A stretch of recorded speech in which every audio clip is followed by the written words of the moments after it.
Yo, yo, yo, yo, yo, what it do, what it do? It's your boy, old boy, checking in from Old Boy's Corner. Tonight's content is Rick Chow's case. We're going to go over his son's testimony, something not adding up.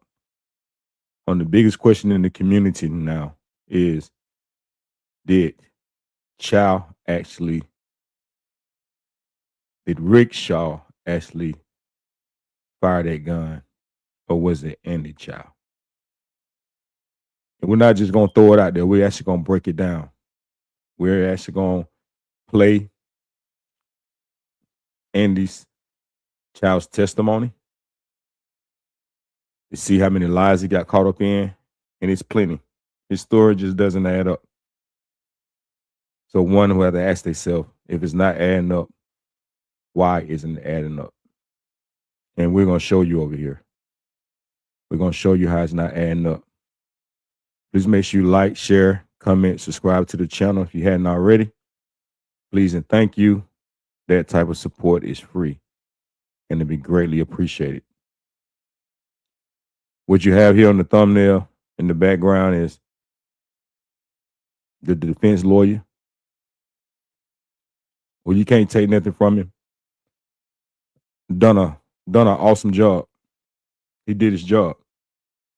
He didn't come to play. And for him, it's probably just a job. Then you have Cyrus in the middle, 14-year-old kid that was running for his life. And being on the scene today, that's what it was a crime scene. Hearing things that, from the political leaders, et cetera, and just being around and hearing small talk. But I actually think they actually said in this testimony that I'm going to show here in a few as well, that he ran out his shoe. His shoe and sock, actually. He ran out of his shoe and socks. And then a few more yards where he fell so hard, they've left marks on the ground.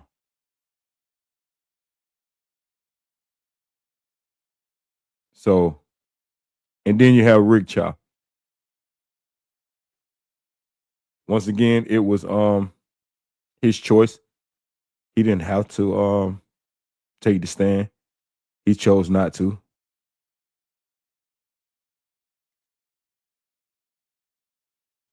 Which is his constitutional right. One of the other biggest things too was that they painted the picture that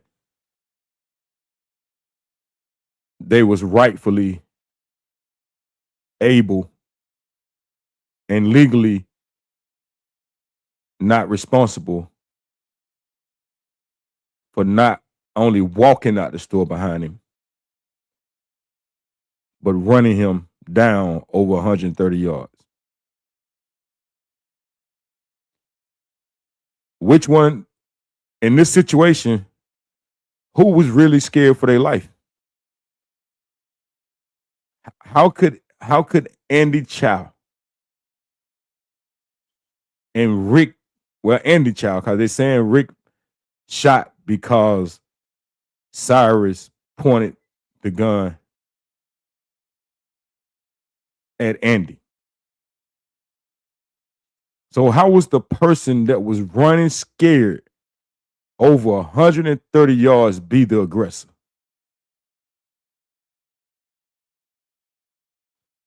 How can one be pointing the gun at said person, Andy, and then get shot in the back? Make it make sense. Well, that's the rant there. We're gonna get into the content. And we're gonna start off. So the Black Panthers of Florida were actually down here in South Carolina. I missed them. They times was off. I missed them. They was at the State House. I missed them, but I have footage of it. So we're gonna go down through there. His mama speaks. I have that as well. We're gonna go down. We're gonna go down through that as well, and then we're gonna get into the testimony of and the Chow, because it doesn't add up.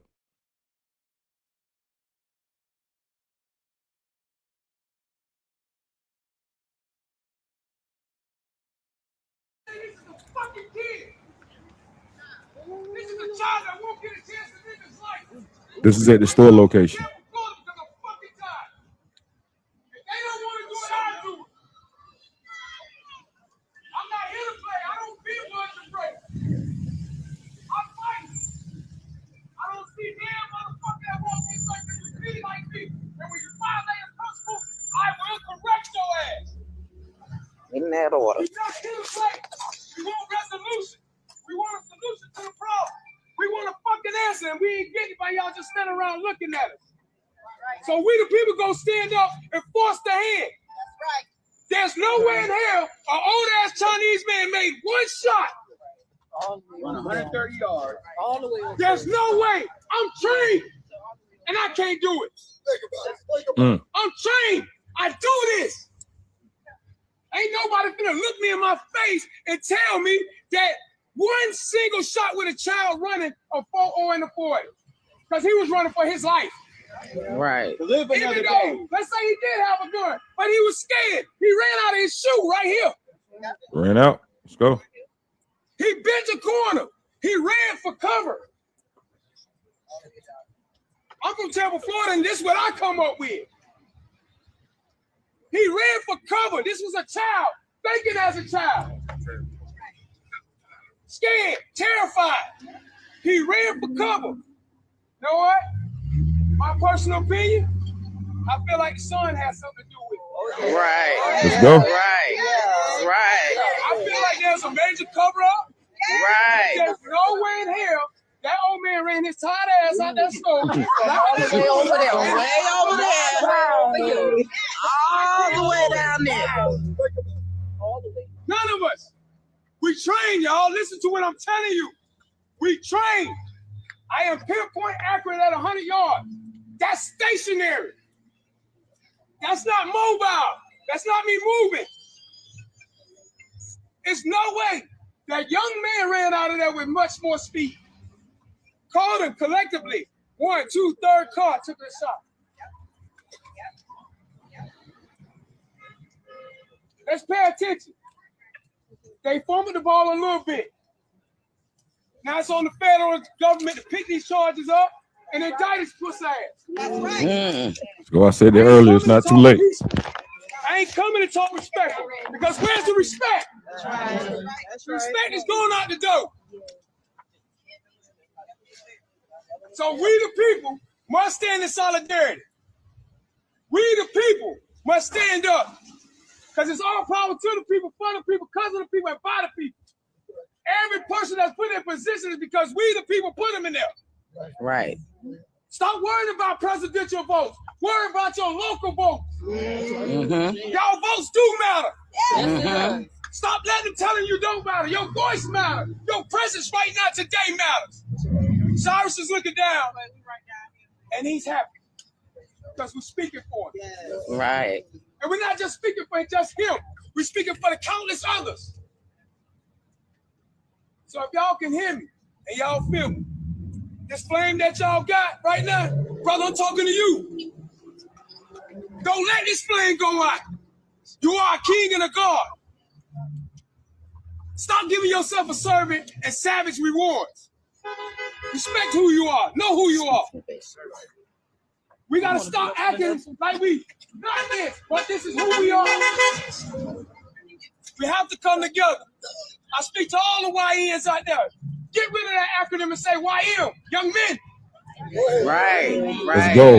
Stop taking up the names that they giving us. Stop allowing social media and the algorithm. Hey, King, how you doing? Influence us I'm on not what sure. we're You doing. may have to unsubscribe Them and rappers out there ain't unsub living and sub where back. they say they living. Thank We you. ain't got what they got, but we taking all the losses because we trying to get it. I'm from the street, 16 years in the penitentiary. Can't look at me and tell me it can't be done. Look at me. I'm live in the flesh, brothers. Right. Live in the flesh. Right. Yes. Yes. Black power. Black power. Black power. Black power. Black power. Black power. Black power. This is what we do. We stand up. We don't bend, budge, or break. Put it on your heart. Write it on your chest plate. Don't bend, budge, or break, young man. You're not what they say you are. That's You're right. what you say you are. And I'm going to tell all you young brothers, why you scared to be your name? Why you scared to be unique? Why you scared to be who? The hardest part about being real is simply being real. Right. Let's be real. Right.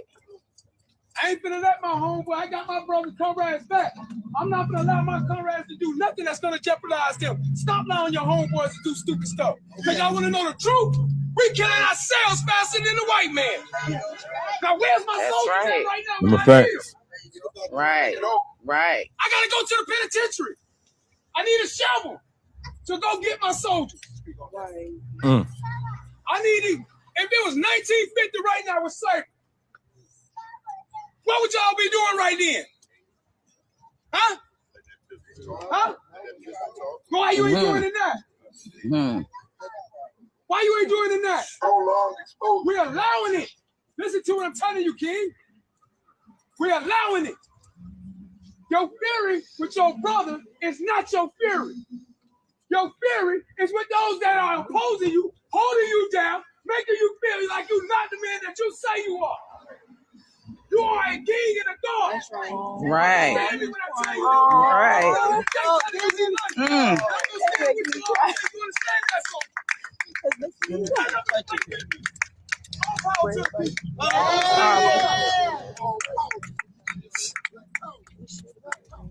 Oh, Lord. We got to do something different, people. If we don't, to all my men out here, back in the slavery days, they raped all our women and children. Right. We gonna leave them to that again? No. No. Our men, are we gonna leave them to that? No. When are we gonna stand up? Now. When are we gonna stand up? Now. And forever. And forever. Yes. Black power. Black power. Black power. Black power.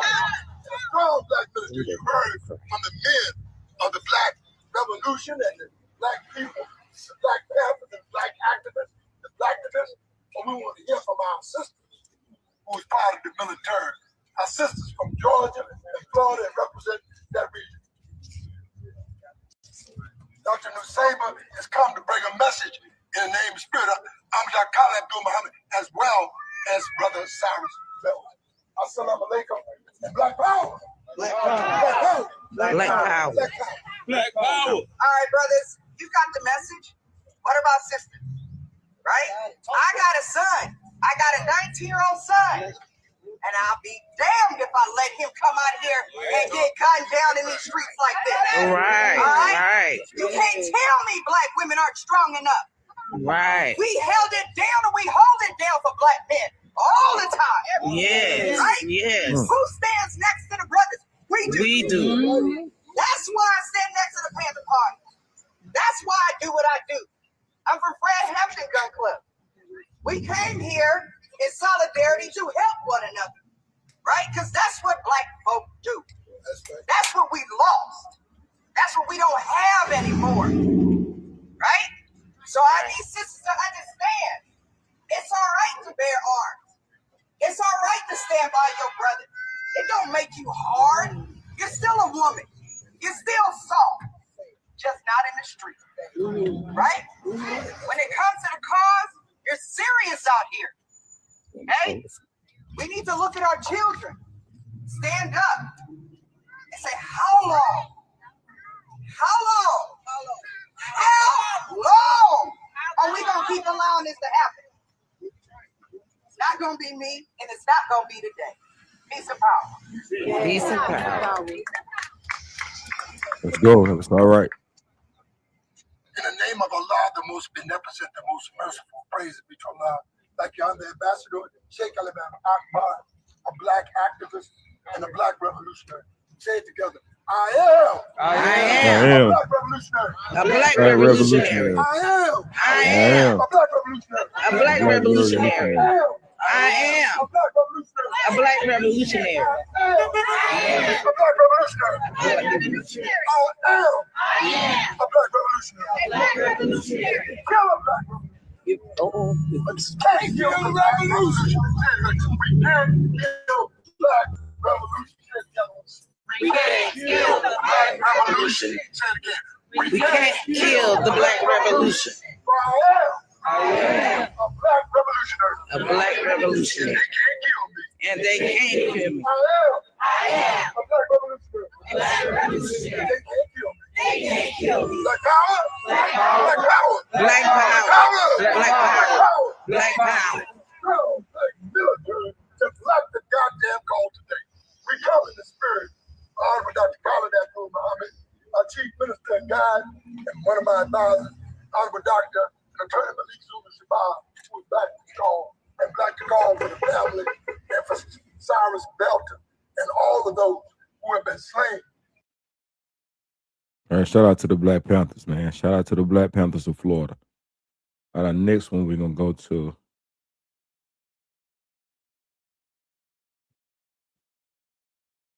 is the mother. That was clearly lies that you can tell while he was.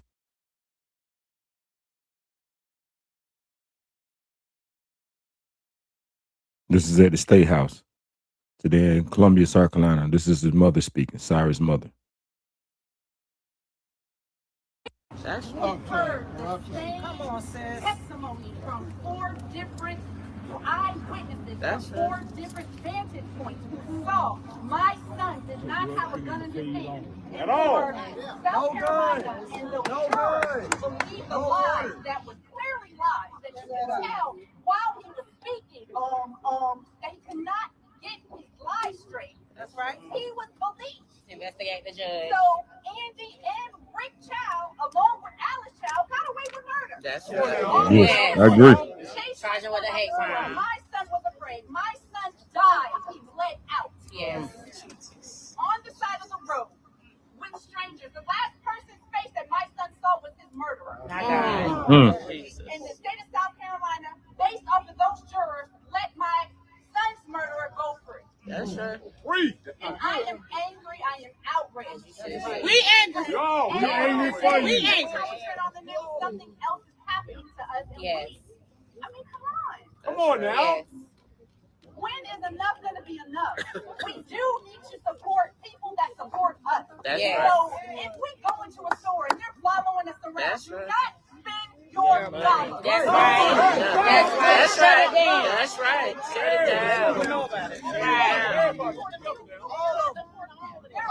right. Should not be taking out of our community. That's right. We should be building our own community. That's like right. we used to during Black Wall Street. That's right.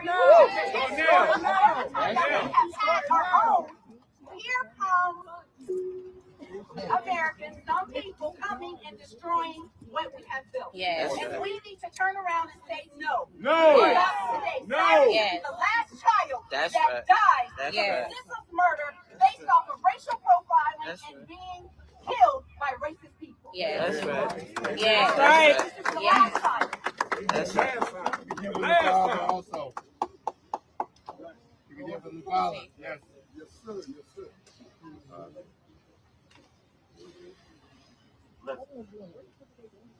Everyone knows what's going on. Yes, sir. Yes.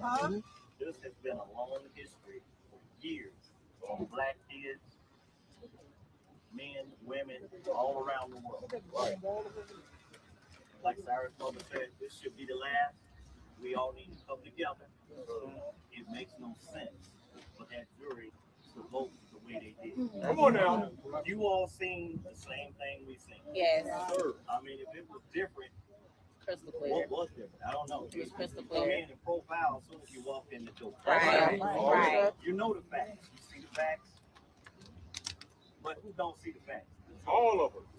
The juror and other people that jump in your inbox and put up different pictures. I mean, all the pictures of everybody with guns and our son with a gun. Once again, everybody makes mistakes. Right. But he'll never be able to come back and murder you. That's right. You got to understand. You got Kent in the. Come on now. That's right. Come on now. That's When right. he's in the courthouse, Come on now. he's talking about, hey, Chow just shot him at any time. 20 yards, bang. 40 yards, bang. 50 yards, bang. Well, as soon as Cyrus hit that street, he did the same thing. Right. Right. He's trying to get away. That's right. That's right. He's trying to get away. That's right. So let me tell y'all something. We did the memorial the other day on the 3rd. A lot of y'all don't realize that's the day we had the snow. I did. So I got to be out there on the death day, the funeral day. Right. And then you got on the 28th of the death date, we got jury on the 26th of court. Right. You get the verdict, not guilty.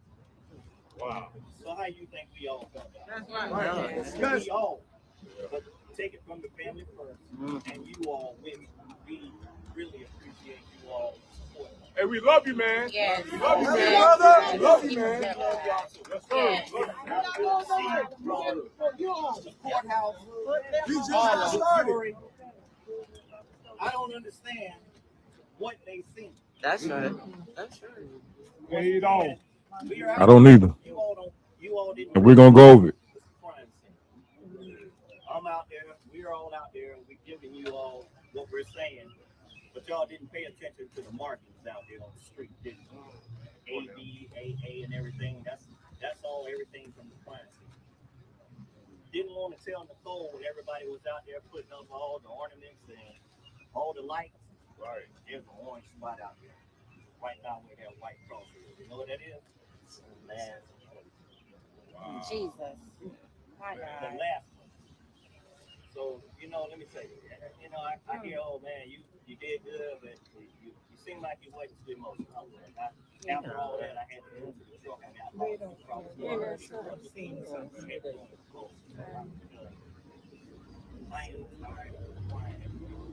Amen. I'm tired of you all seeing the way I am. Of me mourning for my son. I am very angry. So from here on, we're going to get angry. Angry and cold. Our son. You all should be angry for a reason. You are right. You are right. We're angry. Yes, sir. We're angry right now. This has to stop. That's right. Gotta stop. And it needs to stop now. Yes, sir. Is enough. Yes. And you need to think about your kids. Yes. That's why I'm here. That's Your up and coming kids. That's right. Grandkids. Family members. We gotta stop this. Once again, yes, you all do have to go out and vote. We need to put the right people in the right place. Right. You got to start here in Columbia, South Carolina. Yes, yes. South Carolina. yes. If you're gonna live here, do right and put the right people in the right place. Yes, sir. Yes, sir. Once again, we are very appreciative of you all. Love. Love you all and keep saying his name. That's right. All right, let's go.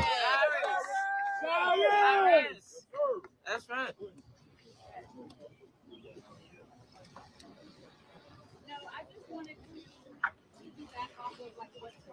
I'm not gonna be able to hear it, so just get into the content, man. Praying for that woman and her family, Miss Cyrus, Mama Cyrus.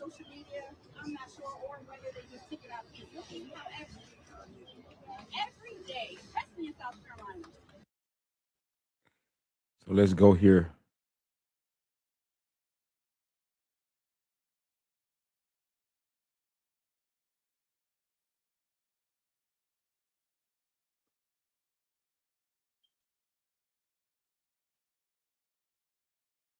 Right here is the son. Andy's it's the full testimony. So we're gonna do the full testimony from the And I think he is the witness of the defense, of course, for his father. So we're gonna see the his testimony, cross examination, and the redirect. Let's go. Chow. Now, would you spell your last name? Chow. Andy, how you doing? Okay. I know you're a little nervous because we're going to go over some rules, okay? First, you need to speak loudly and clearly enough. I know you're soft-spoken, but I need you to speak loudly and clearly enough so that young lady next to you can take down every word that's the court report. You understand? Yes, sir. He's not nervous. He wasn't nervous when he chased somebody. Shakes and things of that nature. So make sure you speak yes, no, and so on. Is that fair? Yes, sir. I don't anticipate it knowing your demeanor, but we cannot argue with one another. So if you will give me a chance to ask my question, I will give you a chance to answer. Is that fair? Yes, sir. And if you do not understand a question that is being asked of you from anyone, you have the right to ask for it to be said again. Is that fair? Yes, sir. And then in your testimony, you cannot testify to what other people think or in their minds or anything of that nature. You can testify about your memory, what you know. Is that fair? Yes, sir. You understand all of those rules? Yes, sir. So understanding all that, Andy, first we need to figure out who Andy Chow is. So Andy, tell me a little bit about yourself today. How old are you? I am 23. Where are you from? Here, Columbia, South Carolina. Born? I was born in Greenville. What year? 2002. Who are your parents? Alice and Rick Chow. Okay, and Alice Chow, that young lady on the end right there with the short hair, short black hair? Yes, sir. And who is Rick Chow? Is that him right there? Yes, sir. What is his real name? Like, you keep saying Rick. I don't think Rick's his real name, is it? Is Chike Chow? Chike? Chike Chow. You have any brothers or sisters? I have an older brother. And what's his name? Kenneth Chow. Where'd you go to school? I went to Hammond. Hammond. High school? Hammond School. Oh, Hammond School. I don't know what it's called. It's here in Columbia. Yes, sir. And when did you graduate from Hammond? 2021. Play any sports or do anything in Hammond? I was a swimmer. Swimmer? What did you swim? What was your event? I was a breaststroker and a freestyler. Were you any good? I was okay. You won a state championship. Yes, sir. So you were pretty good swimmer in high school. Yes. Did you go to college? I went to the University of South Carolina. And this is lengthy, but I'm willing to take the time out to do it because there's a lot of people just going off what they hear or someone else's interpretation or what they heard. So we're gonna go through it here. You know, many may not see it. You run across somebody, you know, hey, say, you know, it's played over there, or even just tell them where to go to get the information. Because there's a lot of misinformation. And some may even just question and think that it's about that people's in outrage just because of it was a young black kid. Like, I think there's an element of it. However, after you hear this, after you hear the lies, after you hear the combatantness from this witness, and remember the 4 witnesses, then it was 4 people witnessing outside of them, never said that Cyrus picked up the gun and pointed it at him. The only person that we're hearing saying it is the son, Andy, because the daddy didn't take the stand. So let's go. When did you graduate from USC? 2025. And degree? What do you have a degree in, or what did you graduate with? Computer Information Systems. And your love of computers, who'd you get that from? My dad. Your dad he was a professor, right, of computers? Yes. What do you do now? Do you work? Yes. What do you do? I'm at Blue Cross Blue Shield. How long have you been there? 3 days. Okay, so you just started working. And Andy, from your demeanor, this is how you are. You're very just kind of quiet guy. Yes, sir. All right, so I want to make sure that we, understand all the questions we're asking. I know you're quiet, but I need you to speak loud enough. So I want you to speak loud enough so this person at the back of the jury panel can hear everything you're saying. Okay? Yes, sir. Is that fair? And Andy, tell me about your parents in a business. Did they own a business? Yes, sir. What business did they own? A gas station. Do you know where it was located? 7441 Park Lane Road. What type of, just a convenience store? Was it just gas? Did it have other stuff? What did the store have? It was gas station and convenience store. And what about you? Did you work there? I came in on the weekends and during school breaks. Okay. And you worked for your family? Yes, sir. Did you get paid? No.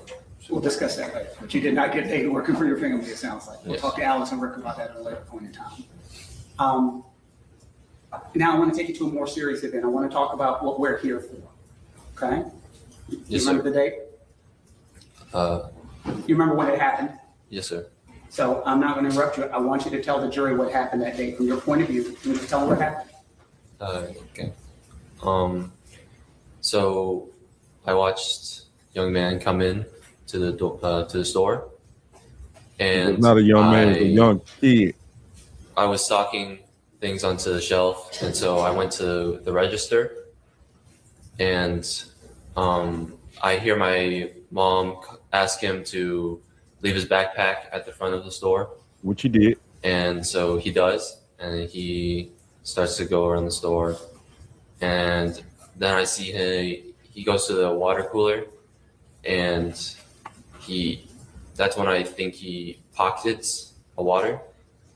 And so he comes to the front, starts coming to the front, and I ask him if there's anything in his pocket, and he says no.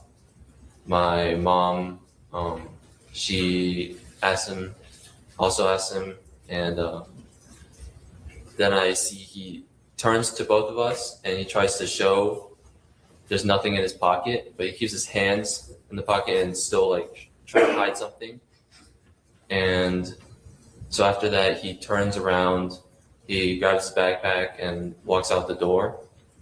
And while he's going out the door, and both hands are out of the pocket now, I see something heavy just droop down in his hoodie pocket. And so that's when I come around the counter and I call out to him, hey, and he doesn't turn around, he just keeps going. And so I walk to the door, I walk out the door, and I see he turns the corner of the store. And so I walk over to the corner, and then I hear my dad come up behind me, and he calls out, hey, to him. And he turns around and immediately turns back around and starts to sprint away. And that's when I start to run. And before You chose to run behind him because you thought he had a bottle of water, instead of just going back in calling the cops.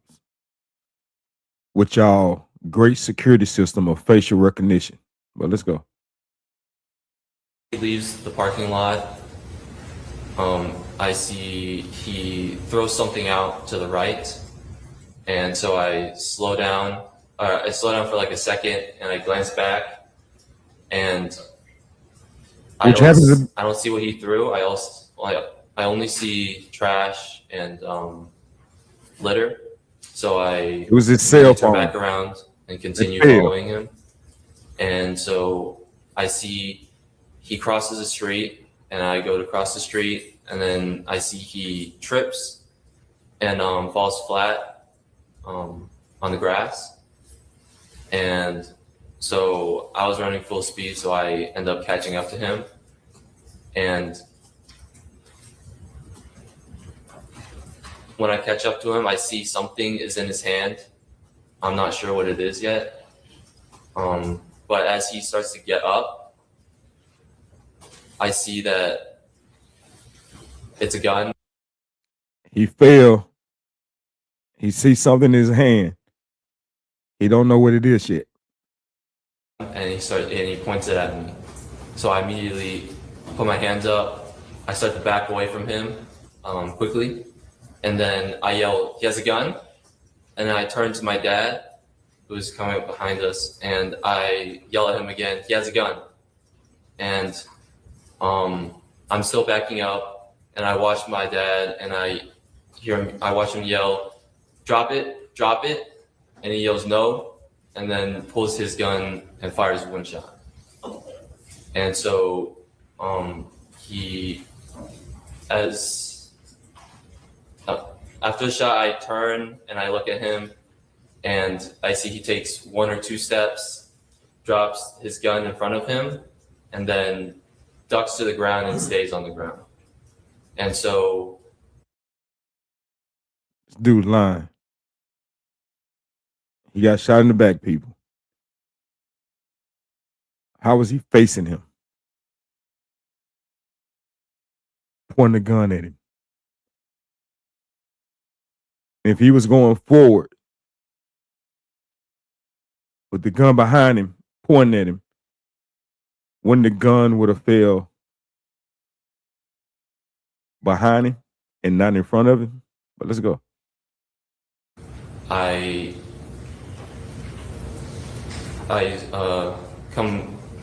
start to go to him slowly, and I see my dad coming on my left side. And when we get to him, my dad, he picks up young man's gun, and he tosses it to the side further away. And then I checked to see if if he got hit by the shot, because I thought my dad actually missed. And so I check it, and I see there's a bullet hole in the. They think they smart. So he picked the gun up and threw it away from him. He moved the gun. So they knew the daddy's fingerprints would be on the gun. So let's go ahead and say that he moved it out the way. A hoodie, and then I pull up his hoodie, and I see there's a wound in the back right on his back right side of his back, and then my dad immediately grabs his hoodie and applies pressure to the wound, and then starts to call the police. And then I look back down at him, and he's unresponsive. So we flip him over onto his back, and my dad immediately starts chest compressions, and he yells to me to call 911. And so I start to dial 911, and I see 3 women coming down from the parking lot, and I continue to talk to 911, and I see one of the ladies, she's hurrying over, she's taking her hoodie off, and she says she's a EMT, and she says she's going to tie a tourniquet, and she comes over and takes over CPR. And so I see my dad and her working together, and then I continue to talk to 911, and then I start to hear the sirens coming closer, and I go out to check, to watch to see if the first responders come to us or turn into the parking lot of the gas station. And they end up turning into the gas station. So I go and run to the parking lot. I point all the first responders to the scene. And after most of them made it there, I make my way back to the scene, and I wait to talk to the police. Did you talk to the police? Yes, sir. And did you tell them what you just told us, jury? Yes, sir. I want to go backwards through your story and talk about a little bit and get some details, if that's okay. Yes, sir.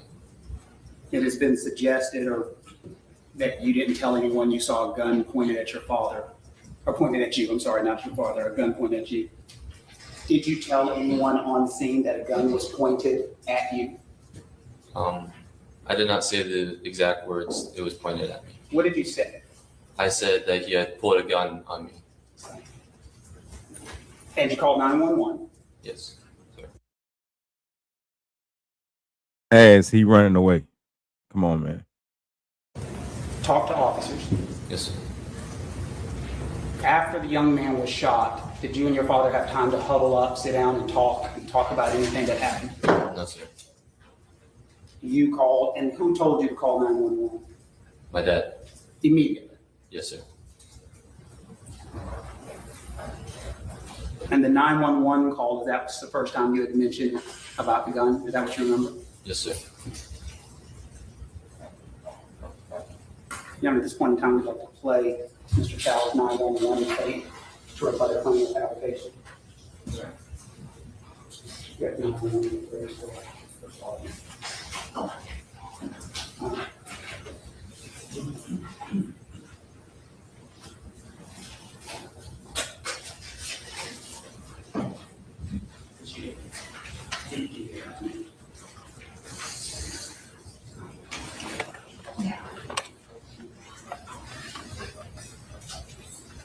One moment.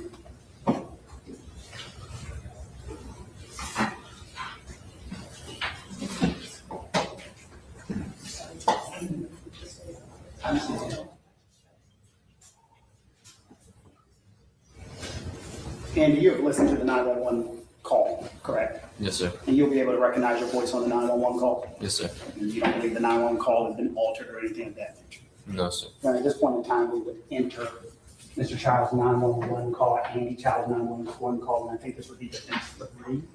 No, 2. You judge, There you are.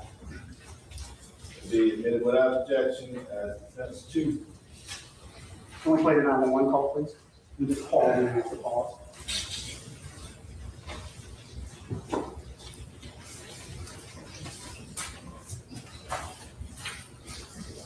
Huh?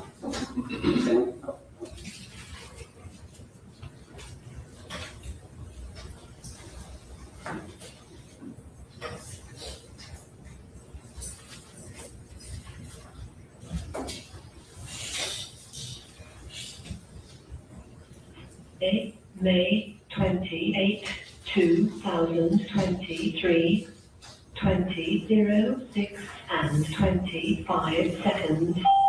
911 question, are you open? 911. 911. Hello? Can you hear me? Yes, I can hear you. I need this guy's down on Greentree Road. Andy, that person's voice, is that your voice on the 911 call? Yes, sir. And this is the call you were just testifying about? Yes, sir. Okay. Can you go ahead and play? Okay, what's the emergency? You heard some fire? Yes, sir. How many shots did you hear? Was anyone? There's a voice in the background yelling, call 911. Whose voice is that you hear? That is my dad's. Okay, play, please. Just one. Okay, who was shot? Talk to me, hello? He's Sir, we who was shot? kid right here. Are you with the person? Yes, sir. Okay, are you with the person? With you? He had a weapon. So, okay, the person you're with, who shot My dad. him? Your dad shot him? Did I hear that correctly, that you said he had a weapon and my dad shot him? Yes, sir. And that's you to the He 911? said, my dad shot me. You had a decision to make. We need an ambulance there. Are you at the Shell gas station? Yes, ma'am. We're like a couple feet away. Okay, don't hang up, whatever you do not hang up with me, okay? Come on.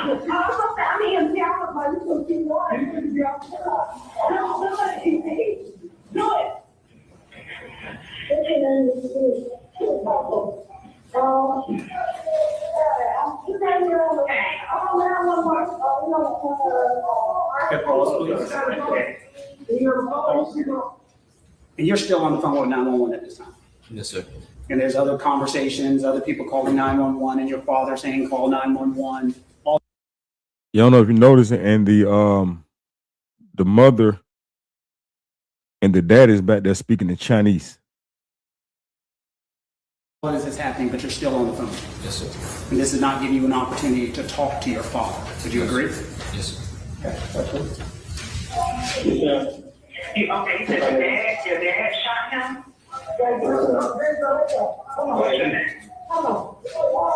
Andy Chow.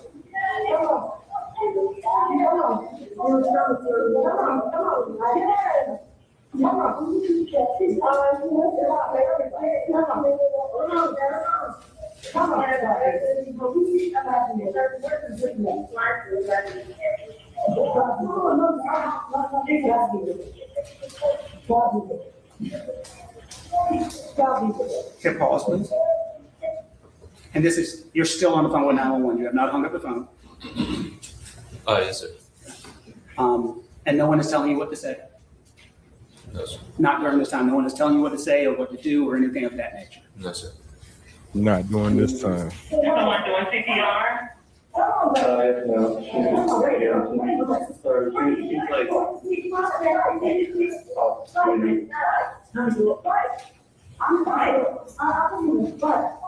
Where's the person that had the gun? Where's your father? he's trying to, Your father's trying to help? Okay, pause. What did you just say to the 911 operator? That my dad was trying to help. And this is while you're on the phone with 911 while everything is happening. Yes, sir. No one that told you what to say. No, sir. Right.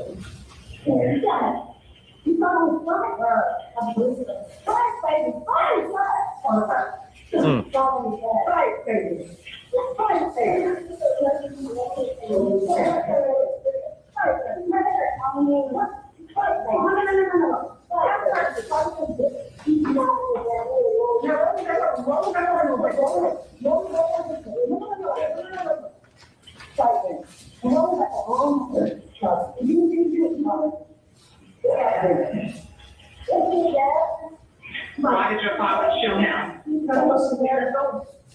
Okay, that is the 911 operator asking you a very direct question. Is that fair? Yes, sir. You're still watching everything that's happening. Yes, sir.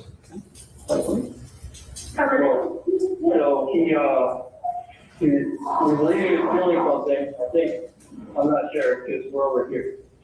But, and then we're chasing him. Your father works for your father works for the gas station?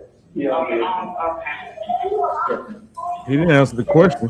And he pulled out a gun, so that's when my dad pulled his.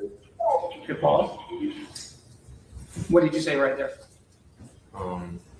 So I say that he had pulled a pistol on us, and then I say he pulled a gun on us, and that's when my dad pulled his. Okay, so you say two different statements going over there. You say he pulled a pistol on us and he pulled a gun on us. Yes, sir. Continue, please.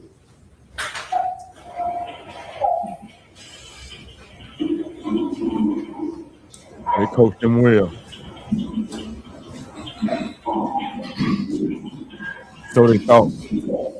Watch this cross-examination, though. You said your name Andy? Yes, Andy Chow. A-N-D-Y.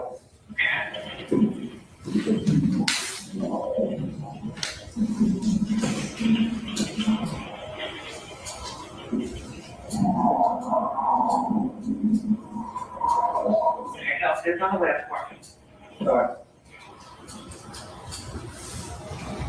Are they still on CPR? Yes, ma'am.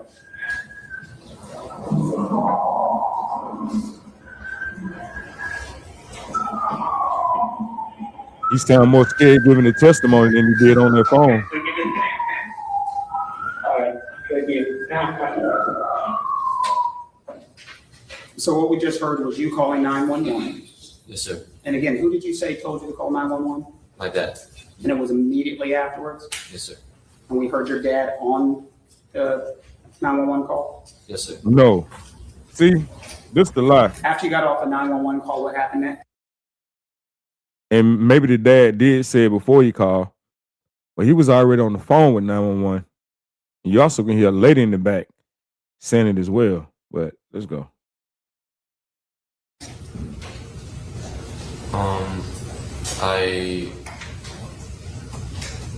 I can't remember if I was already at the parking lot, but I made it to the parking lot I point the first responders down, and then I make my way back to the scene, and I wait there till the police talk to me.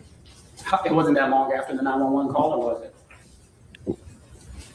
Or do you remember? I don't remember. So he left the scene. No one is asking him, where his mama at? Because you're gonna hear later on that the mama took the boy's cell phone, that he said he was throwing things, and we walked the path. It's like coming from some apartment complexes where people just throw stuff at. You know, as they walk and leaving the store or whatever, probably a high traffic area. Where he ran out his shoes and his cell phone. Where was the mom at while he was up at the store? But let's go. Cause she During ran that out the time store while you were too. waiting for law enforcement, did you and your father have time to talk, plan a story, or anything of that nature? No, sir. And then an officer talked to you. Remember the first officer who talked to you? Yes. Do you remember his name by any chance? Officer English? Officer English, you think that was the first one who talked to you? Yes, sir. And at this point in time, did you ask for a lawyer? No, sir. Did you say, I don't want to talk? No, sir. Did you say, get away from me? Anything like that? No, sir. Did you have a full conversation with him when he asked you what happened? Yes, sir. An objection be just foundation authentication. I think you can ask for all statements in it, but I don't believe you can introduce the officer for this particular witness. To suggest a claim of fabrication, you're on one, and this officer's body cam with me. This would be English's body cam, which is Andy's statement. I'm sorry. Yes, sir. Sorry. Yeah, it's English's body cam of his statement. Gotcha. I'm sorry. Yes.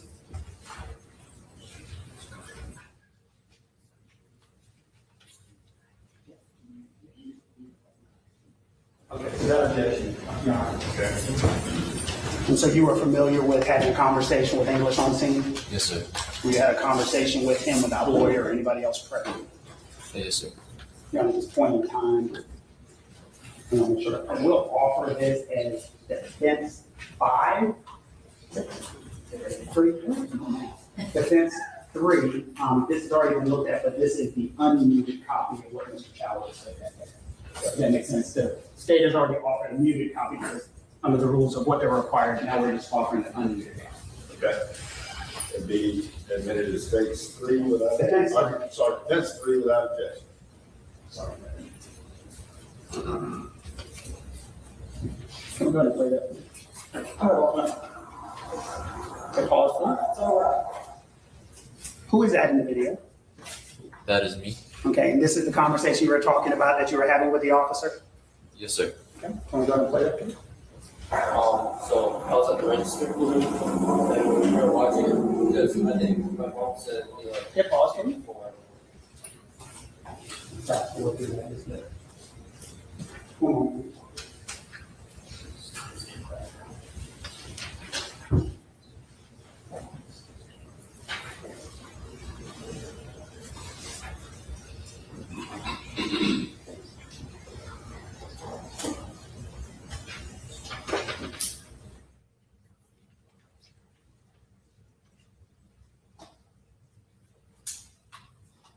We was there today. So heavy and dark.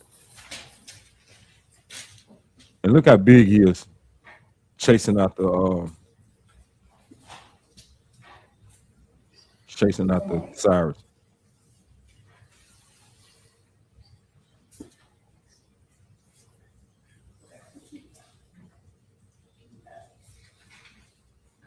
Continue to play this. I caught up to him. Well, I caught up to him there. Right. I mean, and then he kept going. He tripped there. That's when I caught up to him again. And we were about those like 2 pipes. Yeah. And I'm like right on. You know what he said right there?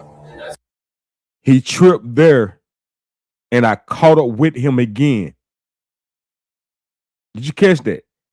He slipped there, and I caught up with him again.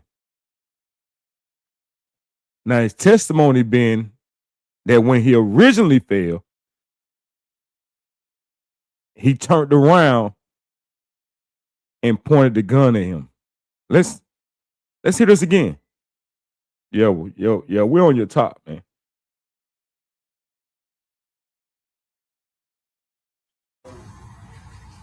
Listen in. I caught up to him there. Right. I mean, and then he kept going. He tripped there. So now I just caught something. He said, I caught up to him back there. Then he slips and fall. And then he gets up. And he said, I caught up with him again. Boy, come on, defense. How do y'all not catch that? I mean, prosecutor, come on, man. That's when I caught up to him again. Caught up to again. It was like 2 fights. Yeah. And I was like right on top. And that's how I pulled out again. Where's that weapon at now? So he caught up with him 3 different times. The first time he caught up with him, he caught up with him again. Cyrus fell, got up, and fell again. Then he was on top of him. Man, come on, man. Why didn't the prosecution catch this? Am I crazy, Kenya?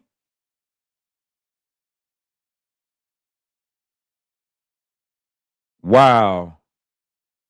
Kenya said, so if you're running after him to get the water back, how many times does it take to catch up to him?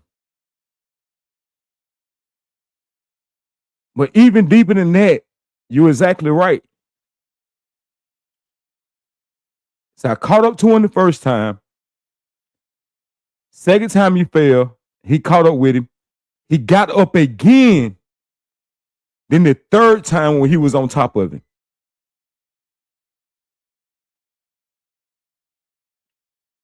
Come on, man. Why didn't the prosecution catch that?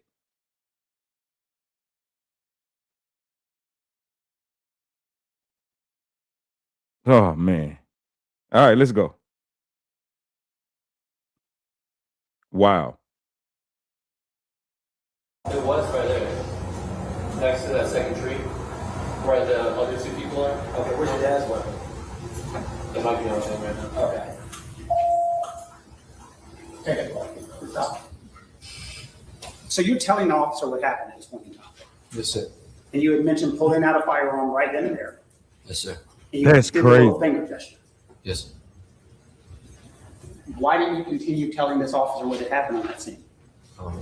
He walked away from me. And he walked away as you were telling him what happened. Yes, sir. No, that's not And you what ended happened. up talking to another officer. Yeah. He walked away when he asked you where your daddy's gun was. And obviously he was going to find your dad, because that mean your daddy had the gun, which should have been in evidence. Boy, I like the way you played that. That's when he walked away. When he told him that, when he asked where his father's gun was. Yes, sir. Were you able to tell that other officer fully what happened? Or more? Yes, sir. You didn't tell this officer to walk away, did you? No, sir. You didn't tell him to go away. No, sir. Did he ask you any details about your statement whatsoever? No, sir. And there's one line in there where you say, I'm on top of him. Did he say, what did that mean? No, sir. What did that mean when you say I'm on top of him? Did you actually physically get on top of this young man? No, sir. So what did that mean when you say that? I was about arm's length. I was close enough to be able to touch him, but I did not touch him. For the third time. And then you give, and I see you talk with your hands. Yes, sir. Did you have another conversation with Officer Carter as he got on the scene? How did they miss that? Or another officer, you may not Yes, know his name. another officer, yes. And tell me what you told him. I told him we thought he stole something. Or I thought he stole something, and We thought. so I chased him and followed him down to where the scene was, and I said he pulled a gun out, and I gestured to the side, pointing to the side with the gun, and then I say I backed up with my hands up, and then I see my dad yell, or I say that he has a gun, and I see my dad yell no, or drop the gun, drop it, no, and then yeah, you lying. You messed up then. Now, you told us all this to Officer Carter. Yes, sir. And I think You you said said you're you close did some enough to hand touch gestures. him, but So you one did. was the first hand gesture you Yeah, did what when you was you talked to chasing Officer him Carter? for? Exactly. Was you lying? I said he had pulled a gun out, and I gestured to the side, pointing it. And so you did the gestures and he's pointing at you. Yes, See, sir. look at that What lie. did you do next? And then I put my hands up. So you say he pulled but not pointed. You didn't say it, but you did the gesture because you know it wasn't said. Boy, come on, man. I say I'm backing up. Okay, and you did this on the video? Yes, sir. And that's the video right next to when this whole thing happened? Yes, sir. Okay. He didn't say Nobody it. was telling you what to say, No, sir. what to do, No, sir. no lawyer, No, sir. no conversation with your phone. No, sir. This is his witness, so he isn't leading. I'm trying to not object too much, but I need to be direct question. Just go on, I mean, And then I gesture. That's when my dad shot him. After that, Is the statement made of gestures or what you say? terrified. what did you think was going to happen? I thought he was going to shoot me. Who? Young man. Did you think you were going to die? Yes, Why? because I saw the barrel just pointing straight at me. And you actually, He's running away and the barrel is pointing straight at you. You thought you was going to die, but y'all chased Cyrus for 130 yards. And you were the one in fear for your life? He wasn't chasing y'all. Y'all was chasing him. described the barrel, didn't you? Yes, sir. How did you describe the barrel of the weapon that was pointed at you on that day? I said it was a silver barrel, and the rest of it was black.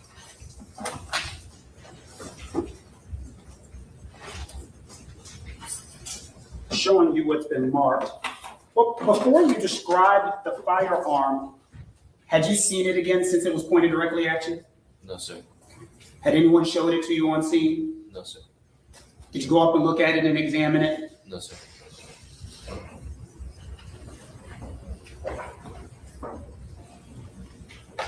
And your He lied. description, Cobbing another lie. He saw it when his daddy picked it up and moved it and tossed it. He did see it again.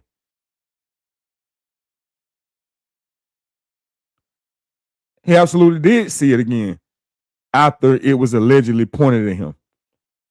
He saw it when his daddy picked it up. Man, what's wrong with this prosecution, man?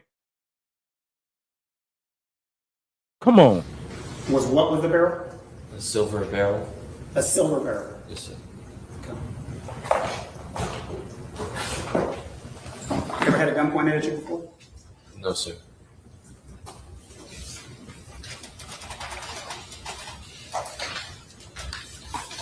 Have you ever chased somebody for 130 yards before? Just running away from Well, you? at this point in time, we offer Detectives Carter body-worn camera into evidence. If the state wants us to wait for Detective Carter, we would do it as identification only. At this point in time, but we offer this to support claim of recent fabrication.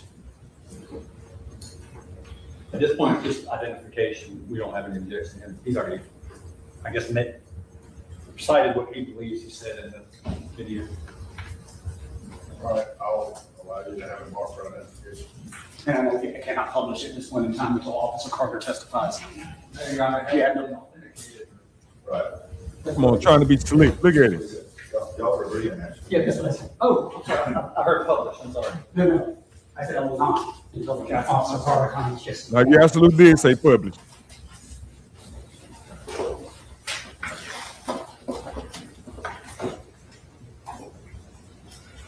Andy, you are and we've been talking about this, and we've watched your demeanor on the video, the 911. Pretty calm guy? Yes, sir. How were you yelling, he's got a gun? Or were you just saying it like you talk right now, he's got a gun? No, sir. How were you saying it? I was yelling it. Yell it. How were you yelling it? He's got a gun. He's got a gun. When you said it, were you scared? Yes. And who was around you when you were saying it? My dad. This guy, Mr. Chow. Yes, sir. Your father. Yes. Yes, sir. And he knows you. Yes, sir. I would assume your whole life. Yes, sir. What do you believe would have happened had Mr. Chow not shot that gun that day? I would have died. Wow.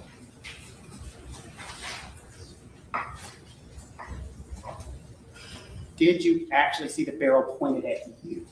Yes, sir. See, this is what I've been telling people. You see what they did? They're turning the daddy into being a hero from saving his son. Turn the daddy to being a hero for saving his son.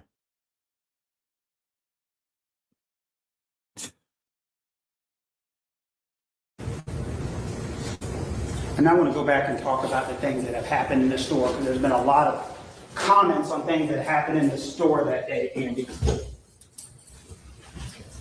And the first question is going to be asked, you chased this kid out of the store and you accused him of shoplifting, right? I mean, you accused him of shoplifting. I did. You didn't find any water? I did not find it. Why in the world did you think he shoplifted anything?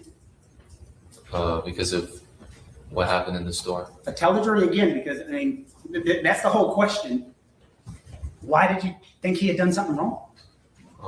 So I see he's at the water cooler, and I believe he pocketed something. He had his back to me, so I couldn't see. And so when he was walking to the front, and I asked him if he had anything in his pocket, he kept his hands in his pocket, and I saw his fingers kind of pushing against the hoodie pocket to try to hide what was in there. And then when he goes out the door with his hands not in the pocket, I see something heavy just way down. And so in my mind, I believed he had stolen something. But you was wrong. Showing you a screenshot that has been entered from one of the videos presented by the state of South Carolina. Do you recognize it? Yes, sir.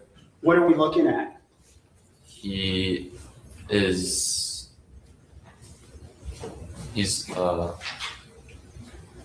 doing something with it. He's either putting down the backpack or picking it up. I think he's putting it down. Your Honor, but you do recognize it? Yes, sir. You recognize it from the day that we're talking about? Yes, sir. And it's substantially similar to the videos and security footage that you have seen? Yes, sir. Your Honor, at this point in time, I'm going to move this in as Defense Exhibit 4. Any objection? No.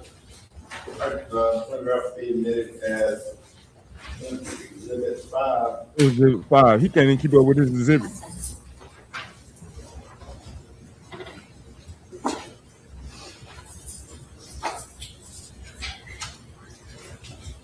How did they miss that he caught up with him 3 times, man?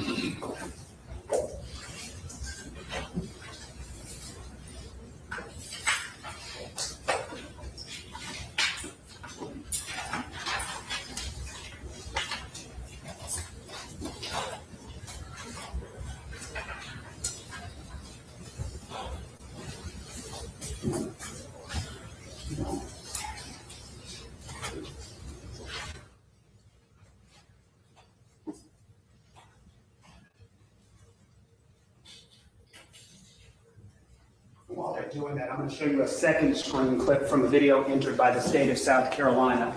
and asked, do you recognize that? Yes, sir. Is that a stream clip from the same video that we were just talking about? Yes, sir. And is that the same image of the young man who was in the store that day? Yes, sir. And that is from a vantage point you would have seen and recognized? Yes, sir. Your Honor, at this point in time, we would offer the second picture that we just talked about as Defense Exhibit 6. Yeah, it's King, you said they didn't miss it. They didn't miss it. It was said we forgot. Right page. All right, so the first page one we're looking on the yeah. screen with, you had said that you had seen the young man in the back doing something with waters, Yes, sir. and then you saw something heavy in his pocket. Yes, sir. And what No, you you would saw- assume we is saw that him he put it had back. water in his pockets, correct? Yes, sir.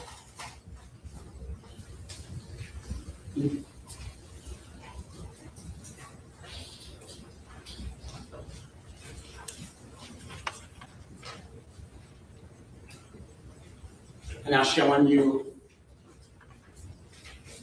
that's the same picture of the same young man. If we could zoom in on that front pouch. And this was from the vantage point where you were looking at. Yes, sir. And this is, well, tell me what you thought, what you were looking at here. What did you think you were looking at? At this point, I didn't think much. I just saw he was putting down his backpack.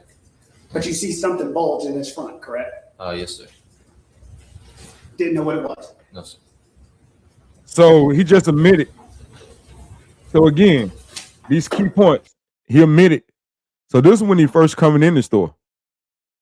So the budge was already there. So why was you so concerned when the budge was there, when he walked out the store and you still can see the budge? When you just admitted that you saw the budge when he walked in as well. So what triggered you? Man, you can't make this shit up. Now, while he's in the store, are you telling your dad, hey, something's fishy up here, something's weird up here, anything like that?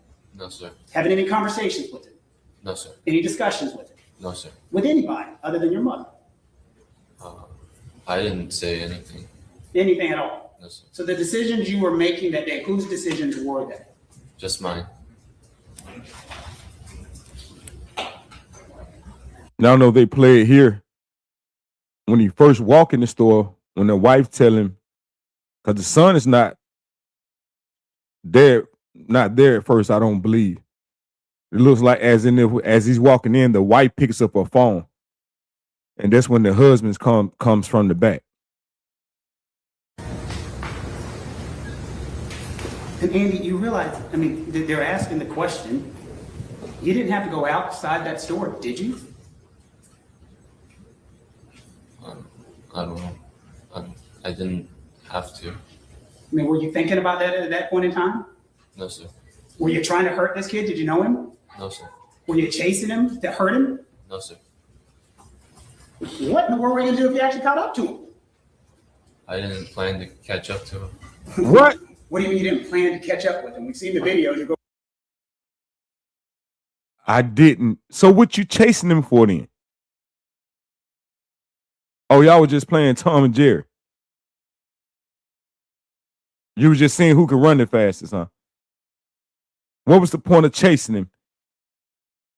You had no plans on catching him. But he failed 3 different times. And the third time, you being on top of him, as you say. Come on, man. You can't make this shit up. What do you mean you didn't plan to catch up with him? Did you have a plan? I just wanted to see where he was going to tell the police later.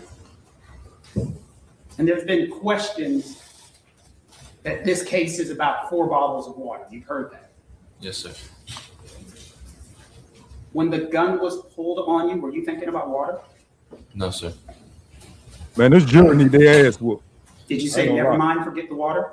At that point in time, did you say anything about water when this gun was pulled on you? No, sir. And you don't know this guy? No, sir. No problems with him? No, sir.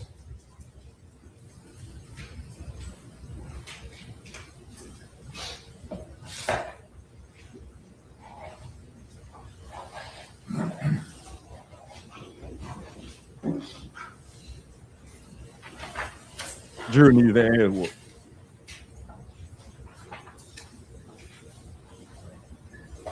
Did you have a gun on you that day? I did not. Sure you did. You ain't shook your head 9 times, but you shook your head Did that you time. say anything to him before he got shot? Not directly to him, no. All you remember saying is, he's got a gun, he's got a gun. Yes, sir. Now I want to go to that part of your testimony where your hands are up. Okay. And what were you saying when your hands are up? He's got a gun. At any point in time, was the gun dropped when your hands were up? No, sir. It stayed on you? Yes, sir. So if I'm you, I'm saying, he's got a gun, he's got a gun. It's still being pointed at you. Yes, sir. And who was the person you were yelling, he's got a gun, he's got a gun? Who are you yelling that to? To my dad.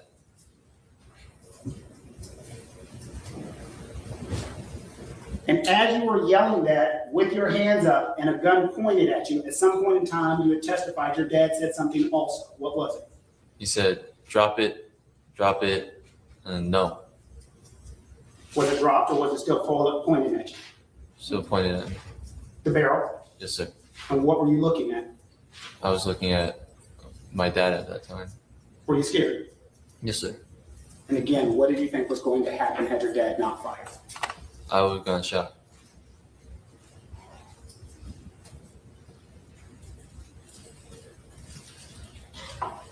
And immediately after the shot, your dad told you to do what? Call 911.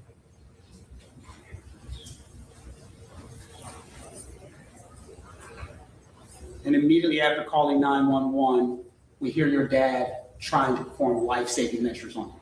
Yes, sir. And this is something you saw directly. Yes, sir.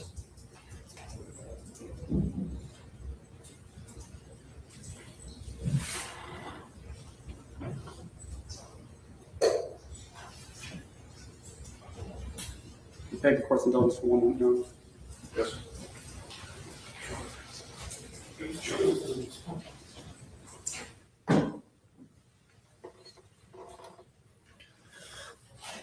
Yeah. They tell all them damn lies. You got to live with it for the rest of your life.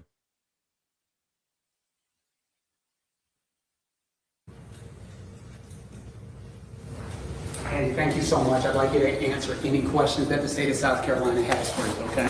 Okay. Scott, Mr. Chow, you were 23 years old, correct? Yes, sir. In 2023, you were 20 years old, correct? Yes, sir. And at the time, you were a student at USC, is that true? Yes, sir. And you had already graduated Hammond Academy, correct? Yes, sir. Okay. If I ask any questions that you need me to repeat, I'm happy to do it.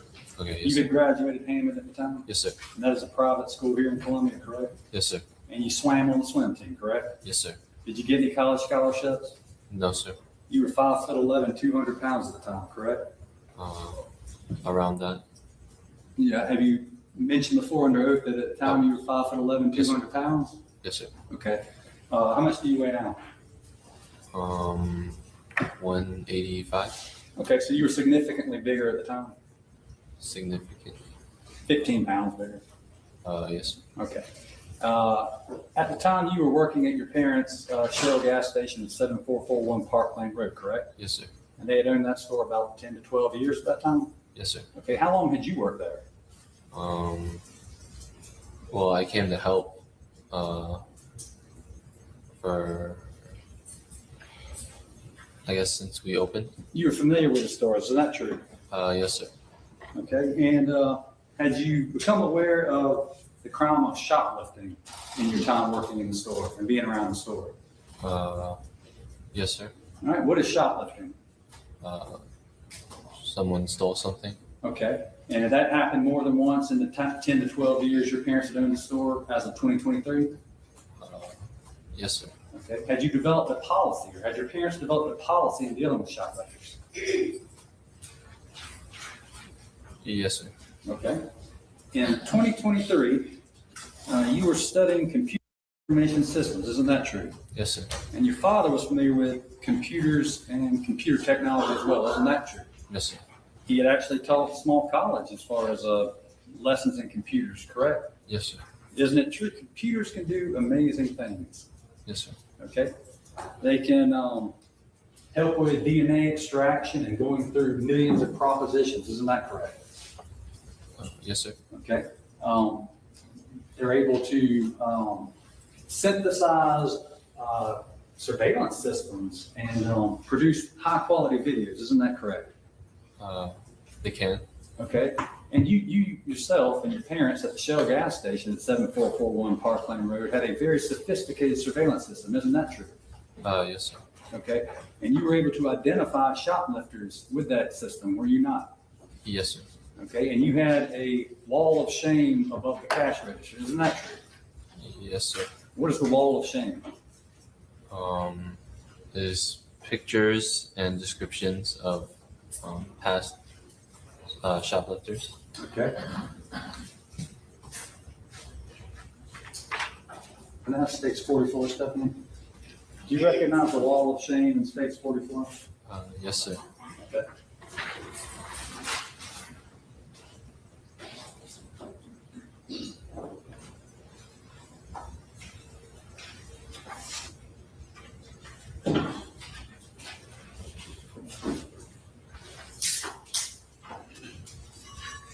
Andy, while she pulls up, what is the purpose of the wall of shame? To show who and what they stole. Okay. What is the purpose of showing who and what stole, or who stole and what they stole? To show other customers. Okay. And to show law enforcement? They can if they come in. Okay. And if somebody steals and makes your wall of shame and they come back in, are you able to identify them? Me, myself, or anyone? I mean, why would you have the wall of shame? Why would you have a picture of the shoplifter up? It's to identify them, right? It can be. So if you recognize somebody who's on the wall of shame and they come back in, what do you do? What I would do would be. What is the store policy at 7441 Park Lane Road, Shell gas station in 2023? What is the policy when somebody who's on the wall of shame comes back in the store? I would ask him to leave. Okay. Now, you see all the people on the wall of shame in 2023? Yes, sir. Okay. How many of those? So that just ask them to leave. Why wasn't Cyrus able to get the same grace? People did you chase? Did I chase? Yeah. None of them. Okay. You don't remember chasing any of those people that stole? I did not chase anyone. Okay. I see a number of other pictures here of people. Do you see the lotto tickets right there? And I don't know, Stephanie, can you zoom in on this? What's that guy? What's he doing there? Right there up under the monitor at the cash register. Probably the same thing as the same as the other pictures. Okay. Stephanie, can you zoom out, please? Scroll over to see the clock on the wall there? Zoom in up under that camera. You see that, Andy? What are these people? It'd be the same thing. What's the same thing? As the other pictures. Okay. So you agree with me that you have a sophisticated surveillance system in there that is capable of generating high quality pictures of people you suspect. Can you say it's bingo that young boy probably took something before they recognized him when he came in? That's why the mom got on the phone and they took his picture down after all of this, allegedly, my opinion. That's a great outlook. I can see that as well. The key point is that they never chased any of them out the store, though. The ones they did leave up, I totally agree. I totally agree. But let's go. Some in the milk ain't clean. Committing a crime, correct? You want me to answer that again? To me, it wouldn't be the highest. It wouldn't be high quality, but it's enough to see their face. You don't consider these videos we've been watching high quality? It can be higher. Okay, well, It can be maybe higher. not movie quality, But you can see their face. Yes, sir. And there's nothing to stop you guys from taking these pictures and sending them into law enforcement, correct? There's nothing to stop you from doing that, is there? No, sir. Okay. And you certainly know how to use 911, right? Yes, sir. Okay, and you've done it in the past, correct? I have not. I could have sworn when your lawyer was up here, you were talking about a 911 call. I could have sworn I heard your voice on a 911 call. Did I imagine that? I thought you meant before that. You've used 911 before, Yes, sir. and you use 911 to get law enforcement involved, correct? Yes, sir. And you use 911 when you see something illegal going on, correct? Yes, sir. Okay. And you use 911 to get law enforcement who's paid to do their job to come help, correct? Yes, sir. Okay. So you know how to use it? Yes, sir. How do you use 911? You dial 911? Very easy, right? Yes, sir. Okay, you have a phone, correct? Yes, sir. All right. Now, in 2023, you were working behind the cash register, correct? Yes, sir. And the cash register's raised up a little bit higher than the rest of the floor, correct? Yes, sir. And you got a pretty good view of the floor and the surrounding, correct? Yes, sir. State 68, please.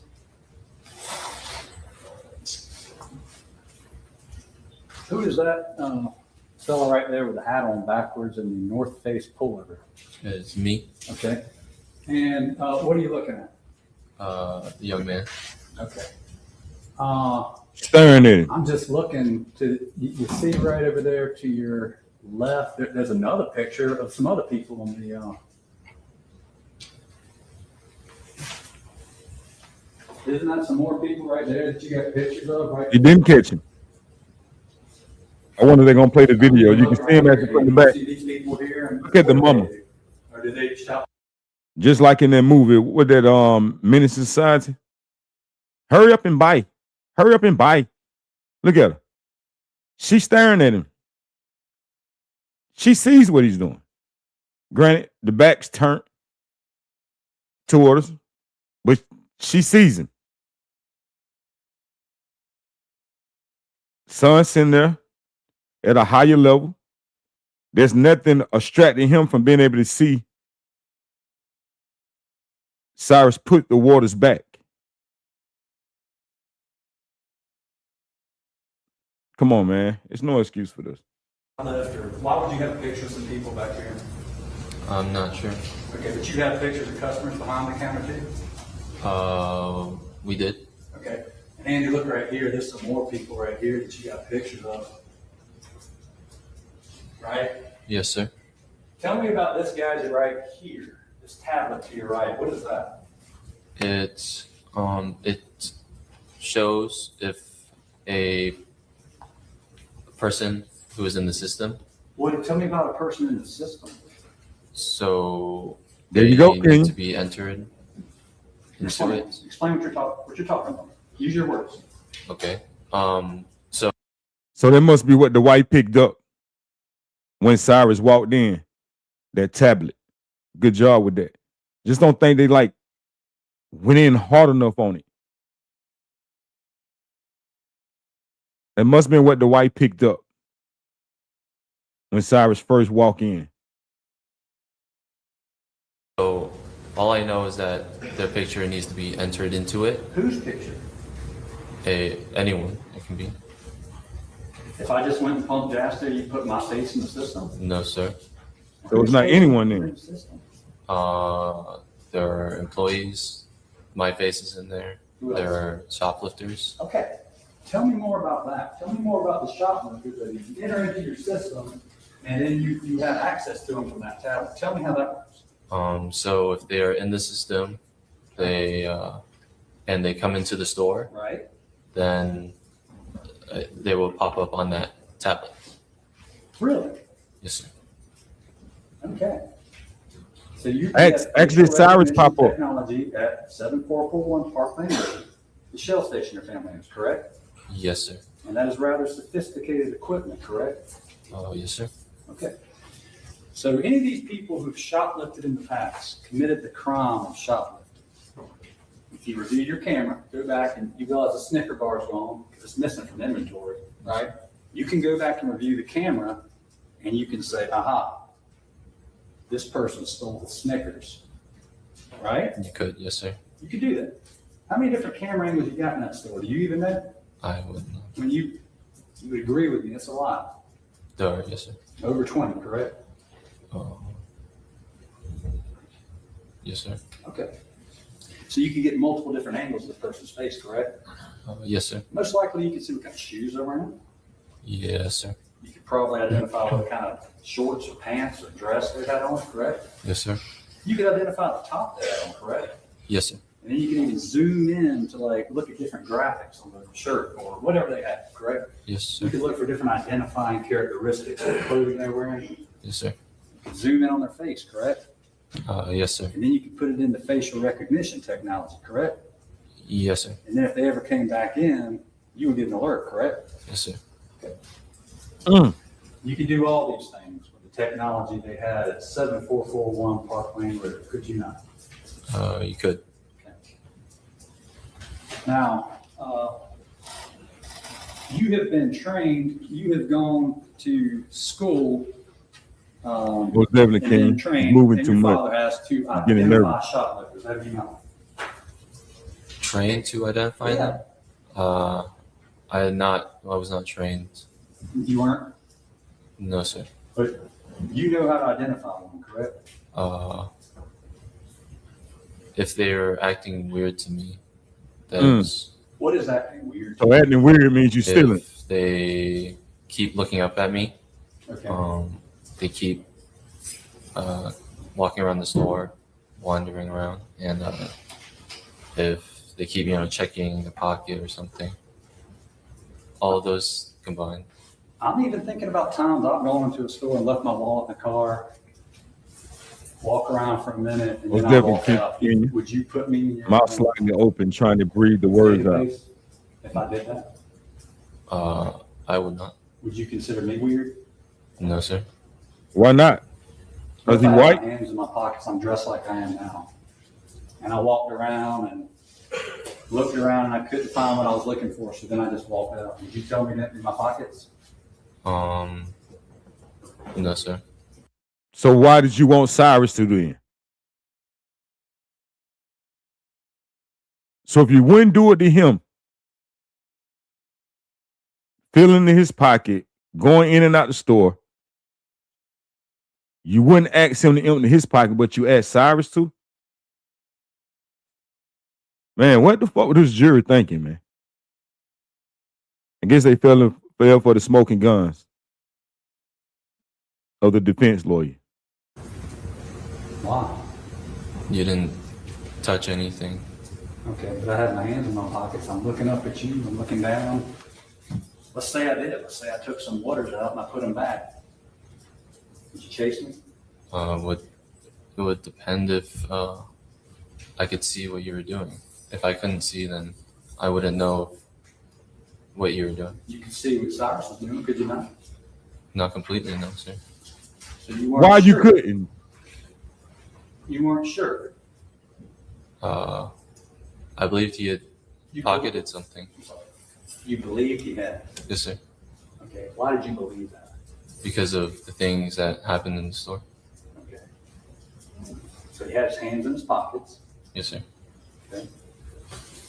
You testified you watched him when he walked in. I saw him walk in. Yeah. So he put his backpack down. Yes, sir. Correct. And then the defense offered defense 6, and you said, yeah, that's how he looked when he came in. Yes, sir. Okay. If he had a bulge in his pocket when he came in, Okay. why would he have a bulge in his pocket when he left? This is Let's your- go. Well, I was mainly just seeing him put the backpack on the. Under No, you just admitted under oath that when he walked in the store, you saw the budge. Your lawyer even admitted it into evidence.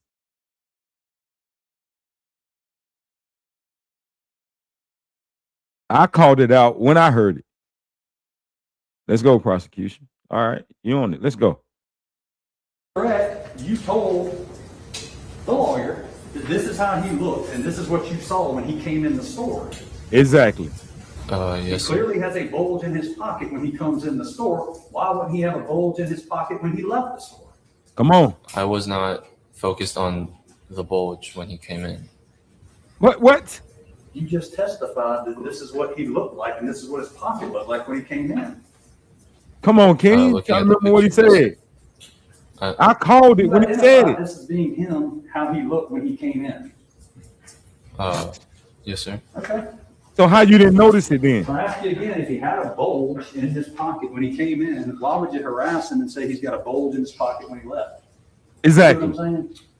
I did not notice the bulge when he came in. What? Man, lock him up. Why he don't have perjury charges? See, this is what I'm talking about right here. These people do these sworn affidavits. See, I'm not getting frustrated. They do these sworn affidavits. They walk in there, they sit in that stand, they put their hands on the Bible, and they deliberately lie. They deliberately get caught in their lies. And then people wonder why people take the judicial system so sweet, so weak.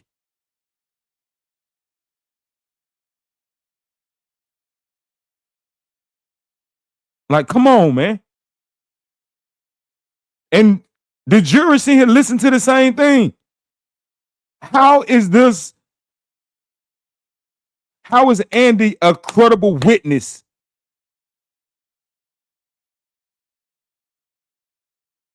Come on, man. He went against policy.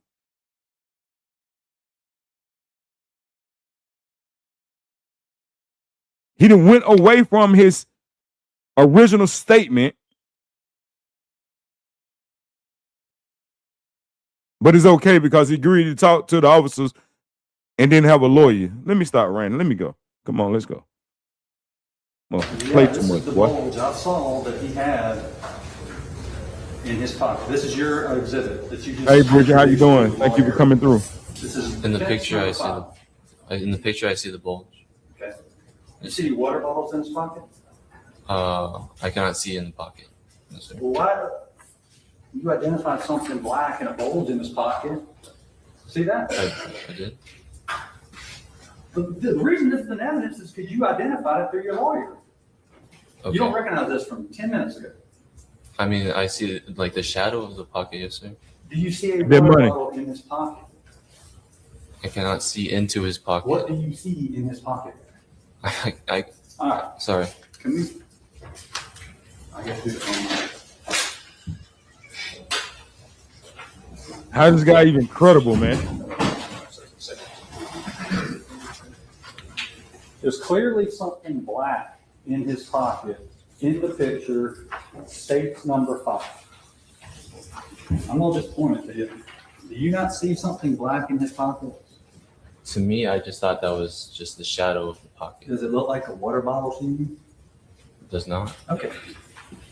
All right. With all the surveillance systems they had at 7441 Parkland Road, and with all the technology and facial recognition, okay?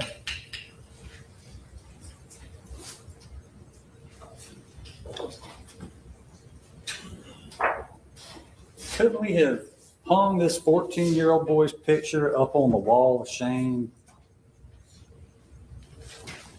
Couldn't we have done that?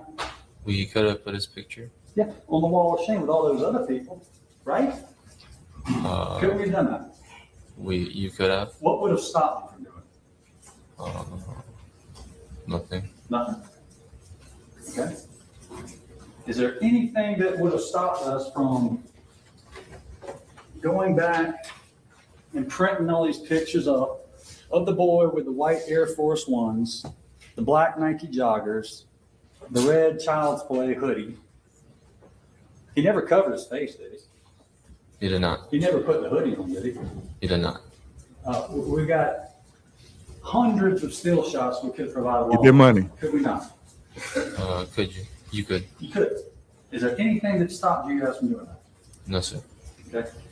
And how long does it take to call 911? How many seconds does it take, you think, for you to hit 3 buttons on your cell phone? A second. 1 second? Is there anything that stopped you on that day from using 1 second of your time to dial 911? It'd have been quicker than chasing somebody for 130 yards. No. And you know how to use 911 because you've used it before, correct? Yes, sir. You used it on that day, correct? Yes, sir. Nothing stopped you from using it.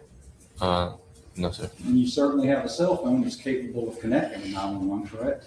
Yes, sir. Okay. But we didn't do any of that on this particular day, did we?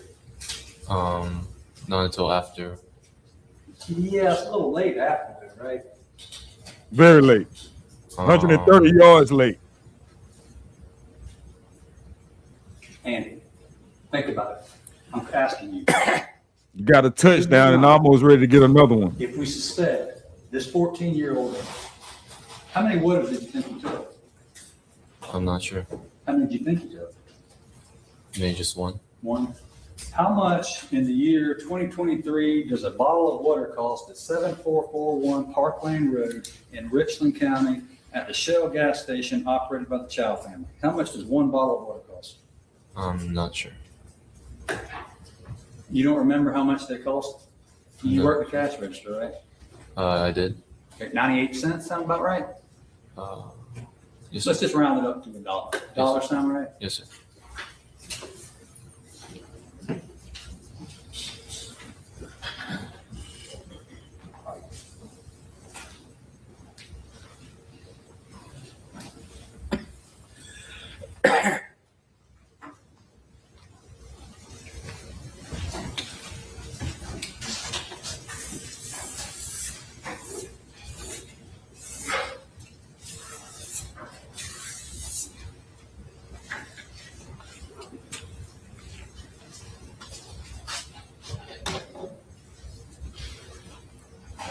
Think you took $1 worth of merchandise from your store? I did think that. Yes, sir. And you were certain? I believe he had taken it. Yes, sir. You strongly believed enough where you left your counter, you left the cash register and ran out, correct? Yes, sir. You yelled at him. You soft-spoken today, yeah, right? Yes, sir. You weren't soft-spoken on that particular day, were you? Well, I just called out to him. You used your voice, right? You Yes, weren't. It's not difficult to hear your voice in those videos, is it? No, sir. And your dad, he ran with you, correct? He was behind me. He ran with you, correct? I would not. I didn't know what he was doing behind me. He ran with you, correct? You didn't know what he was doing, but he ran with you. Boy, he was running with you. He ran with you, correct? Watching the he's video, getting I mad. saw him running behind me. He Yes, sir. ran with you, correct? He ran. You know, he doesn't like the answer. How does He ain't trying to hold his composure. He want to shoot him. He ran with you, correct? Look at him biting the lip. Look at him. Yes, sir. Watching the video, I saw him running behind me. Okay. And you're taught to obey your father, correct? Yes, sir. You understand my question? As in just like, Were you taught to obey your father? yes, sir. You were not taught to disobey your father, were you? No, sir. Okay. So when he yelled to you, Andy, stop! Do not do this. You listened to him, didn't you? Yes, sir. Huh? Yes, sir. So when he yelled that day, you stopped, didn't you? When? He ain't telling him to stop. Shit. May 28, 2023. That's what we're talking about here today. Yes, You sir. remember May 28th of 2023? Yes, sir. You remember when y'all ran out the door after that 14-year-old boy?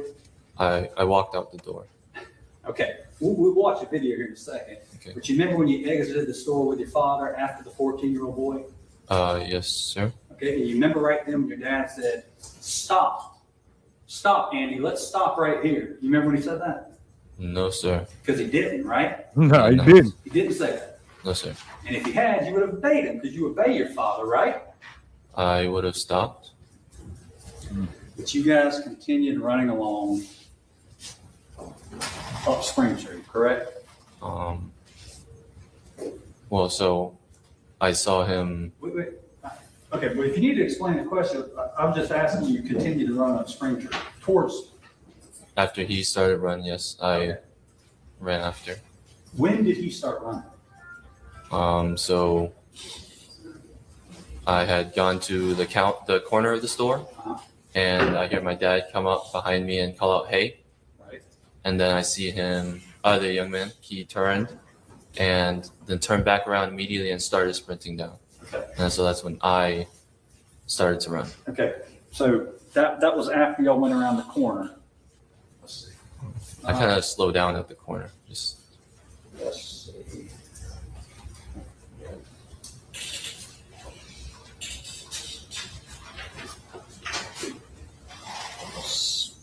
Stephanie, can I have state 16, the clip, or clip 16 and 6 in the 4?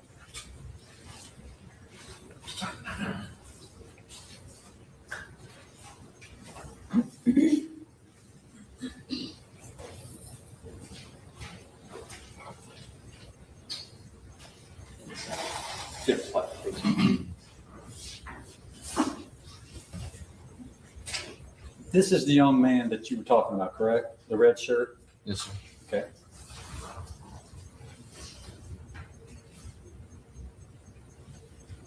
That's you watching him, correct?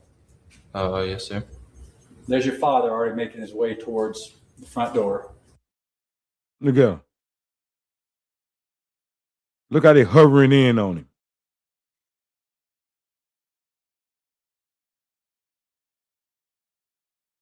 That dude like, man, what's going on? He just walked in the store.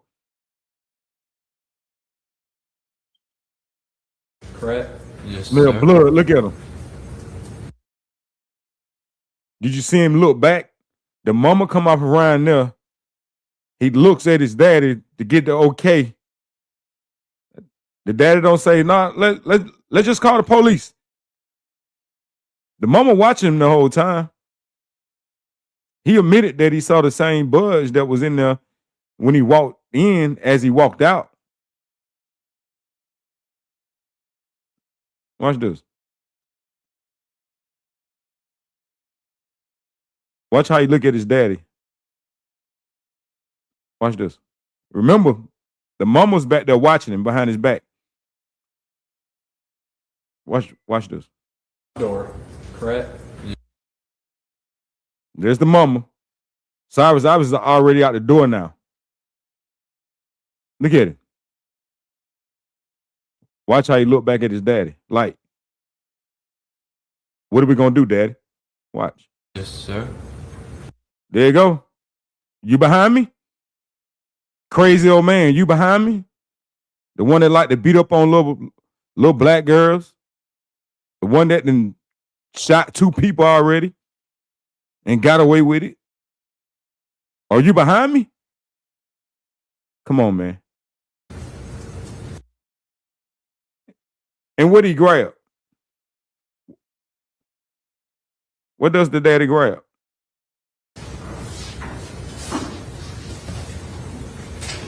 This is the young man that you were talking about, correct? The red shirt? Yes, sir. Okay.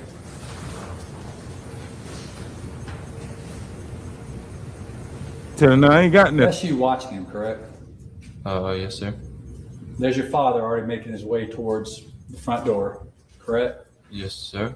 Look at that. Make sure you're behind him. Look at that. What did daddy grab out that counter right there before he started running? Look at it. Okay. And your mother left too, correct? In the video, yes, sir. Okay. The son, the daddy, and the mother left out the store, and they chasing somebody down for a bottle of water, but they leave 2 customers in the store to take whatever the hell they want, including the cash register.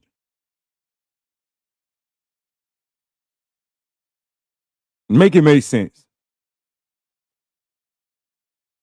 Make it make sense.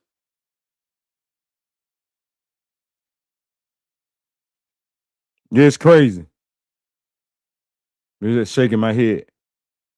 But he said he had his own son be an enforcer. His father gave him the go ahead. Yes. Yes. He looked back at him. You with me? Let's go. Let's go.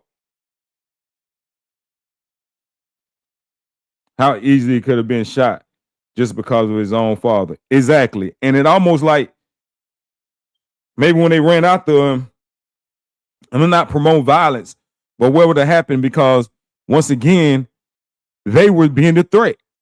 It doesn't matter what you do, you chasing somebody down.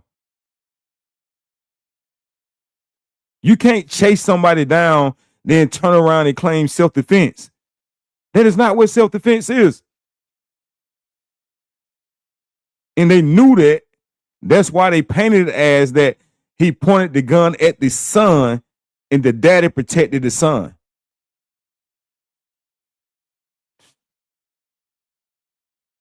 All right, let's go. Who is manning the cash register right there? No one. That man right there, they don't work there. Who's this gentleman? Customer. Okay. Is it common for the whole Chow family to leave the gas station and the customers inside the store? Well, I wasn't completely sure what my parents were doing, but I exited the store. Everyone left over $1 of water, correct? I left because I thought he stole something. Okay. And your dad, as you saw, was right on your heels, right? Rewind. In the video? Is your monitor working right now? Yes, sir. Okay. All right, press play, Stephanie.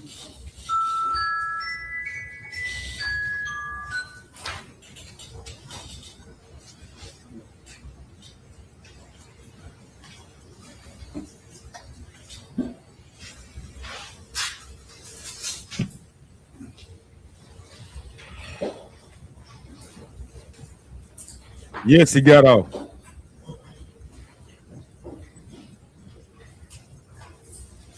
Look, so it was so bad that it caught that guy's attention. Like, damn, what's going on with Buddy back there? He had to turn around. Because this is where the mother stopped him and questioned him. You see, Buddy got to turn around.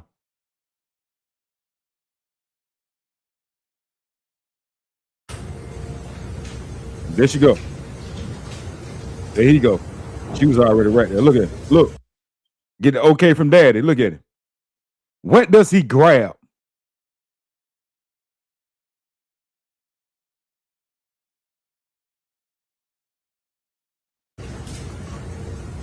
Okay. Oh, he put that bottle down. Are you not? Yes, sir. I see sorry? that. I see that. Yes, sir. Yes. Is that yes or no? Yes, sir. Okay, thank you. Stephanie, can I have clip 20 from slide 4? Yeah, he got off. And tell me, before we watch this, tell me what you said. You just Respectfully, no. Thank you. Yes, sir. I walked out. You just Good to walked see And you. then I walked to the corner. All right. How would you describe what Cyrus Carmack Belton did when he walked out? Was he walking or was he running when he left the gas station? Out the door. Yeah. He was walking. Rather casually, was he not? You could Yeah, say he that. walked out. Was he looking over his shoulder or anything like that? Or No, sir. just kind of casually left the store? Yes, sir. And you two just bust out after him, correct?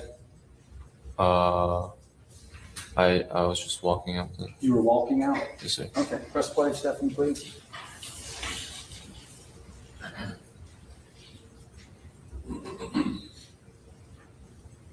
Look, he just walking out, taking his time. Look, chilling. Going on about his business. Now watch this. Look, That's pop out there. Look at it. All three Yes, of them. sir. That's walking? For me, yes, sir. You typically walk that fast? Okay, so when you get off the stand, you're gonna walk that fast to your seat? Depends on what I was doing. Okay, what were you doing there?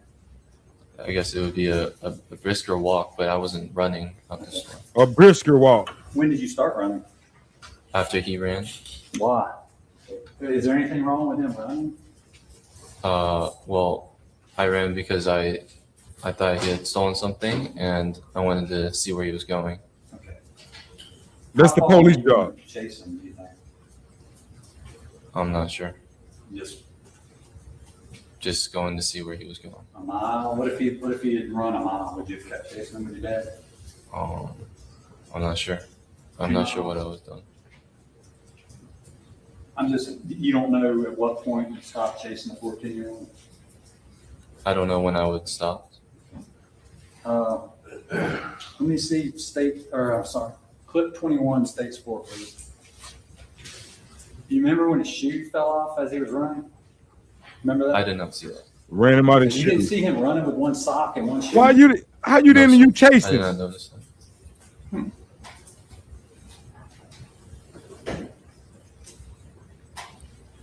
For real, Flip. Well, in the court of law, what the defense lawyer was able to convince a jury of 12 was that it wasn't about the bottled water. They didn't chase him by the water. Even though they chased him 130 yards, the jury bought the fact that the daddy saved the son's life. Even though he was shot in the back, the jury believed that once Cyrus fell, he pointed a gun, but still got shot in the back. That's how he got off. Some bullshit.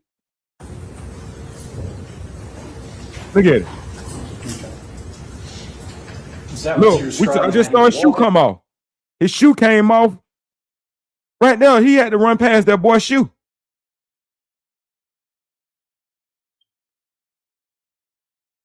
Seen his shoe come off, fly in the air.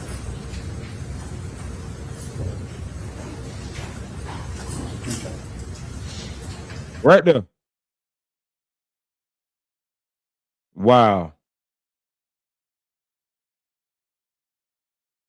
Wow. Is that what you're describing, how he was walking around the corner and then y'all start yelling at him and briskly walking towards him and then he takes off running?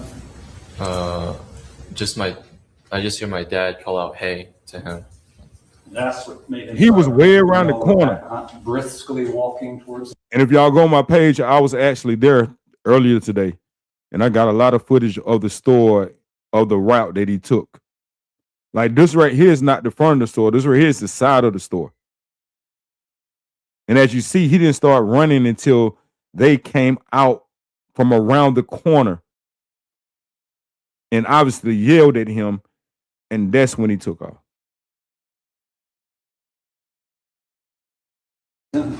That's what made him start running? I kind of just slowed down to a stop at the corner. I wasn't walking at him. You slow down to, okay, let me go back. Let's watch it again because I didn't see that. What made these people, the police, how did he get off? Of stage 4, and let's watch Andy stop as he goes to the corner. Is this the case where the guy shot the kid in the back for spilling water? Yes, Lexi. Look at him, walking out, chilling. No rush at all. Look at him. And there they go. All three of them. Three amigos. All right, when did you stop right there? I didn't see it. I missed it. I slowed down at the corner. Okay, and then he started running. And every time you see somebody run, you feel compelled to run after him, right? I did. I believe he had stolen something, so I ran to go see where he was going. Okay. Let me have clip 24 of state sport. And he said he chased him, not to catch him, but just to see where he was going. Yeah, right.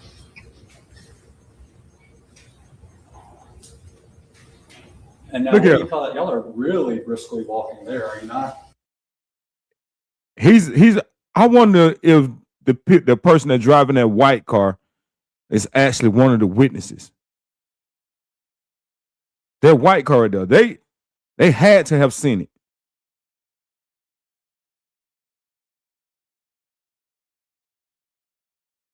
And I think the son is running so fast. I think he even threw his hat off. Let's see, watch this. Watch him grab his hat.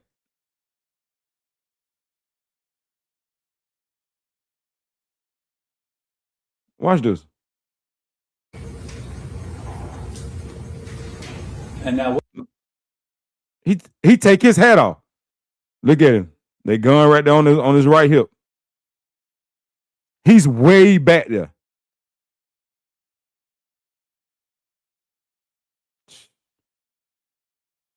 What do you call it? Y'all are really briskly walking there, are you not? That's a real. Did he begin to pull his gun right before he get out the camera frame? The daddy? And then he started running. And every time you see somebody run, you feel compelled to run after him, right? I did. Well, I believe he had stolen something. So and right where he ran at is nothing but bushes. See where he was going. Okay. Let me have clip. No camera view. States for Stephanie.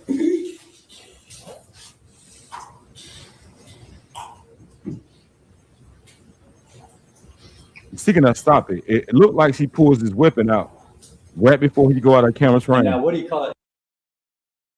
Do we grab it? Y'all are. Yep, he reached for it. Crazy. Really briskly walking there, are you not?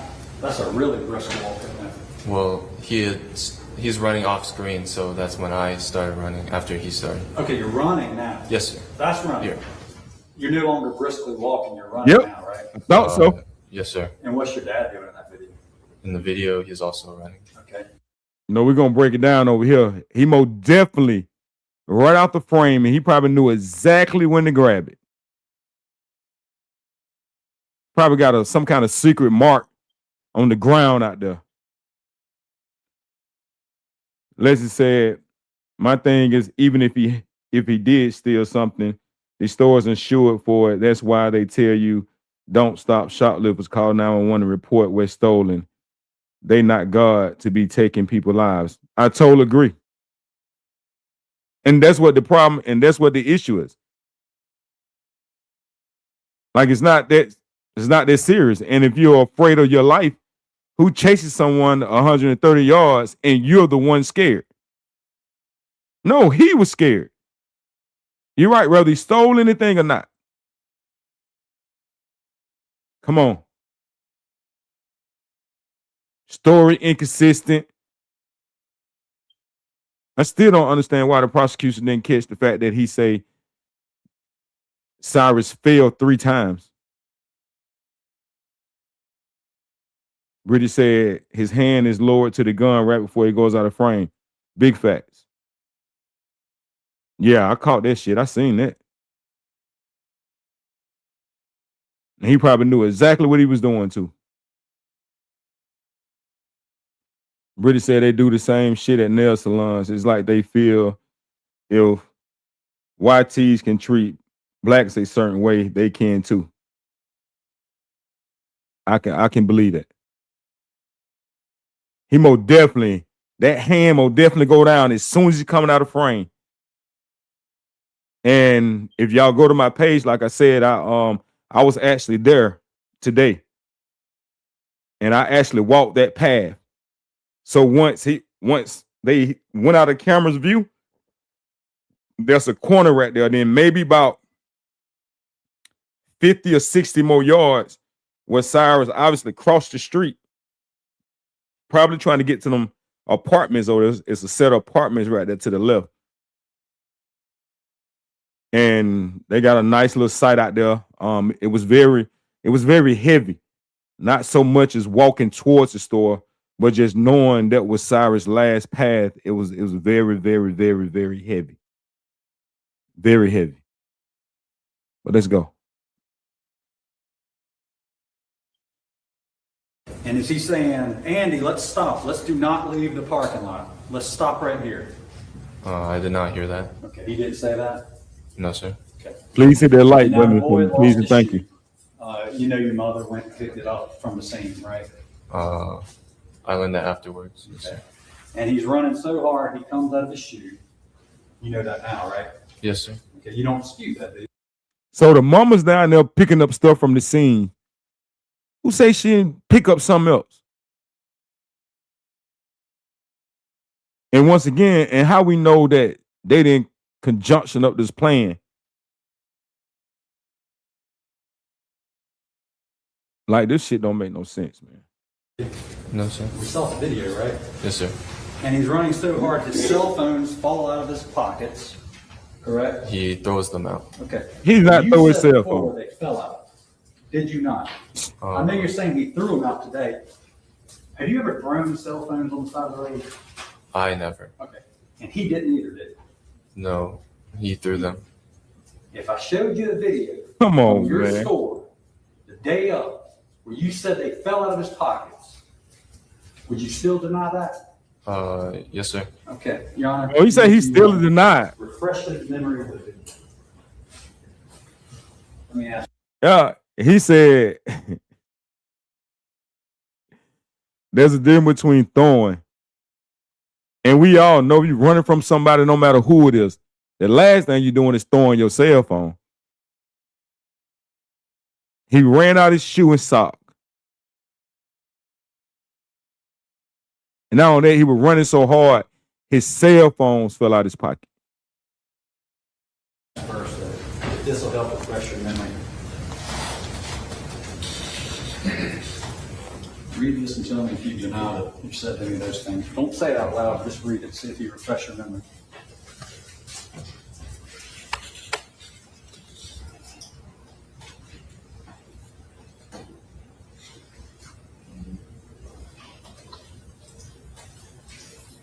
Okay. Do you deny saying that? I do not deny saying that. Okay. So you don't disagree that the day of, you said these things flew off and you never said anything about him throwing anything? I know. At that moment, yes, sir. Okay. I did say that. And this was the day of? Yes, sir. Because why would anybody throw their cell phones out? Does that make any sense to you? I would not know. No. So in where he's admitting in that moment, that's what he saw. But since this happened in 2023, May 28th, to be exact, 2023, what he's admitting is the fact that over time, people had told him things. And now this is what happened versus what he said happened the day of. This is what he just admitted to. This kid has been coached. He's been told what to say. Where the perjury charges at, man? And once again, like at the scene, we're talking to some people. And the state of South Carolina is the hands of one of the hands of all. If me and a group of people go out and do something right now and someone end up losing their life, they are charging all of us.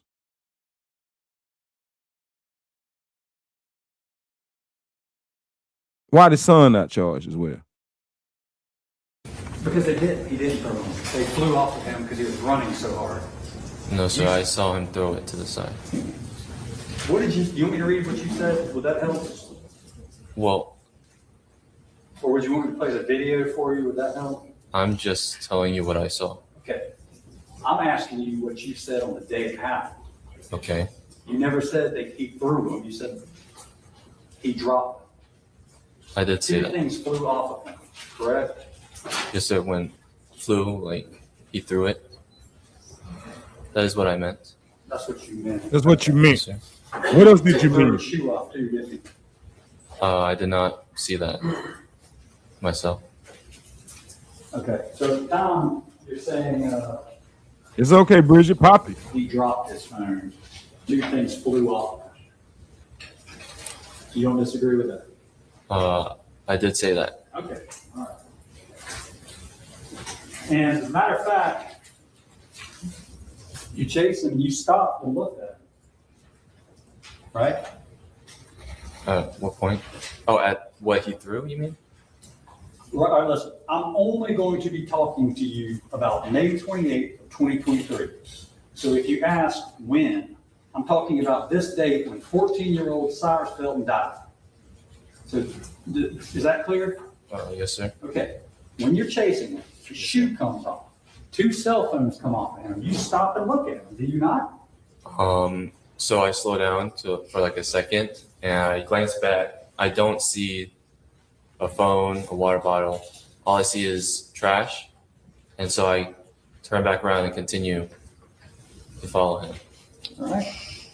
Would it surprise you to know that you had previously said that you stopped and looked and noticed there were 2 cell phones on the ground? You said that? Do you disagree? Just more say, did I say that? Would it help you if I refresh your memory? Yes, sir.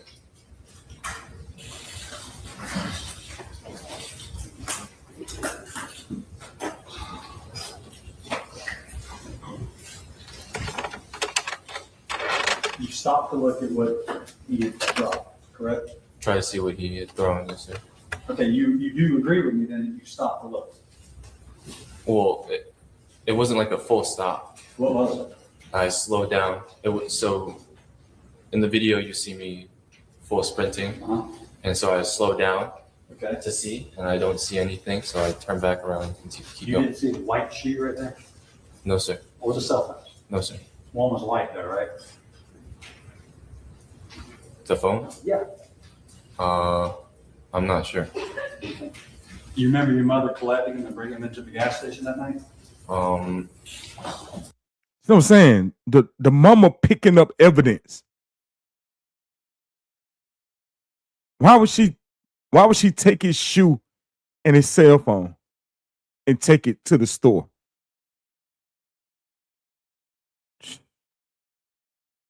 Well, you can't make this shit up. British said they was lowered down to the side of the cliffs to blow off rocks to build the railroad. Do you know how many of them died so early they forgot they were seen as trash too? It's deep, Bridget.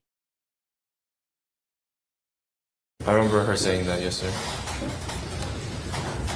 Now, whenever Cyrus goes, The mama charge at tampering with evidence. let me have 6, 7, please.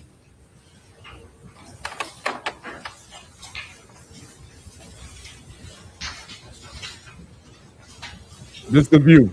It was the other day. You recognize this to be 7441 Parkland Road? Yes, sir. Okay. And under this awning, approximately here is where the entrance of the store is, correct?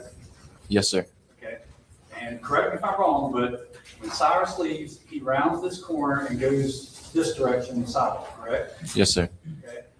As you guys come around the corner at a brisk pace with your dad yelling, he Calling takes out. off sprinting, does he not? From right there. My dad calls out to him, "Hey," that's it. And he And takes off sprinting, correct? yes, sir. Okay. Are you able to see these 2 posts right here, the 2 white posts from the black car? Yes, sir. Okay. Cyrus ran around those and took this cut through, correct? Yes, sir. I'm sorry? Yes, sir. Okay. But you and your father. They cut him off took from right this, there. Right. direction, Tried to cut him off. Yes, sir. right? Yes, sir. Okay. His shoe came off somewhere in this vicinity, correct? I do not believe so. A little bit before, I where think they it was shaded with earlier. a tree at. Okay. Judging off the video, Somewhere in here then? Yep, right there. maybe a bit further back. Somewhere here. Yes, sir. Okay. Right out the frame. Cell Almost out the phones were frame. found in this general area? Or where did you stop to look where he had? It is still in the parking lot. I'm sorry? It is still in the parking lot. The cell phones? Yes, sir.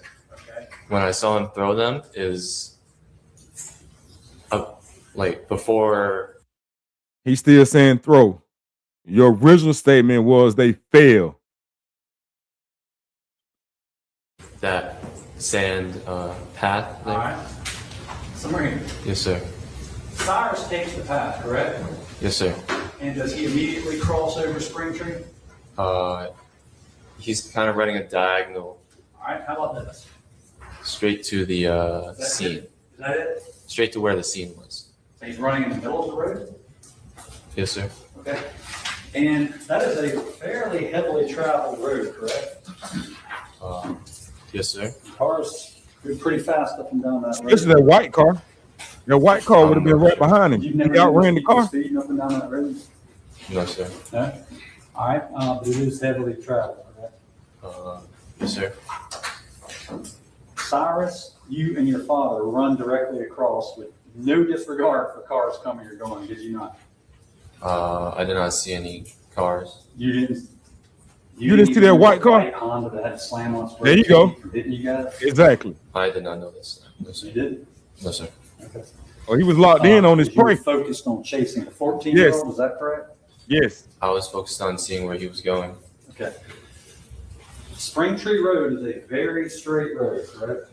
Yes, sir. And it's a dead end. He could have only went See two a places. Great distance down this road, correct? State's 15, please, Stephanie. No, sir. 15. Could have went left in the apartments or right to some apartment. Could have went nowhere else. Spring Tree is a straight road, correct? It is straight. Okay. And it dead ends eventually, correct? Yes, sir. What are these apartments right here? I'm not sure. All right. What are these apartments right here? I'm not sure. Are there any more apartment complexes besides these two? I'm not sure. But it dead ends? Yes, sir. All right. So what's the purpose of sprinting after Cyrus if you merely wanted to find his direction of travel? Don't we already know his direction of travel without even leaving the property? Well, it is a dead end for a car, but not for someone on foot. What does that mean? You can How go do you know? You been back there? anywhere. Where could he go besides the apartments? I don't understand. Oh, you can go You through the could- bush. You could go through it. I don't understand. All right. Where can anybody go besides those apartments? There's only 2 apartment complexes to go to before you hit the dead end, right? Well, you could walk another direction, not on the road. Explain that. I don't understand. Are you trying to say you could go through the woods? Yes, sir. Okay. So were you prepared to chase him through the woods? I don't know. Do you know, like, at what point your dad and you stop, or are you just chasing for eternity? I don't know. I was just, the only Okay. thing I was thinking was to see where he was going. All right, Bridge. Get that bottle of water. Gotta get that bottle of water, right? No, sir. Okay. Don't we know which direction he went? I mean, if the cops show up, we know how to call 911. We've established that. You say, officers, this is the guy you're looking for. This is the guy you're looking for. And he went straight up Spring Tree. Not too many places he can go. He can take a right or a left. Oh, and by the way, we got his backpack. We got his shoes. We got 2 cell phones. Come on, man. Shouldn't be too hard for you guys. Right? Well, I did not see the phones. I did not see a shoe. But you know you are a computer information systems graduate or whatever you are. You know intimately about computers and you know about the capabilities of your surveillance system, do you not? I know that we had his picture. And you know about the wall of shame, do you not? Yes, sir. And you know how to call 911, do you not? I did. So why do we check? You want to find this direction. I know that's what. Is that your explanation? You want to find direction of travel? Yes, sir. Okay. We got videos that show his direction of travel. You say he didn't go to Park Lane, he went down Spring Tree. You can tell officers his direction of travel, right? You never even have to leave the property, do you? You could. I could get more details. More detailed on where he went, because the even though the road is straight, it goes up a little bit, so you can't actually see down the road. There's a little hump. It's your testimony that you and your father had to chase up there to see specifically where he went so we can get that dollar bottle of water. Is that your testimony? Well, I was running to just see where he was going. Why do you have to run on that straight road? The boy has one shoe on. I mean, can you do that brisk walk you like to do? Well, I was not thinking that at the What were you time, thinking? to see where he was going. I'm gonna ask you, I'm gonna leave it behind after this. But when you stand, stays clean, please. You can see all the way down the road. Clean, yes, ma'am. When you stand right here, you recognize this to be the driveway of your gas station. Yes, sir. You can see right up the road, right? All the way there. I was there today. At my height, I would not be able to see all the way down. Let me ask you something. Do you have, I see you wear glasses. Do you have issues with your vision? Just a little bit. Okay. And do you have trouble perceiving things even with glasses? No, sir. You don't? No, sir. So with your glasses, you have good eyesight. Yes, sir. Okay. You see this car right here, Andy? Yes, sir. What apartment complex are they with? That first one. Okay. And then how many more up the road? I'm not sure. All right, well, dead ends, right? Yes, sir. So if you stand right there, you can see him take a left in that apartment complex, right? Yes, sir. Okay. And if he keeps going, you know there's You can a only dead go end, right. Right? Yes, sir. And you know there's only that other apartment complex on the right up there. Yes, sir. So if you stand right there, stay in your parking lot of your store at 7441 Park Lane Road, you can go ahead and rule out that first apartment on the left if you pass it, right? I could, yes, sir. Okay, but if he turns in there, you can say, officers, he went up there, took a left, right? Yes, sir. And by the way, we got his face too, right? Okay. And by the way, we got his cell phone and shoe, right? Yes, sir. Okay. Now, you following me still?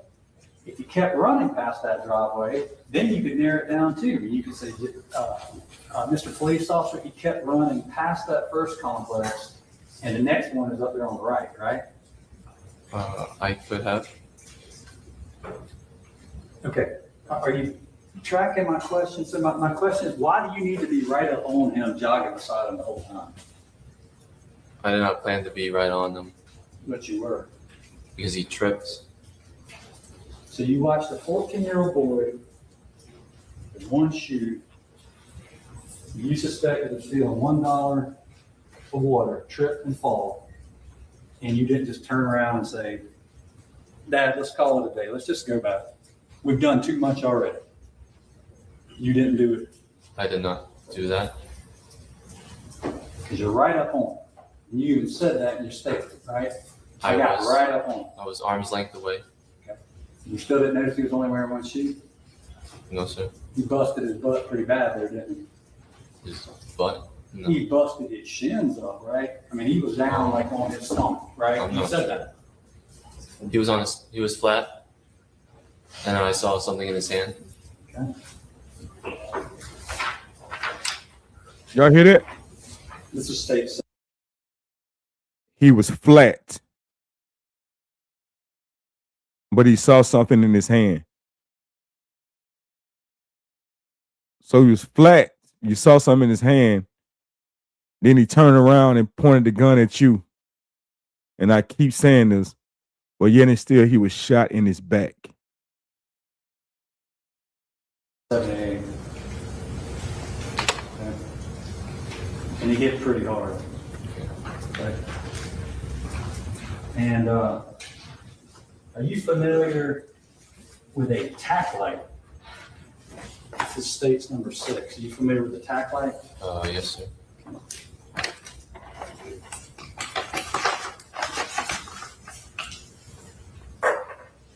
And let's not forget the daddy moved the gun too. I did not see it myself, but Well, like you were standing there with the officer when he identified it being there after the fact. I thought they were talking about a red thing on the floor. Okay. But you didn't see that at the time? I did not see it, no, sir. All right. Well, let me see state's 35.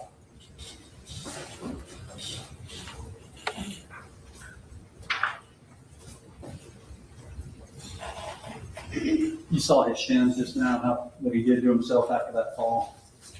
That's how hard he fell. Okay. Crazy. And it was a fairly He bit the, I mean, he hit the ground pretty hard, didn't he? He did fall flat on the ground. Okay. And that was right about here where AA. I don't know if you can see it. So this is where they're saying he fell at right there. I guess where it like right behind the police car. But where he ended up passing is over there, like not where the light is, but they got a memorial right there, like where he laid at, over in that area right there.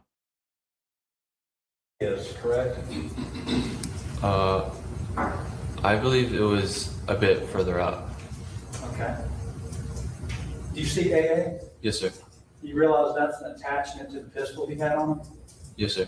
Yep, on his stomach. Do you have any explanation? Because you were the closest one to him, correct? Yes, sir. But he's able to point a gun He at had him. to hit the ground right here for his optic, his flashlight to come detached and come to rest right there, right? You didn't throw it there, did you? I did not. And that's not yours, is it? No, sir. And that doesn't go to your dad's gun, does it? No, sir. So that is where he fell, correct? From my memory, he fell a bit further, Okay. a bit after. So You were closest to him. Yes, sir. How did that get to be right? Which means it's probably where the gun dropped to. The light was there. And we can't take for granted where the gun was because they admitted earlier in his testimony that the daddy moved the gun, which should have been a whole nother charge. How can we get an accurate depiction of what happened when evidence been moved around? If it wasn't for the camera taking where he run out his shoe like right before he go out of camera frame, we wouldn't have knew that. Like, come on, man. Compromising the crime scene. There. Did you move it? Then maybe when he took it out. When did he take it out? I don't know, but when he was on the ground, You it was don't know. already in his hand. Okay. Do you think? When he was on the ground, it was already in his hand. Now remember, he said he was flat. I don't know if anybody ever held a gun. How you be flat on the ground with a gun in your hand, and most definitely not able to point it back at somebody.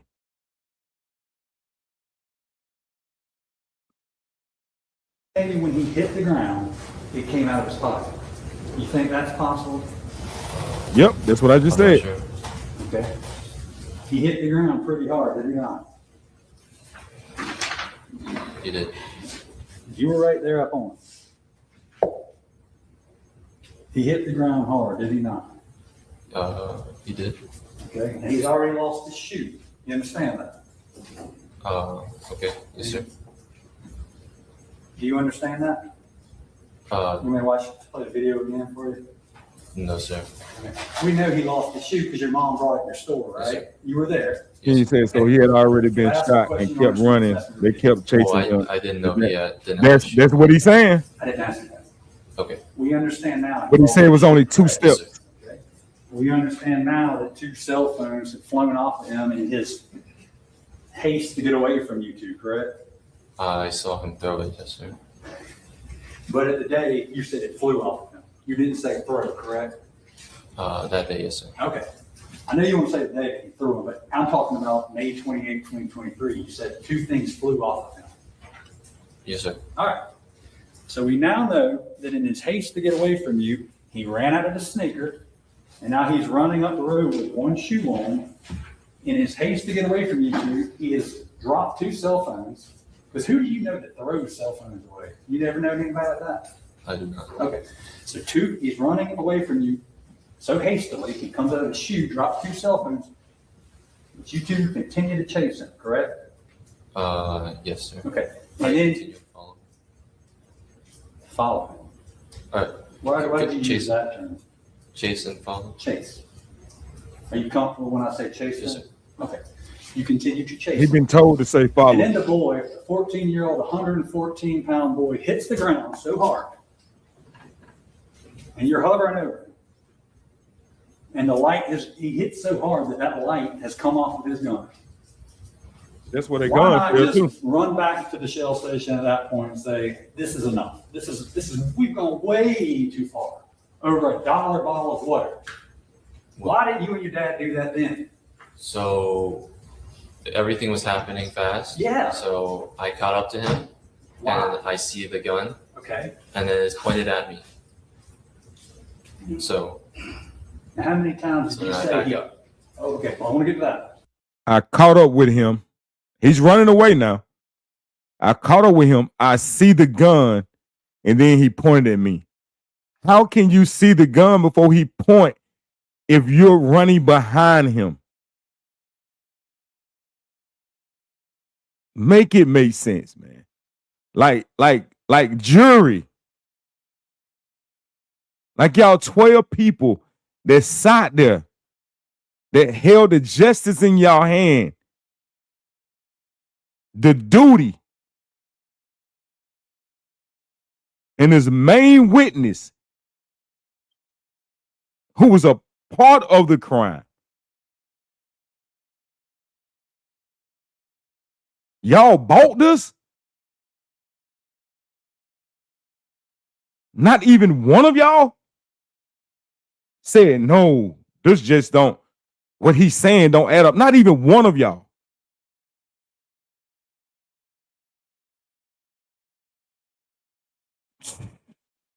Man, you can't make this shit up.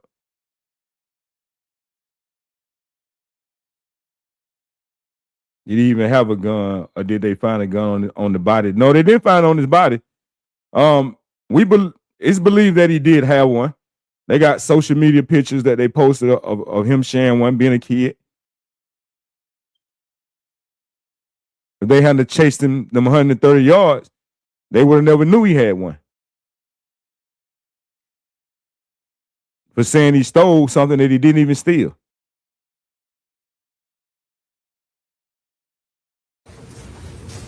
Who did you tell that day that he pointed a gun at you? Nobody. I did not say the exact words, no, sir. What am I doing right now? Pointing at me. Yeah. Come on, man. It's a very simple word, is it not? Yes, sir. He been coached, man. You never say pointed. You never use the term aim. You don't. Or you did you? I did not. I did motion it, pointing. Never said point. Never said aim. You said he pulled a gun. I saw a gun.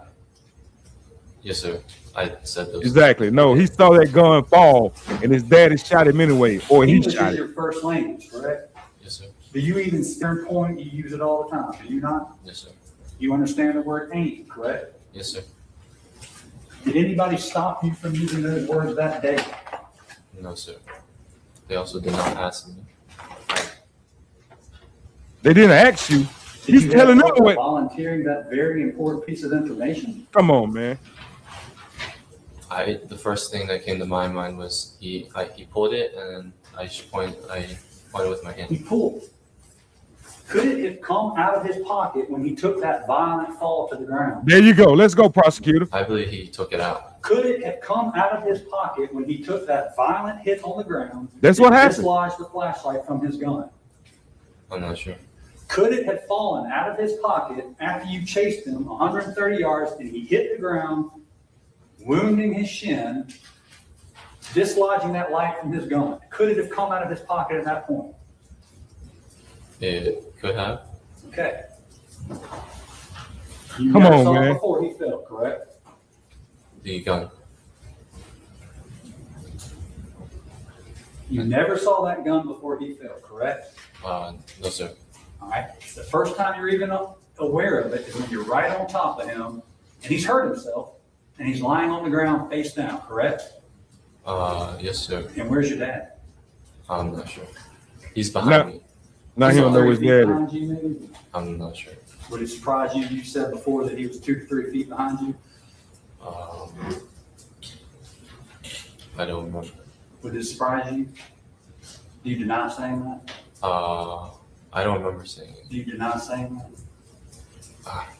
I just don't remember saying it. Do you Truth deny don't need saying no that he help, was 2 buddy. to 3 feet behind you? I'm not sure.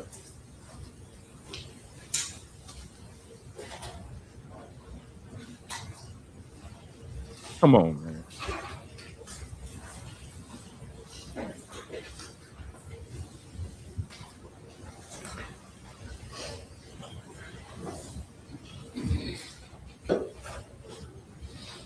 For real? Hold on, I missed that. What that was You that? deny saying that? I don't. No, sir. All right. That's far enough right there, King. I missed that. About how far back?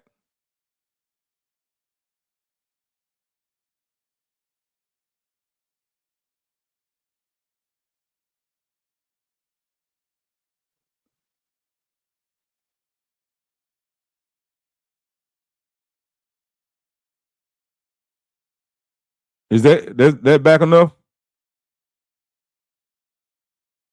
I'm just gonna go way back then. Let's see. That day that he pointed a gun at you. I did not see the exact words. No, sir. What am I doing right now? Pointing at. Yeah.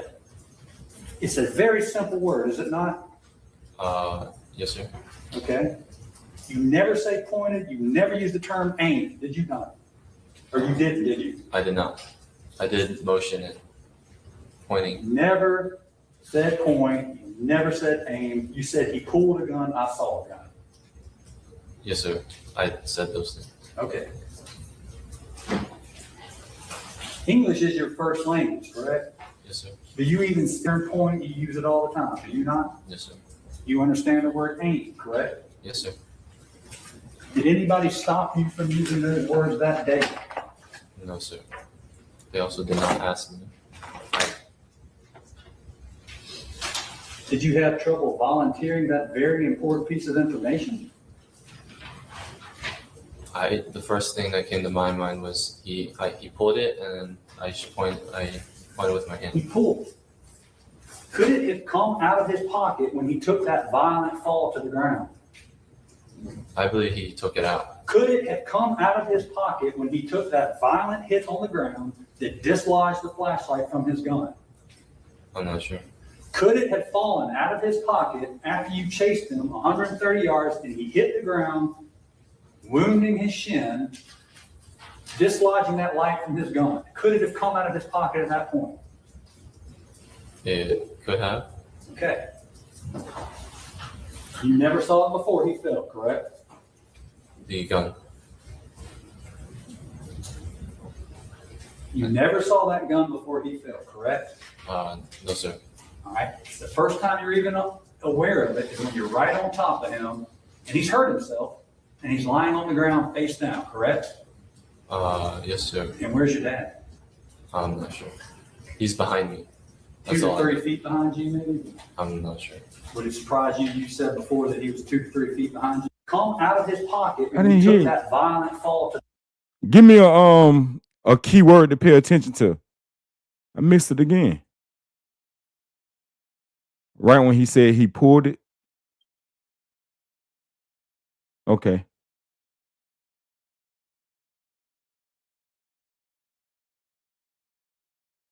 That day that he pointed a gun at you. I did not see the exact words. No, sir. What am I doing right now? Pointing at. Yeah. It's a very simple word, is it not? Yes, sir. Okay. You never say pointed. You never use the term aimed, did you not? Or you didn't, did you? I did not. I did motion it. Pointing. You talking about right there when he said I did not, I did motion it?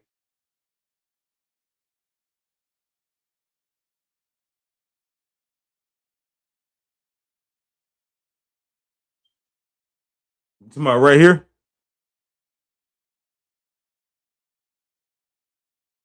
Because he most definitely did pause right there. And he's playing with his ear. Y'all know I'm low key the hood body language expert. This normally is a sign of lying.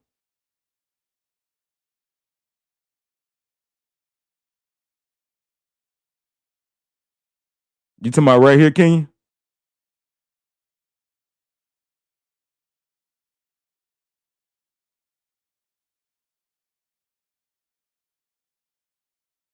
Keep going. Okay. Never said point, never said aim. You said he pulled a gun, I saw a gun. Yes, sir. I said those things. Okay. English is your first language, correct? Yes, sir. Do you even spare point? You use it all the time, do you not? Yes, sir. You understand the word aim, correct? Yes, sir. Did anybody stop you from using those words that day? No, sir. They also did not ask me. Did you have trouble volunteering that very important piece of information? The first thing that came to my mind was he pulled it and then Right there. Oh my God. He was about to say I shot, and he said he was I, and he said he pulled it, and then what the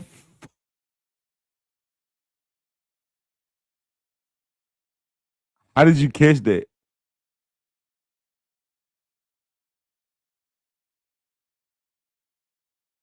You talking about right there, right?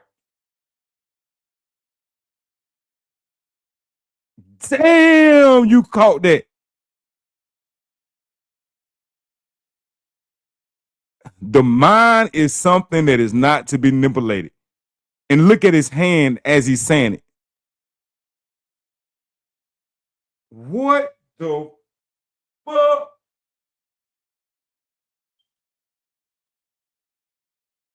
Hell no.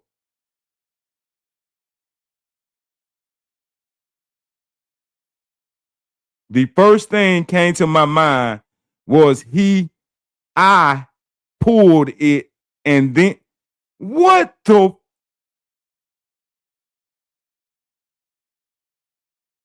how in the fuck did you hit it? And look at his hand. He's gesturing what he done.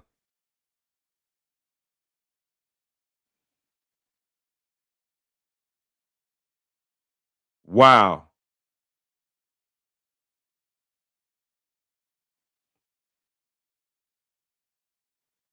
Buddy, I don't know what to tell you about this one, but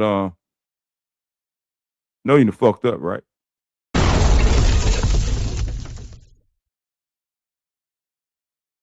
I got to hear it one more time. What that time step? 1:36:13.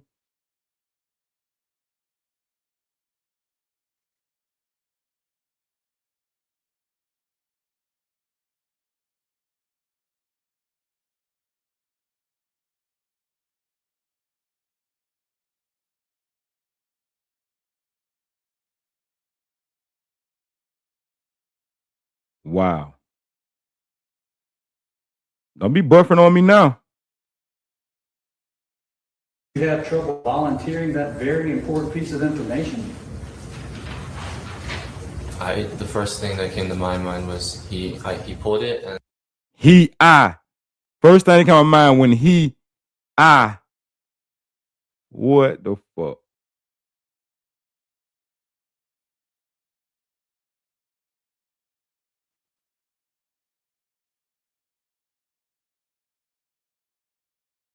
What? You put that timestamp in the chat so I don't forget. 1:36.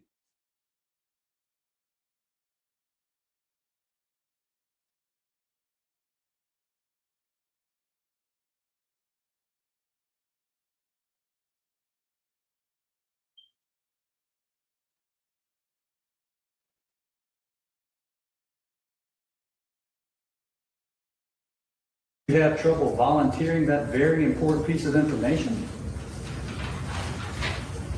the first thing that came to my mind was he pulled it and then I Damn. Could it have come out of his pocket when he took that violent fall to the ground? I believe he took it out. Could it have come out of his pocket when he took that violent hit on the ground that dislodged the flashlight from his gun? Nice catch. I'm not sure. Could it have fallen out of his pocket after you chased him 130 yards and he hit the ground, wounding his shin, dislodging that light from his gun? Could it have come out of his pocket at that point? It could have. Okay. You never saw it before he fell, correct? The gun. You never saw that gun before he fell, correct? No, sir. All right. The first time you're even aware of it is when you're right on top of him and he's hurt himself. See? And he's lying on the ground face down, correct? He caught him again. You heard what he said. Like, you didn't see the gun until he fell. You got to remember, he admitted that he fell 3 different times. So was it the first fall where the light came out the gun? That's what I think. Was it the second time? Or was it the third time?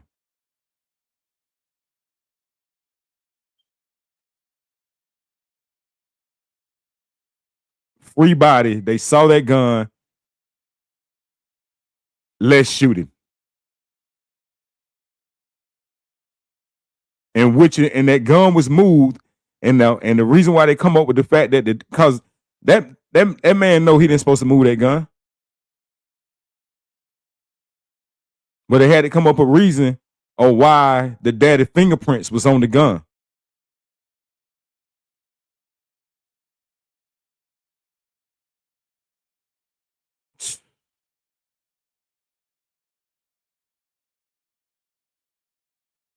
Play wet one more time. You talking about, okay. You're a great finding. Because I'm most definitely catch that.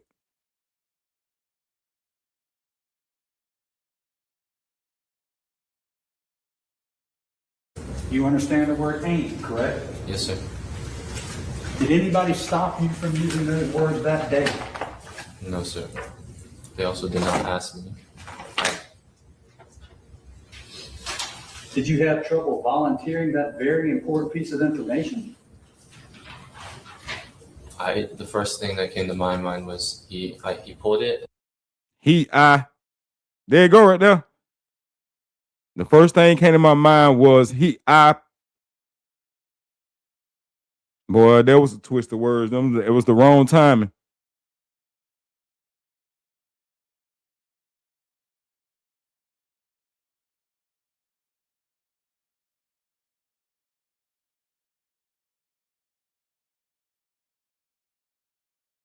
You have trouble volunteering that very important piece of information? The first thing that came to my mind was he pulled it and it's right there. Damn. Well, that's what the word is that he's the one that done it. and I pointed with my hand. He pulled. Could it have come out of his pocket when he took that violent fall to the ground? I believe he took it out. Could it have come out of his pocket when he took that violent hit on the ground that dislodged the flashlight from his gun? I'm not sure. Could it have fallen out of his pocket after you chased him 130 yards and he hit the ground, wounding his shin, dislodging that light from his gun? Could it have come out of his pocket at that point? It could have. Okay. You never saw it before he fell, correct? The gun.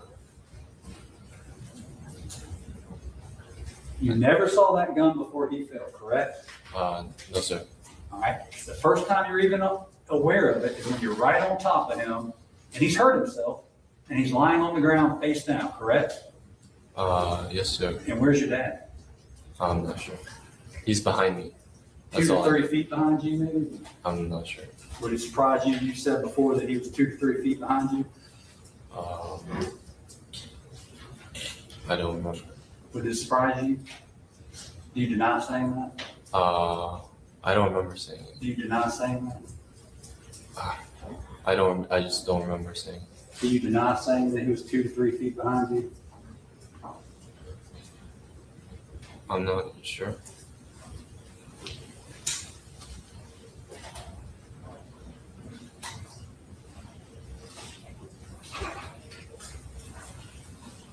Okay, King.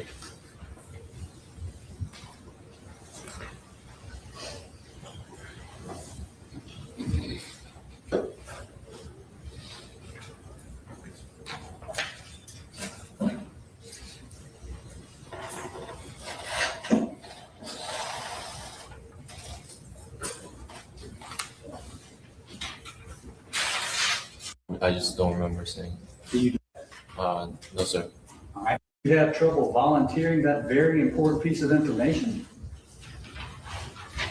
The first thing that came to my mind was he pulled it, and I pointed with my hand. He pulled. Oh, he said I pointed. Oh shit.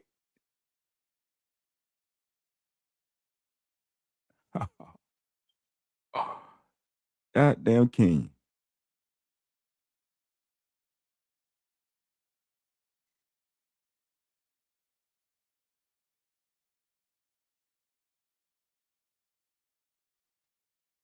You understand the word aim, correct? Yes, sir. Did anybody stop you from using those words that day? No, sir. They also did not ask me. Did you have trouble volunteering that very important piece of information? The first thing that came to my mind was he pulled it, and I pointed. Oh, I see what you're saying. He was like, then he was about to say I shot.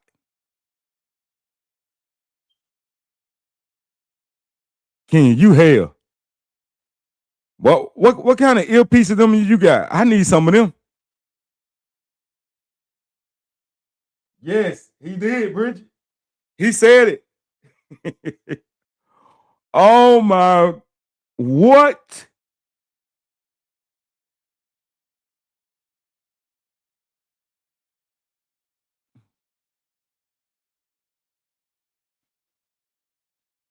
Man, Kenya, I'm calling the DA and getting them your information. They need to hire you in them headphones.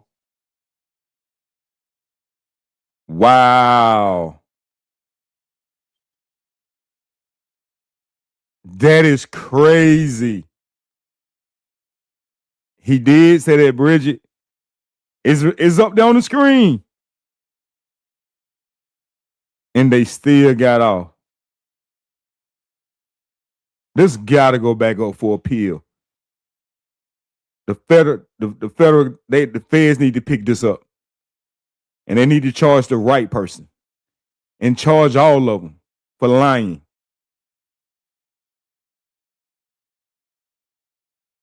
Because they probably didn't catch what Kenya just caught.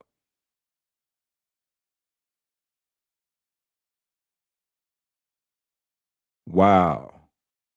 I'm gonna play it one more time and I'm gonna let it ride through. I ain't gonna stop it again. That's crazy.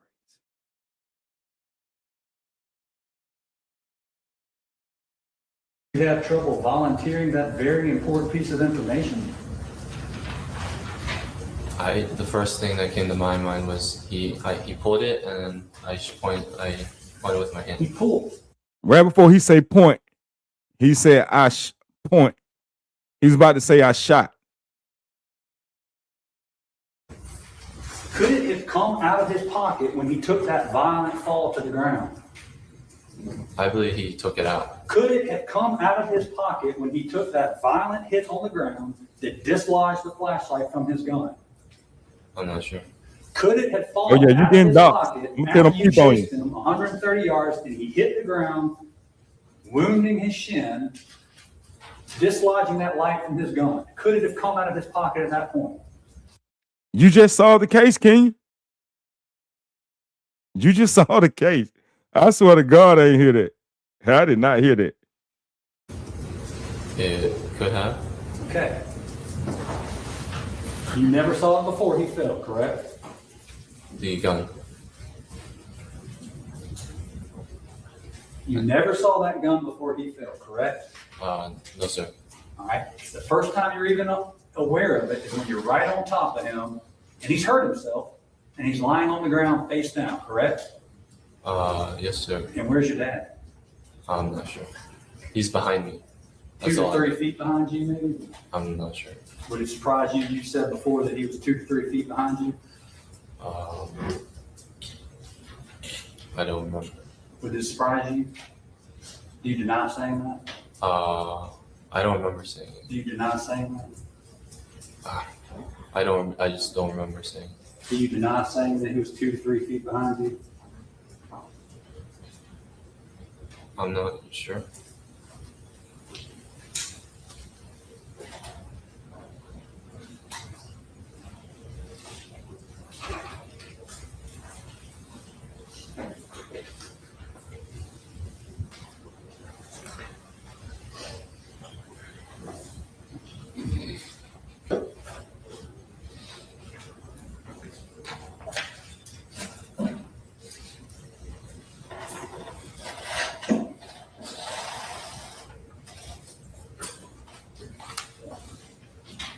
Damn, that's crazy.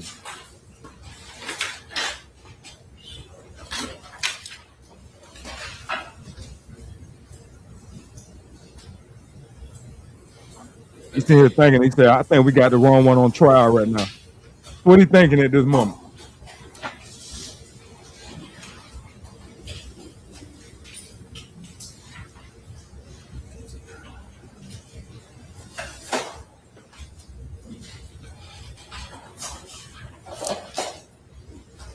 He don't even know what to say no more. Look.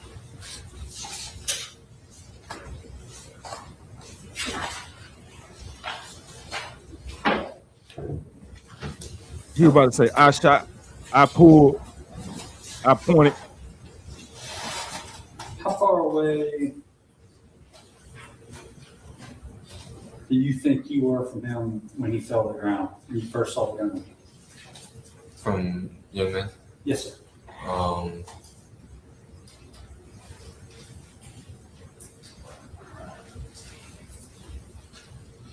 More than like 10 feet. Maybe. Okay. Your dad was 10 feet?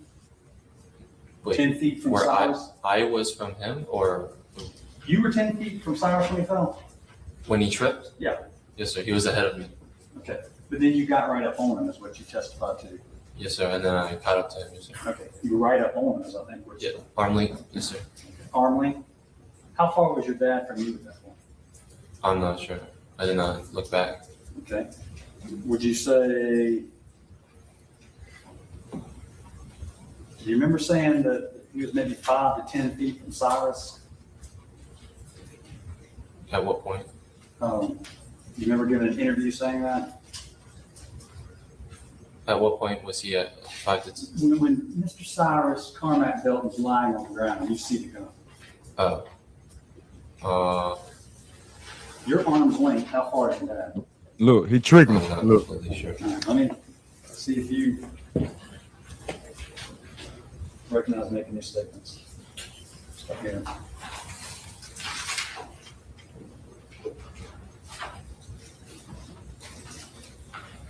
Then he didn't know how far his daddy was when he said he put his hands up and say he got a gun and looked at his daddy. I do not know. Okay.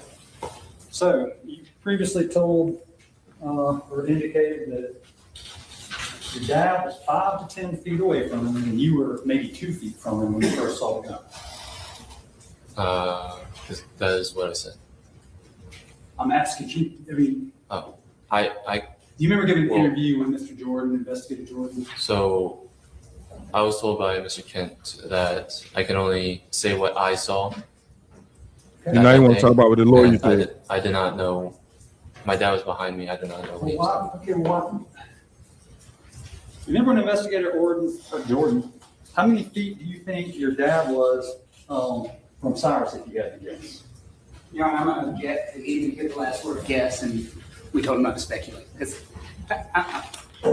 We would approach him. All right, what's up?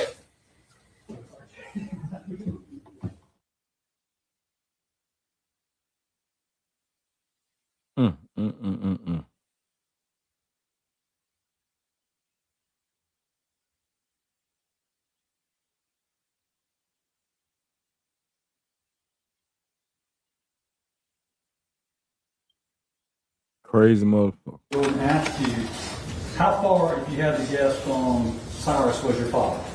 You don't deny him asking that, right? You don't deny saying it'd be like 5 to 10 feet. You don't deny it. So I would be guessing where he was. You would have seen him. How could you have guessed a distance if you didn't see him? I did not see him. Well, you just testified a minute ago with your lawyer that when you saw the gun, you looked up, turned towards your dad, and said, he's got a gun. Did you not testify with Mr. Kent about that? Yes. I thought the question was when I was next to the young man and I saw That's the when you gun. saw the gun. Yes, sir. So And then then you I. check- No, see, So then I see the he gun. can't get it and right points up at because me. he's telling them that he saw the gun after the third fall because he said he fell 3 times. But in reality, they saw that gun that first fall where that light was at. And he's lost right now. That's his problem. He's getting discombobulated. So I put my hands up. And I say he has a gun, still facing, and then I'm backing up at this point, and then I turn and I see my dad. Oh, so now there's a lot See- more time than I thought between these events. See, that's the story he was told Now to your tell. testimony is, you're right up on top of him. He's falling. Okay, stop me if I'm wrong. Okay, I'm just trying to repeat what I think you just said. Okay. You're right on top of him. You see a gun. You don't know where your dad is right now, correct? Yes, correct. So how many seconds does it take for you to go, whoa, whoa, whoa, back up, and say, he's got a gun?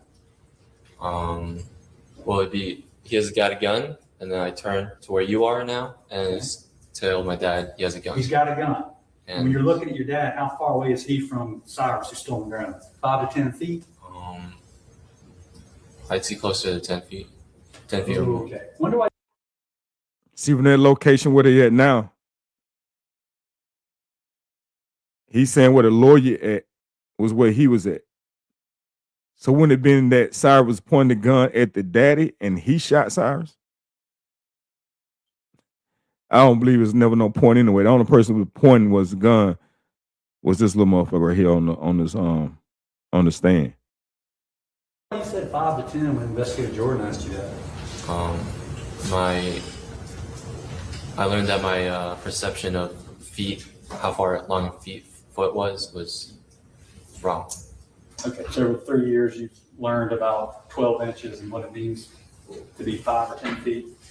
You've learned. Yeah, he's a man that he's been coached. Is that what you're saying? After I explained it. So they told him what he actually happened. He's still on the ground as you're running backwards? Boy, these motherfuckers, they play all in No, our he's face. getting up. Okay. And that's when he points the gun at me as he's getting up. And still running? He continues to run? He does continue to go forward, yes, sir. Okay. And so I guess that must mean that he's doing this. Not behind him, because I'm not backing up straight backwards. Okay. How are you backing up? Since I was running full speed, I slow down. I'm maybe arm's length away, and then I see the gun, and then I start to back up. I start to go out this way. Okay. Stephanie, can I have stakes number 26? All right. Judge, can I have the witness just step down just to explain real quick? And you can, here. So he fell the last time was right in between them trees right there, where that shaded area right there. That's where he passed it. Stakes 26. Yes, sir. All right, show us where he, and I want you to, as best you can. On the left tip side. of that, on the exact spot where he fell. It would be right here. Okay.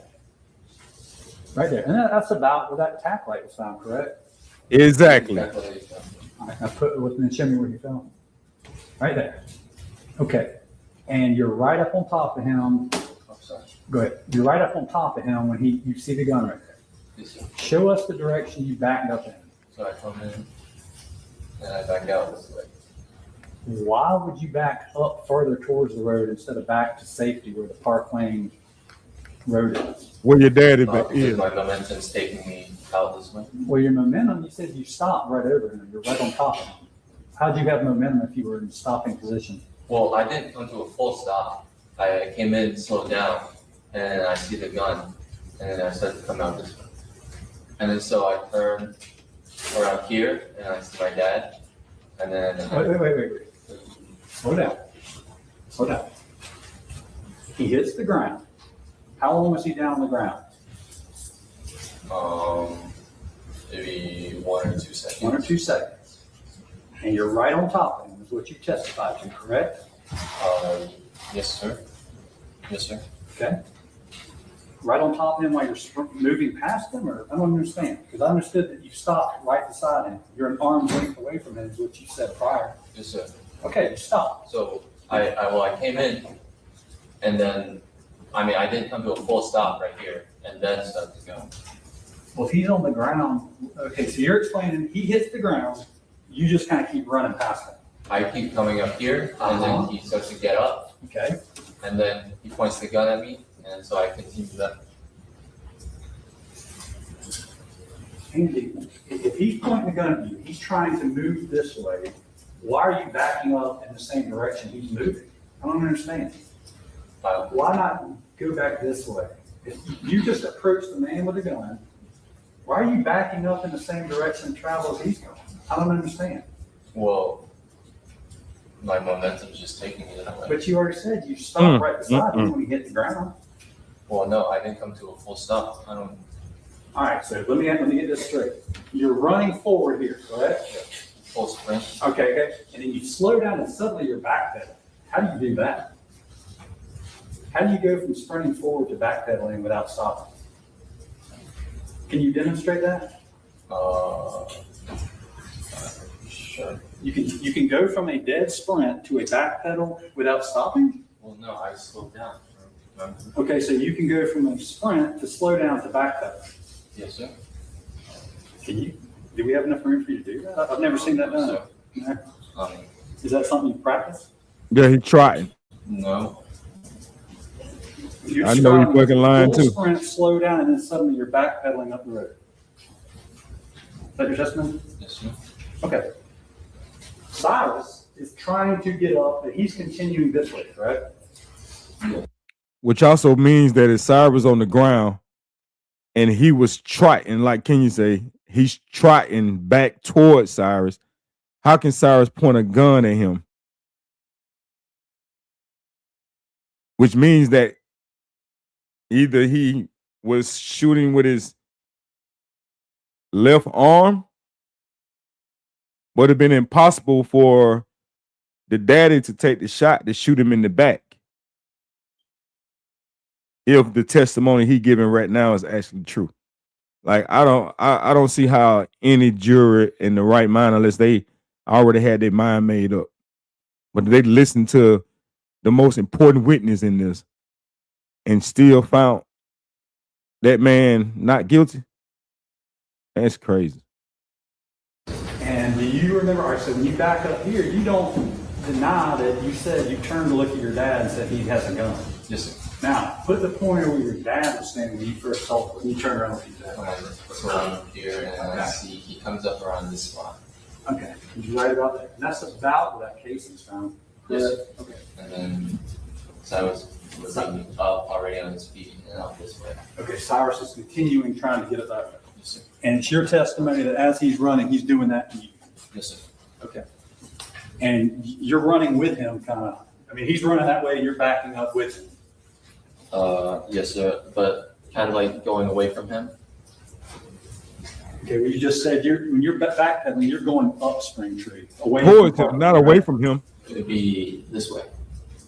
Okay, but are you going towards Park Lane when you're backing up, or up closer up? Yeah.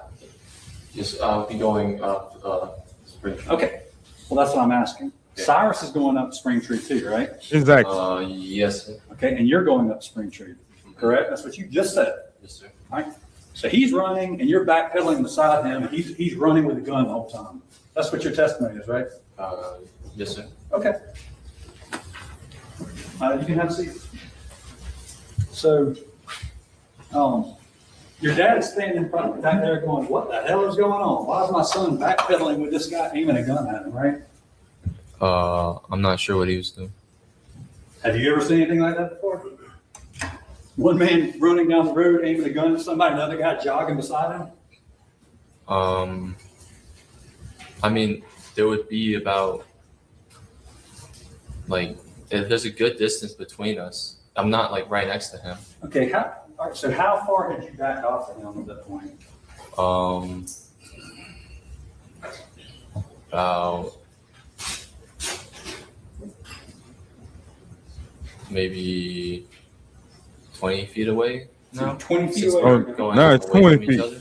Okay, but you're both moving up Springtree away from Parkland. Up Springtree and away from each other. Okay, and there's trees in between you and Cyrus at this point, correct? Yes, sir. Okay, and he's trying to get towards those apartments. Well, there's no trees right there. I'm not sure what he was. Which direction, one more time, Andy, which direction was he going? Was he going towards Parkland or up Springtree? He was going up Springtree. Okay, and Boy, ain't no trees right there in the middle of the road. The boy just admitted there were trees in the middle of the road. Boy, if you don't stop telling lies.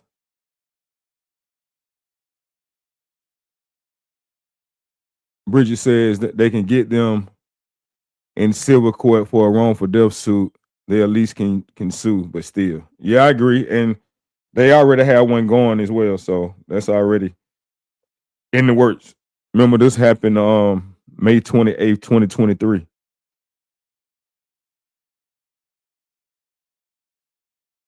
And once again, I said this earlier on my live, people saying, like I said, the store been shut down ever since the verdict day. I think it was like Monday or Tuesday. And the police is up there guarding the store because the last time it happened, they actually vandalized the store real bad, spray painted it, bust the windows out, and all that stuff. And it's saying now that they sold it. But once again, anybody listening, we do it all the time in our culture. Somehow at a club or in an establishment, yeah, we make people think we done sold it, but we just put it in somebody else's name. Somebody we cool with, create another LLC. If you know, you know. Can you say is how you never not right next to him if you say at one point you was right on top of him? What he do say, ready, set, go, and let him run and get a head start? I'm confused. Exactly. Doesn't make, because he lying. Straight up lying. what's the name of Springtree? Some apartments. Right, but is there any doubt he was trying to get away from you two? Yes. I don't know what he was thinking. What you mean? Toward you or away from you? I was running away from him. Now that What? he's pointing a gun. Let me ask you, I'm gonna make this real easy for you. Did he just say he was running away from him? They didn't chase him 130 yards. Almost a football field and a half. Yeah. He losing it right now. Okay. When y'all left the Shell station, was he trying to get away from you two? Hey, Shell, how you doing? How you doing? I'm not sure why he ran. Did he ever stop and ask to shake your hand? No, sir. Did he ever run towards you? No, sir. Okay. He was running away When you from you. get time, play it back. Okay, hold on. I can't speak for him. Yeah, that prosecutor was getting frustrated with him. Was he running towards you? No, sir. Was he running? Shell, Kenyon done cracked the case over here in the corner. She done cracked the case. You still in here, Shell? If you gone, you pop in and pop out. You still in here? I had to see if she's still in here. She get ghosts real fast.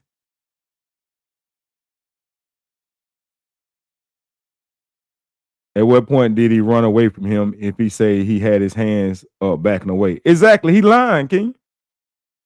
I mean, you done caught him in the ultimate lie. All right. Listen to what Kenya found. So let me remember where I'm at so I can go back to it. So we ain't got to listen to the whole thing again. So we're at 152. So let's go back to 136.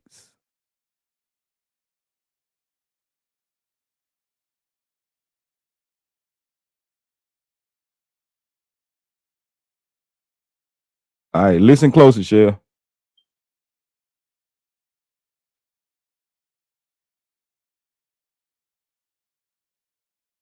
You have trouble volunteering that very important piece of information? The first thing that came to my mind was he pulled it, and then You about to say I shot. He pulled it. Now listen to the rest of it. I pointed with my hand. He pulled. Could it have come out of his pocket when he took that violent fall to the ground?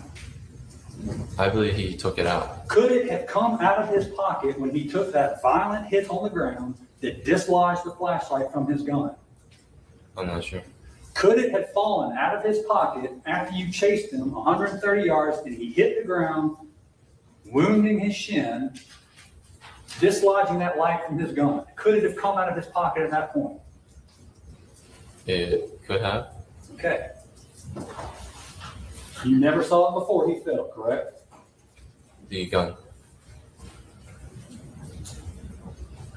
You never saw that gun before he fell, correct? No, sir. All right. The first time you're even aware of it is when you're right on top of him and he's hurt himself and he's lying on the ground face down, correct? Yes, sir. And where's your dad? I'm not sure. He's behind me.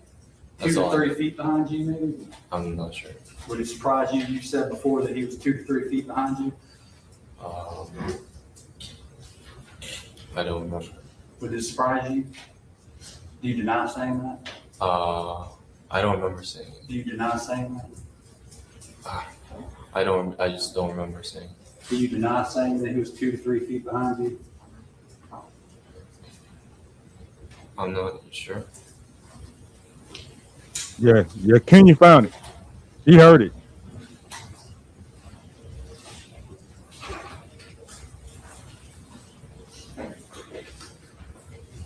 He said something else at one point too. I think it's coming up.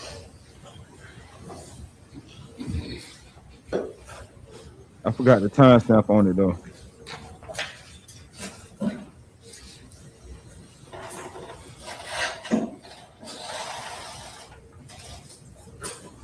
Kenya, did you remember the other timestamp?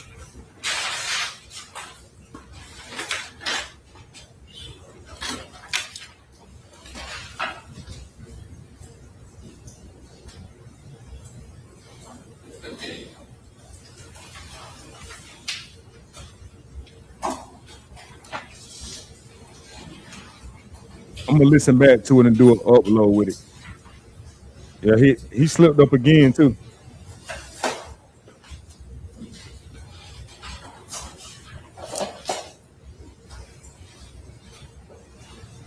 I think the second time he even say I shot.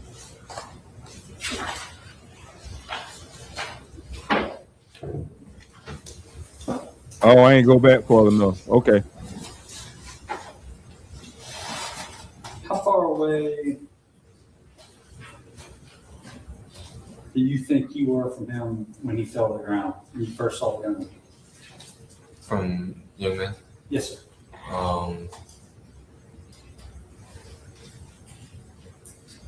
Oh, when you first extended his arm. More than like 10 feet. Maybe. Okay. Your dad was 10 feet? Wait, 10 feet from where Cyrus? I was from him, or? You were 10 feet from Cyrus when he fell? When he tripped? Yeah. Yes, sir. He was ahead of me. So I caught up to him, Wow. and I see the gun. Okay. And then it's pointed at me. So. Now, how many times did you I say back he... up. Oh, okay. Well, I want to get to that. Who did you tell that day that he pointed a gun at you? I did not say the exact words, no, sir. What am I doing right now? Pointing at me. Yeah. It's a very simple word, is it not? Yes, sir. Okay. You never say pointed. You never use the term aim, did you not? Or you did you? I did not. I did motion it. Pointing. Never said point. You never said aim. You said he pulled a gun. I saw a gun. That day that he pointed a gun at you. I did not say the exact words, no, sir. What am I doing right now? Pointing at me. Yeah. It's a very simple word, is it not? Yes, sir. Okay. I think it's You coming. never say pointed. You never use the term aim, did you not? Or you did you? I did not. I did motion it.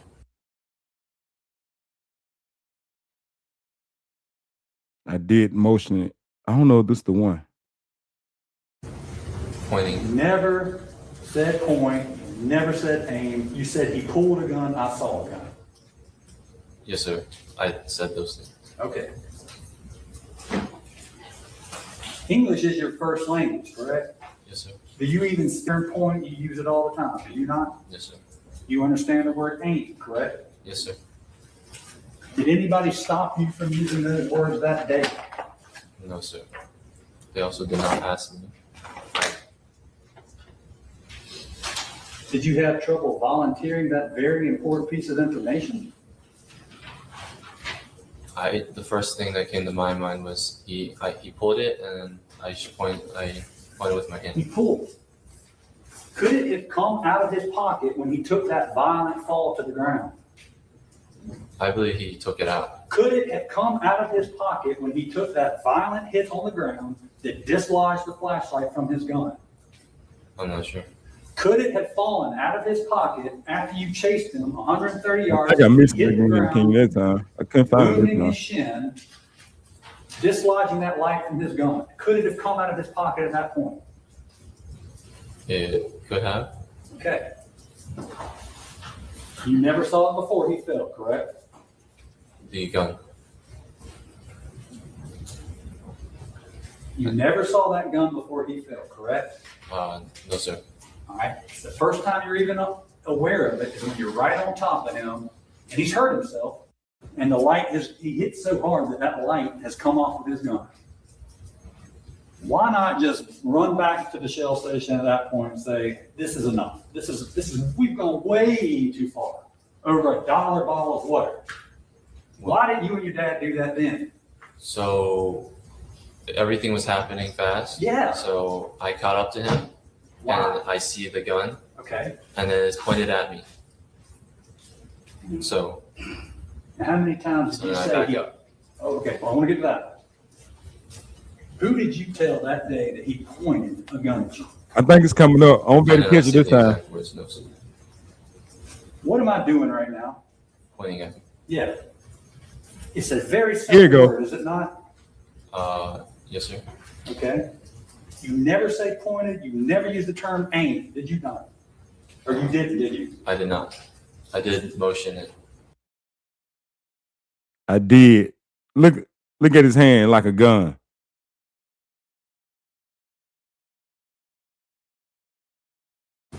Pointing. Never said point. Never said aim. You said he pulled a gun. I saw a gun. Yes, sir. I said those things. Okay.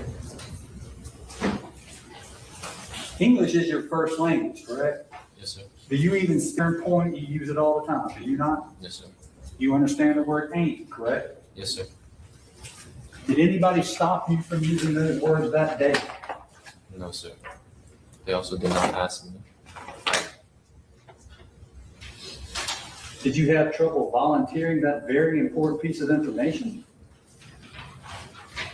The first thing that came to my mind was he pulled it and I. There you go. I caught it that time. There you go. The very first thing came to my mind. I pulled it.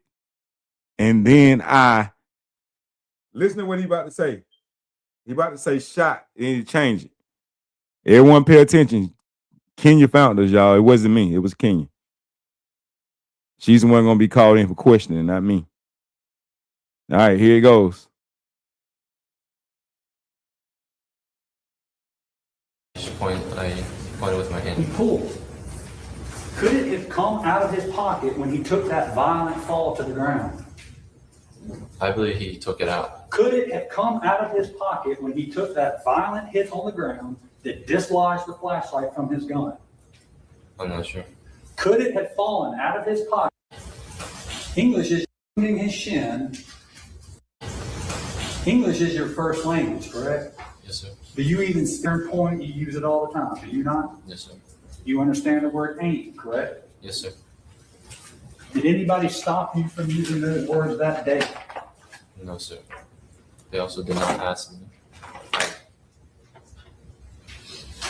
Did you have trouble volunteering that very important piece of Oh, information? now you don't recall. The first thing that came to my mind was he pulled it, and I pointed with my hand. He pulled. Could it have come out of his pocket when he took that violent fall to the ground? I believe he took it out. Could it have come out of his pocket when he took that violent hit on the ground that dislodged the flashlight from his gun? I'm not sure. Could it have fallen out of his pocket after you chased him 130 yards and he hit the ground, wounding his shin, dislodging that light from his gun? Could it have come out of his pocket at that point? It could have. Okay. You never saw it before he fell, correct? The gun. You never saw that gun before he fell, correct? No, sir.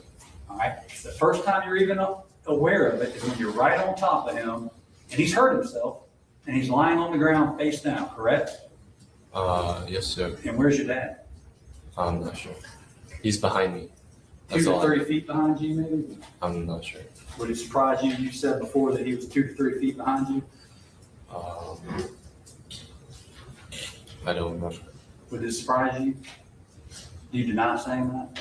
I don't remember saying it. Do you deny saying that? I just don't remember saying it. Do you deny saying that he was 2 to 3 feet behind you? I'm not sure.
How far away? Yeah, yes. Yeah, I'm gonna get, he didn't get the last word, guess, and we told him not to speculate. We would approach him. Hey, what's up?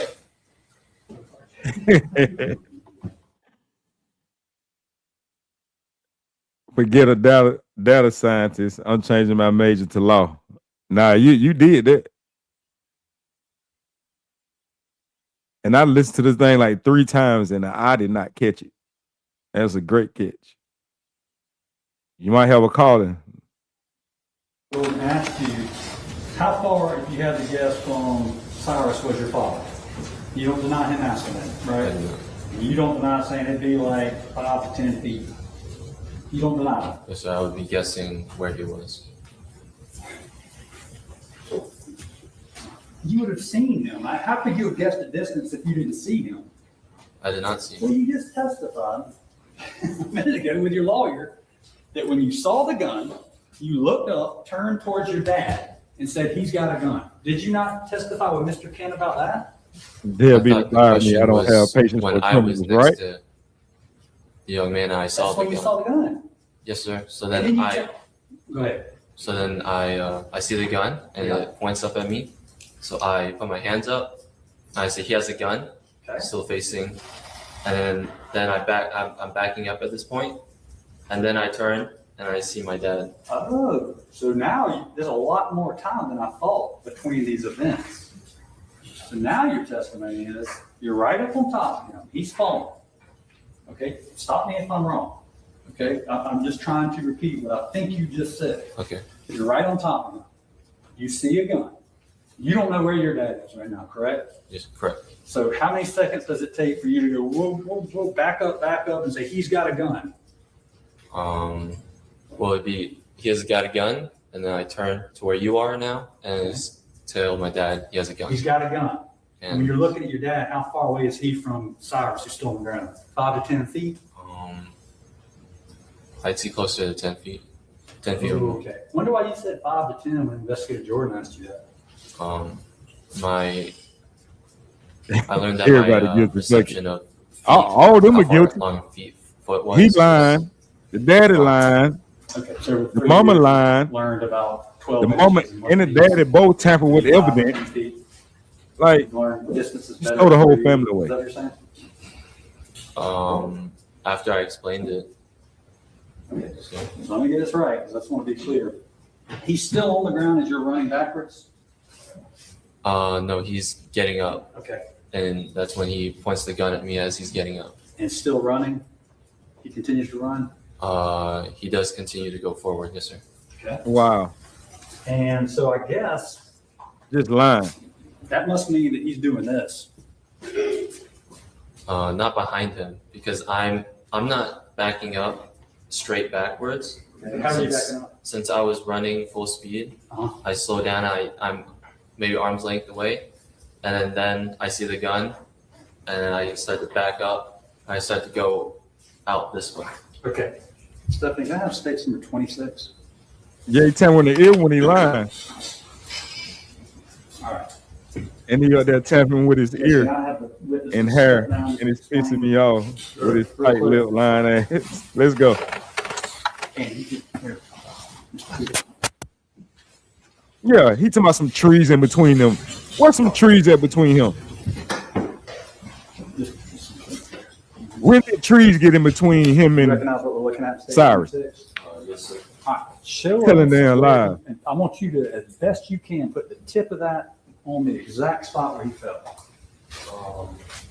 It would be right here. Okay. and there's a ditch Right there. And right there that's to the about left where of that. Back light was found, correct? I believe the tackle that is down. All right. Now put it with me and show me where he fell. Right there.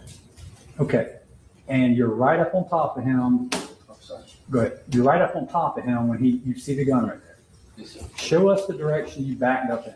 So I come in and I back out this way.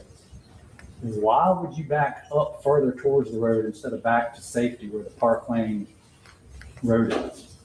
Because my momentum's taking me out this way. Well, your momentum, you said you stopped right over him. You're right on top of him.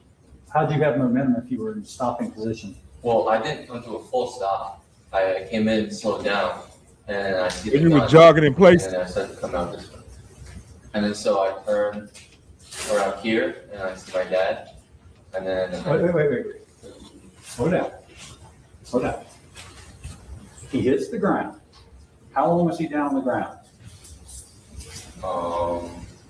Maybe 1 or 2 seconds. 1 or 2 seconds. And you're right on top of him, is what you testified to, correct? Yes, sir. Yes, sir. Okay. Right on top of him while you're moving past him, or I don't understand. Because I understood that. Yeah, you he was in stopped neutral. Right beside him. You're an arm's length away from him, is what you said prior. Yes, sir. Okay, stop. So I came in, and then Listen at him I lie. didn't come to a full stop right here, and then started to go. Well, if he's on the ground, So okay, so you're explaining he hits the ground, you just kind of if he didn't come to a full stop, that means Cyrus was on the ground already. So that means you ran past Cyrus? Because he's on the ground. You admitted that he was flat on the ground. Boy, horrible. How did 12 jurors believe him? Keep running past him. I keep coming up here, and then he starts to get up. Okay. And then he points the gun at me, and so I continue that. Andy, if he's pointing a gun at you, he's trying to move this way. Why are you backing up in the same direction he's moving? I don't understand. Why not go back this way? If you just approach the man with a gun, why are you backing up in the same direction and travel as he's going? I don't understand. Well, my momentum's just taking me that way. But you already said you stopped right beside him when he hit the ground. Well, no, I didn't come to a full stop. I don't. All right, so let me get this straight. You're running forward here, correct? Full sprint. Okay. And He was doing jumping jacks or some shit. I'm in the strong dislike How do right you go now, from right? sprinting forward to backpedaling without stopping? Exactly. Can you demonstrate that? He can't. Sure. You can go from a dead sprint to a backpedal without stopping? Well, no, I slowed down. Okay, so you can go from a sprint to slow down to backpedal. Yes, sir. Do we have enough room for you to do that? I've never seen that done. No. Is that something you practice?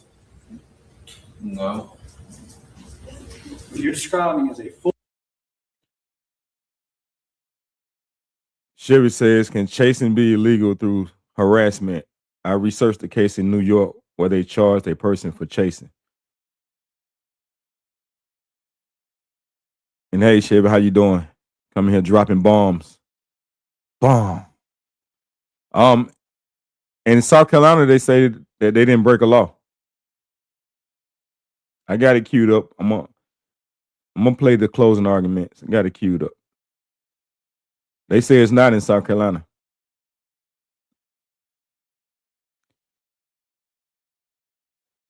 That's what they say. Well, we're gonna look it up.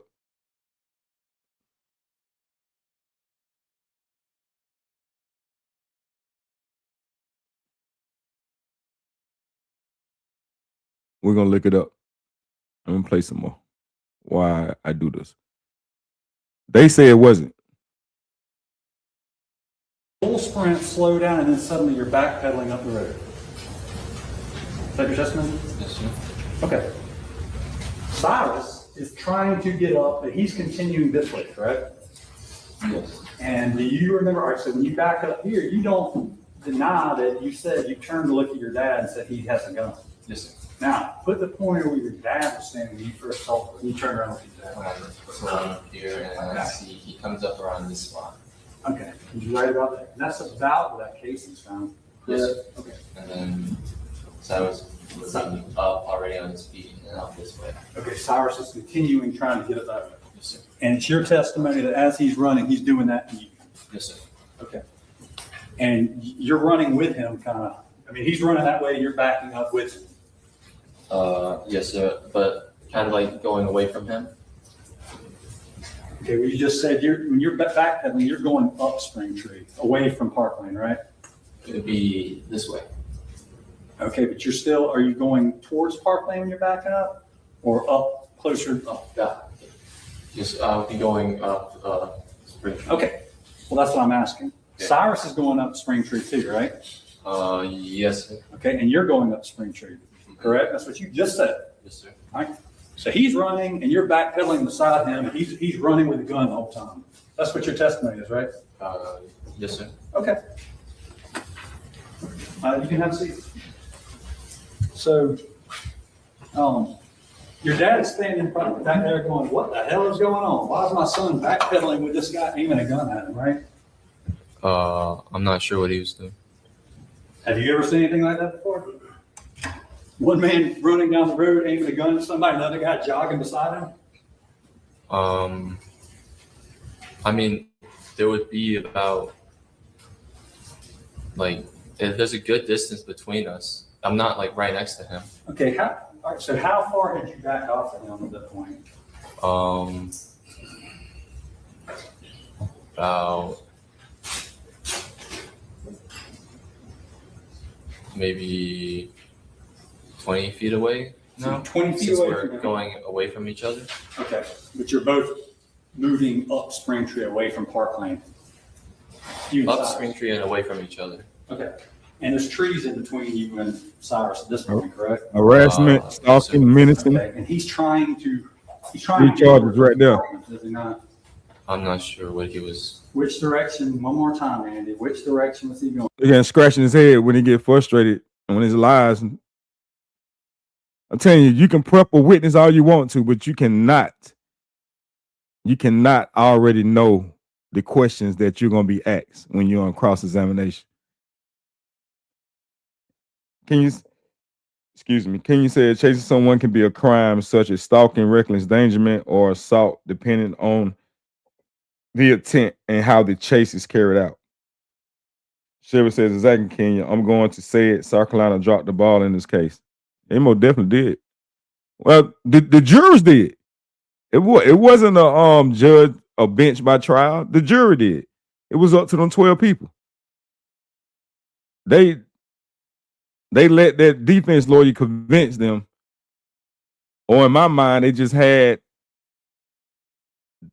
couldn't have listened to the evidence. They couldn't have, in my opinion. Kenya says the legality of a pursuit depends heavily on who is doing the chasing and the circumstances involved. And everything that both of y'all said is true. If a person, this is in South Carolina, if a person was running away on foot, the legal issue usually comes down to what the employee or owner did during the chase. In many states, including South Carolina, an employer or owner may legally follow, or pursue a suspected shoplifter on foot. They may be able to detain the person if they have reasonable grounds to believe a theft occurred. The detention of any force must generally be reasonable under the circumstances. And see how they got around that? They say that he pulled a gun. If the suspect is fleeing and the employee uses excessive force, causes serious injury, or continues using force after the threat has been ended, criminal or civil liability can arise. Courts often look at factors such as whether the employee actually saw the theft, the value of the merchandise, when we're talking about a dollar bottle of water, whether the suspect posed a threat, he was running away over 130 yards, the amount of force used, he lost his life, whether the suspect was trying to escape versus actively attacking someone. Oh, this is crazy. It says if you were referring to the Cyrus Carmack Belton case in Columbia, South Carolina, that case involved disputes about whether the pursuit, confrontation, and subsequent use of force were legally justified. The specific facts of what occurred during and after the chase are what determine criminal liability, not simply the act of chasing someone on foot. There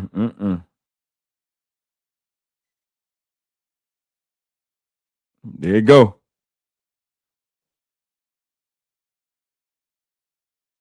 Mercy, mercy.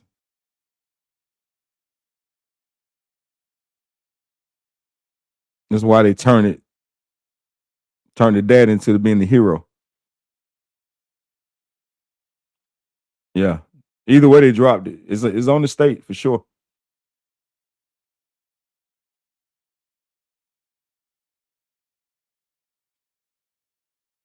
What if this turned out differently if he pulled out a gun and all three family members got taken out? What then? Why in God's grace did they run after him? Exactly. I agree, Bridge. No, the jury was only given one charge. South Carolina have stacked should have stacked charges.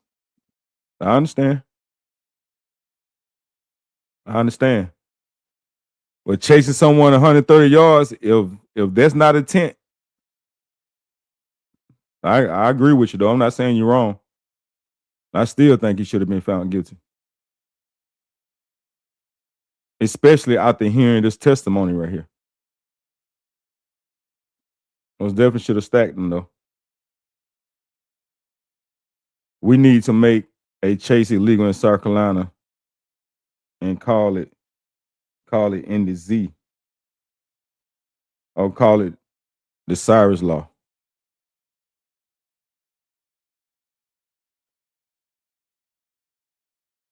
Was he going towards Parkland or up Spring Tree? He was going up Spring Tree. Okay, and what's at the end of Spring Tree?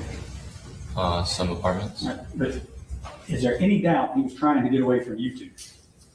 I don't know what he was thinking. What he was. Was he running towards What you? you mean? I was running away from him. Now that he's pointing a gun. Let me ask you. I'm gonna make this real easy for you. Step by step. Okay. When y'all left the Shell station, was he trying to get away from you two? I'm not sure why he ran. Did he ever stop and ask to shake your hand? No, sir.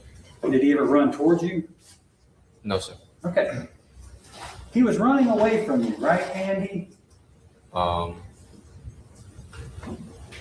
can't speak for him.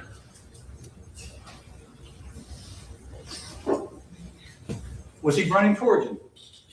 No, sir. Was he running away from you? It's not a hard question. I guess not to me, yes, sir. He was trying to get away from where you were, correct? Could be. It could be. You and your dad are yelling at him and running after him. I did not. Outside of the store, I did not yell at him. You yelled at him in the store. Well, I called out to him, hey. And your dad yelled to him when he got out. Yeah, he was upset. And my dad called out hey to him. Passionate about it. He ran away from you. Okay, yes, sir. I'm asking you. This is your chance to answer my questions. And they're not hard, are they?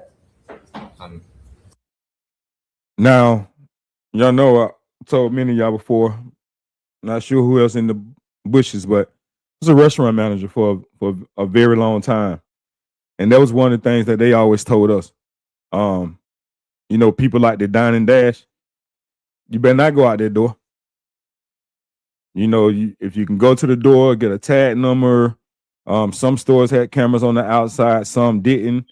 You do that, you just call the police. You pull the cameras, and a lot of times it wasn't even that. We just pay for the meal or whatever. When there's a dine and dash, but it most definitely wasn't. It was against company policy for us to do it, and had a situation where some managers was hot headed, and they would want to do it anyway. I've seen managers lose their job because what happens if that person turns around because you are now the threat. You're coming outside of the business. If something happens to that person or something happens to you, it's still on the company. So we was always taught to never do it. And a few that did lose their job because now you're putting the company, at liability. But there's a difference between a company policy versus a law. He ran away from you and your father, did he not? He did run away from me. Okay. Thank you. He said, I ain't chasing nobody, but my grandbaby said I didn't turn into the 10-man any dang way. Okay. At any point, did he stop and turn towards your dad and pull out a gun in the store? Towards my dad, no, sir. Did he do that to you in the store? No, sir. Did he do that when y'all chased him in the Spring Tree? Did he turn around before y'all left the parking lot and point a gun at you? No, sir. But you continued to chase him, though, didn't you? And you actually called up to him. You called up to him twice, is what you said in your statement, right? Yes, sir. Now you said 3 times. What was the first time you called up with him? I'm not completely sure. Okay. So you catch up with him, and then he keeps going, and then he falls, and then you catch up with him again, and that's when the gun thing happens, right? Yes, sir. He pointed the gun at me. Okay. And you said he fell, he took 1 to 2 steps after he got shot and fell down? Yes, sir. And I'm gonna tell you, and where he said he fell that first time, it most definitely more than 2 spots where Cyrus fell at and where he died. He most definitely lying. I was out there. It's way more than 2 steps. Maybe like 10. Yeah, he kind of ducks to the ground and stays on the ground. Okay. But you testified that he took 1 to 2 steps after he was shot and fell to the ground? Yes, sir. Okay. Let me see stakes 32, please, Stephanie. So where we see Cyrus here, pretty much where he got shot, right? Yes, sir. Or Me too, Bridget. That's when I see him, and he takes 1, 2 steps and then falls. That's not where he got shot right there. Yeah, I know. Okay. You must have got shot. Okay, so the third time was the fall from being shot. I think it'd be a bit further left. Why'd you take big steps? Well, it's not exact. I didn't look at him immediately, so there could be steps before those first 2 steps that I saw. Your testimony before was he got shot, took 1, maybe 2 steps, and then fell. Do you deny that? My testimony is I saw my dad fire the shot, and I turned to him, and I see he takes 1, 2 steps. And Have you given statements before? Sir? Oh, sorry. What was? Have you spoken with investigator Jordan before? Yes, sir. Did you not tell him he took 1, maybe 2 steps and then fell? I believe I did. I believe I did. Okay. Are you changing your testimony today for any reason, or do you stand by that statement? No, that's exactly how he answered the question. We're mischaracterizing what the witness said. He answered it exactly as the solicitor just asked the second time. Overall, not making the witness can explain that it's duties to. You previously said he gets shot, takes 1, maybe 2 steps, and then falls, doesn't get back up, right? I did say those words. Okay. So tell me then about tell me when to stop, where he was when you remember him getting shot. It would be about there. There. Yes, sir. Okay. So if that's 1 to 2 steps, he must have really been moving. I tell y'all, He way must have more been than 2 moving really steps. fast trying to get up that hill. If that's 1 to 2 steps carried it. It's like 10. Ain't no 2 steps. There would have been more steps before the 1 or 2 that I saw. Oh, now to be more. Okay. Your prior testimony, I want to be very clear. I'm going to talk slow. Your prior testimony was this. He gets shot, takes 1 or 2 steps, and This falls. kid is lying. Do you deny that? No, sir. Okay. We're clear on that now. We don't have to go back and forth on that anymore, do we? Yes, sir. Shot, 1 or 2 steps, falls. We're clear on that. Are we clear on that? Yes, sir. Okay. Which Ask means you he's this. lying. This is where you didn't move him, did you, after he fell to the ground? Did you? Did you drag him anywhere? You No, dad? sir. Just flipped him. Okay. Well, then this is where he came to rest finally. Correct. Yes, sir. Where was he shot if it's 1 or 2 steps away? Exactly. It's impossible. Tell me when. It's at least 10 Be around steps. there. Okay, look at that. Look at that, Andy. Yes, sir. You're a I don't know, Division I level swimmer, right? What did you do, the 150 meters? Not Division 1, no, sir. You know, Just the high school Academy, swimmer. you were a swimmer there, all state? Yes, sir. You're familiar with distances, right? In yards. Just yards? Yes, sir. Okay. You're familiar too with my stride being what it is when I'm walking, but when I'm sprinting, I'm taking a lot bigger steps. Oh, yes, sir. So he was really moving. If we are to understand that he shot right here, and that's 1 or 2 steps away, he must have been sprinting up that hill. No. He lying. I mean, from that point, it was not 1 or 2 steps. That's right. Well, no, I thought we were clear on that. We already said 1 or 2 steps after we shot. We already cleared that up, I thought. I mean, I've Now just it's- been explaining to you what it was. Yeah, No, I it thought doesn't we were make clear. You got sense, shot, Andy. took 1 or 2 steps and fell, but maybe we weren't. Okay.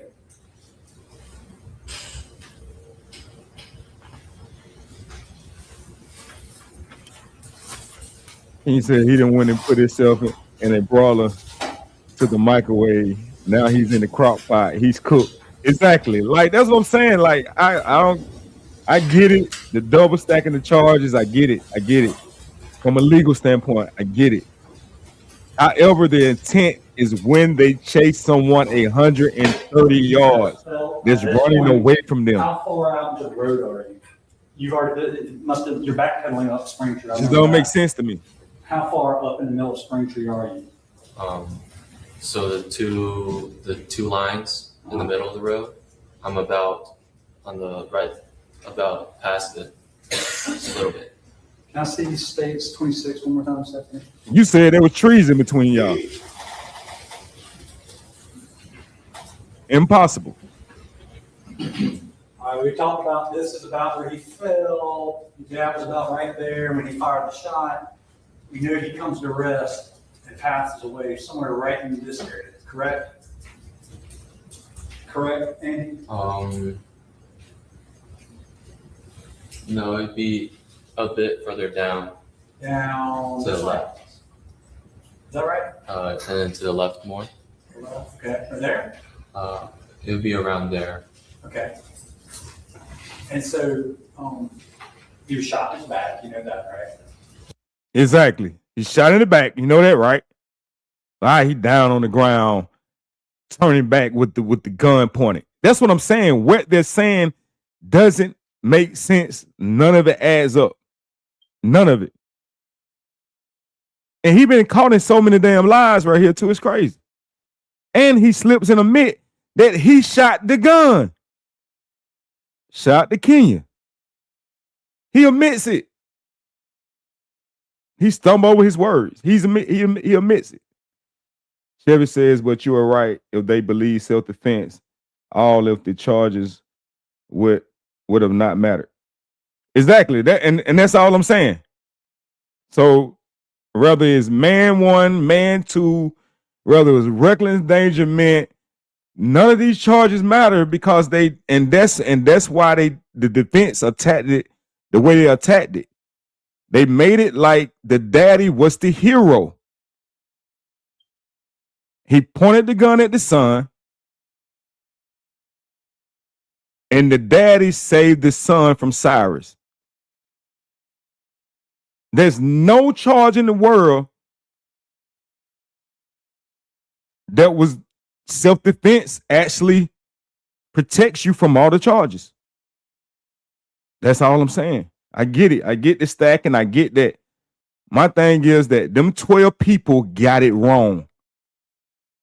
I don't know what it was, whether it was 10-2, 11-1, 5-7, but at some point, all 12 of them came to the decision to say not guilty. And I want to ask them, what fucking trial was they looking at?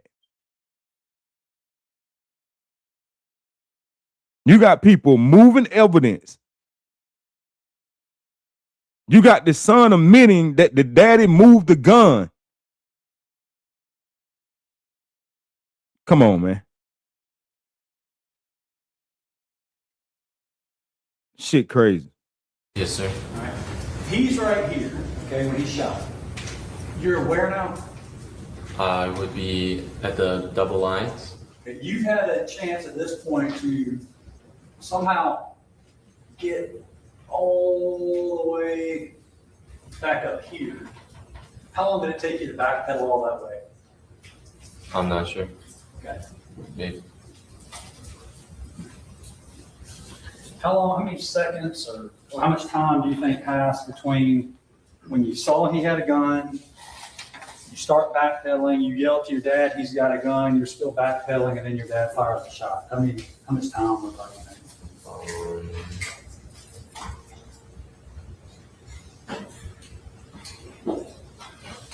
Like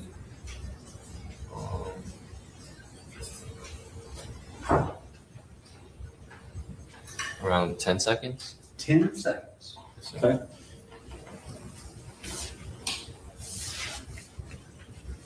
When did That Cyrus prosecutor fire that frustrated. gun? He did not. He had 10 seconds to fire the gun and he didn't. Come on.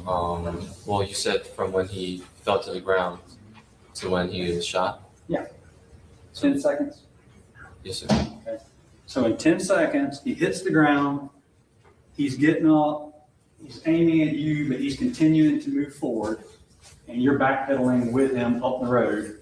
And 10 seconds of this is going on. Your dad's just watching from behind and you're yelling gun. And that all happens like within a 10-second period of time.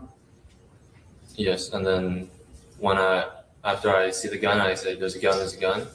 It's probably 5 seconds now. And 10 seconds from when he hit the ground, you see it, and then he shot. Yes, sir. Okay. And then that pistol laid on the ground the entire time. And I mean, I don't know if we need to watch it, but the body cam footage, it shows you and your dad kind of just walking around the scene and hanging out as law enforcement's roping off the area and everything. You remember that?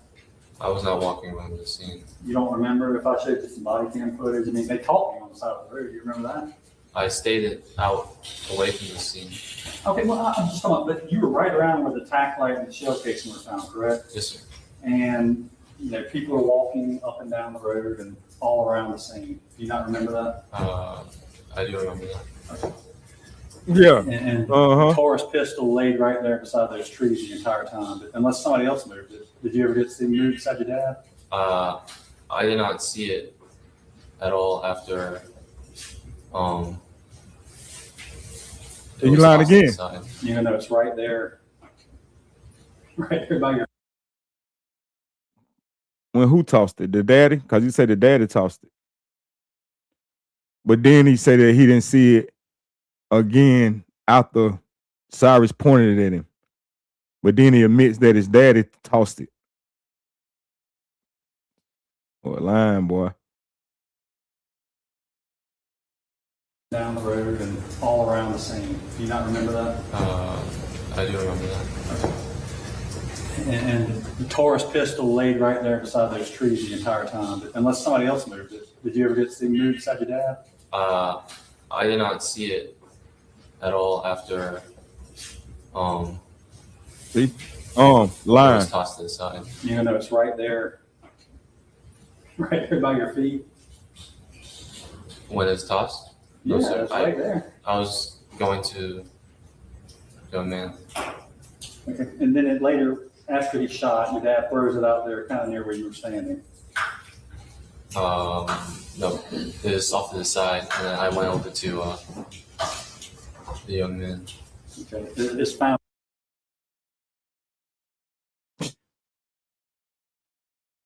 Come on, man. Can't make this shit up. Can't make this shit up. Good morning, Passion. Good morning.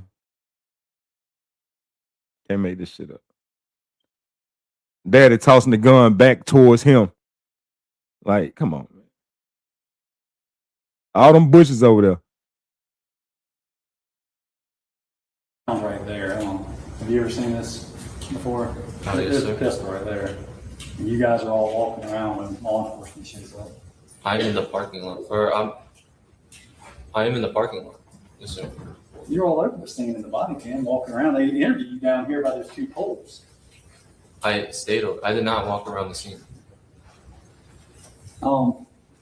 Andy, one second.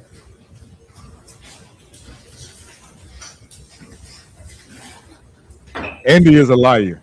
Well, a minute ago too, you testified. Andy probably is a killer too. As he's trying to run and you're backpedaling up with him, your dad says, "Drop it." And he says, "No." Remember you testified to that, Mr. Kent? When have you ever said that? Mischaracterization, that's not what the witness testified to, but I'll let the witness correct. What did you say? Did you not misremember that? So what I said. Now I'm gonna tell you something else that we found too.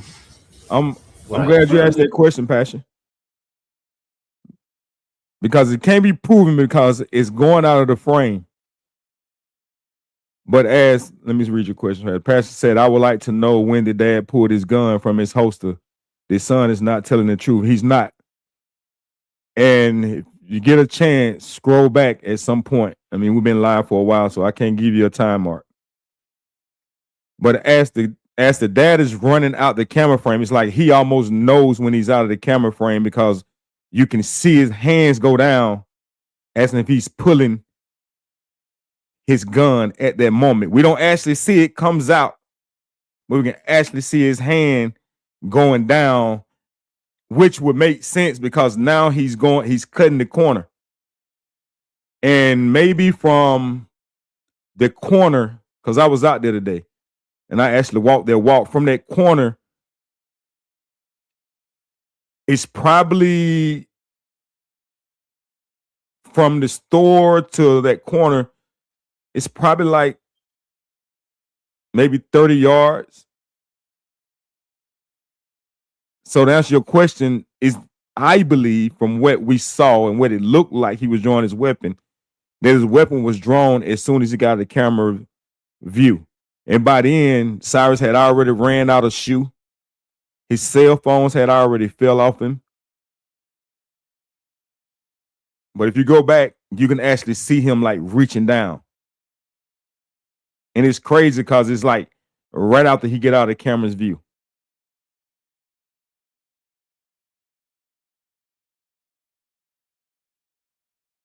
Correct me if I'm wrong, but I thought I heard earlier, you told your dad he's got a gun. Yes, sir. Your dad said drop it. And Cyrus said no. No. No way. He didn't say that? I heard my dad say that. Where he said, drop it. See? Yep. And my dad said no. He said, I heard my dad say that. See, his testimony was the fact that he told the dad. Then he just said, no, I said that.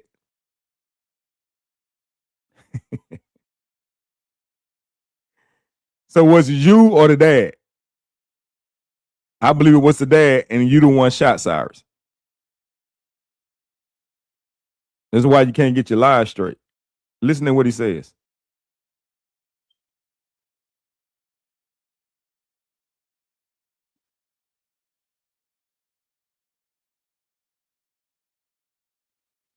Did he answer the question why they were chasing him? Yes, we covered that as well.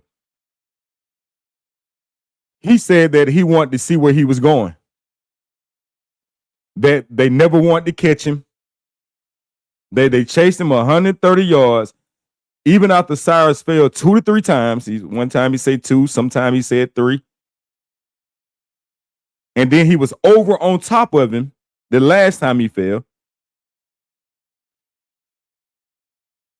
Now, there's a dead-end road, so he can only go to the apartments to the left or go up a little bit and go to the apartments to the right because it's a dead end.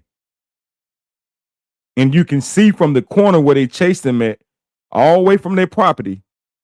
But his reason was because he wanted to see where Cyrus went. So yes, he did answer that question. It's crazy. Now watch this. Look what he said. What did you say? Did you not misremember that? So what I said, my dad said? No. What I Let me just correct me if I'm wrong, but I thought I heard earlier, you told your dad he's got a gun. Yes, sir. Your dad said drop it. And Cyrus said no. No. He said no, that ain't what happened. Tell him what happened. I heard my dad say that. Where he said, I heard my dad say that. drop it. Yep. And my dad said no. It was my dad that said that. And then he fired the shot. Why'd your dad say no? I don't understand. I'm not sure either. Okay, so Your daddy said no. Your daddy told you not to shoot that boy. What you mean you don't know why your daddy said no? What do you mean?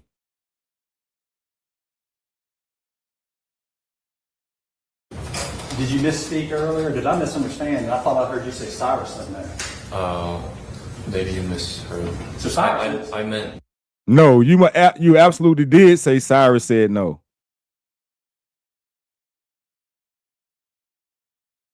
You said that you put both of your hands up while you was in a full speed run.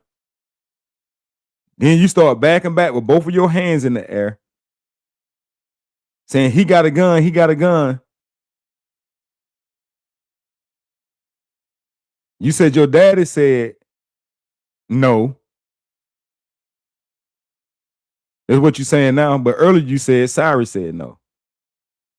Boy, you sorry piece of shit. My dad said. Oh, okay. Yes, okay. sir. Okay. Cyrus didn't say anything. No, sir. Okay. Or I don't hear him say anything. Okay. I must have been misheard. I'm sorry.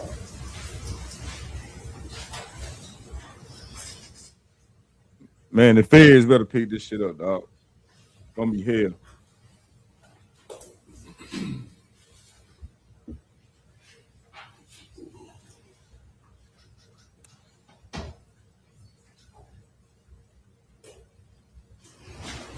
Okay.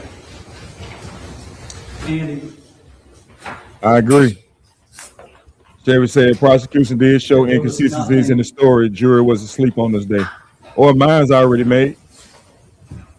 You were pretty certain. Most of them anyway, it seems that way. I believe he stole it. You were pretty certain that he did. I mean, why else would you have chased him? You weren't pretty sure. I did believe that he had stolen something, yes, sir. Okay, you were pretty sure he had done it, right? Yes, sir. You can say it that way. But you're wrong.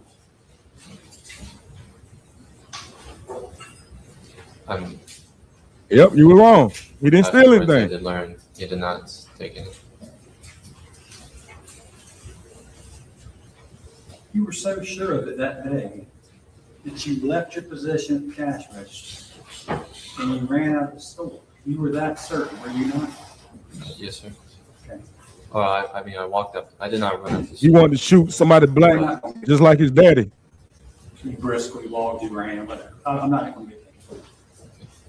But you were certain enough, you left with your dad. And this is for entertainment and educational purposes only. You ran after him. You were that certain that he had stolen it, were you not? I believed it, and when he ran, that's when I really believed that he had stolen something. And you were dead wrong, weren't you? I did learn that afterwards. You were dead wrong, weren't you? I was wrong.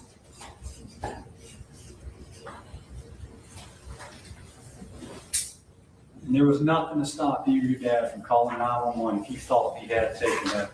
Thank you for that. Nobody stopped you. No, sir.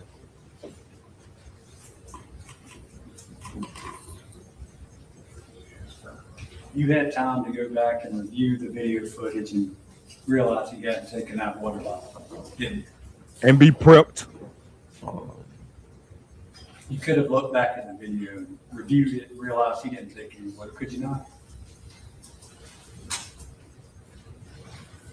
It's either I do that or go see where he was going. Okay.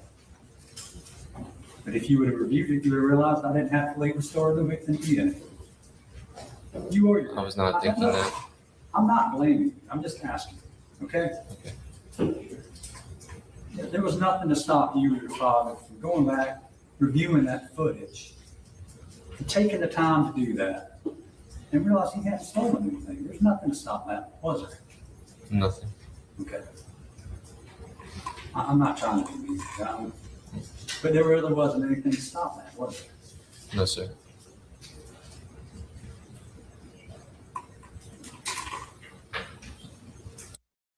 And also we showed how the mother was standing behind Cyrus, watching him the whole time. Now maybe she couldn't see what he was doing at the cooler because she was behind him. But guess who had a direct look at a higher elevation that could see Cyrus' hands, could see him doing everything? The mama confronts Cyrus as he gets ready to walk out of the store. He tells us, I don't have anything. Two couples in the store, a lady and a man. The man is looking because he's like, what the fuck going on? Like he about to play lottery or something. This is the kicker. Before the son actually take off after him, he looks back at his daddy. Daddy obviously gives him the green light. He looks back at him like, are we going? Cyrus walks out the store, walks around the corner on the side.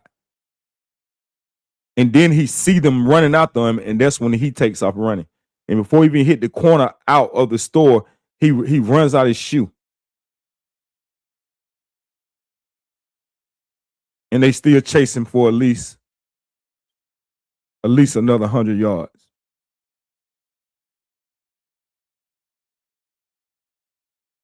Sickening. Andy, you could have taken the pictures. If he had stolen, let's say he did.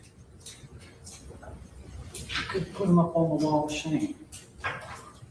We could have sent them out to law enforcement. And if this young man had taken that dollar bottle of water, we could have punished him, right? I mean, we could have. We could have done that. We could have blasted his image out and said, we're looking for this man. He's suspected of stealing a bottle of water. And we could have helped law enforcement try to identify him, right? We could have done that. Could have. Okay, but we did. I did go out to help law enforcement see where he was going. That's all. Thank you. Thank you. That's all I want. Hey, we're interested. Yes, Sean.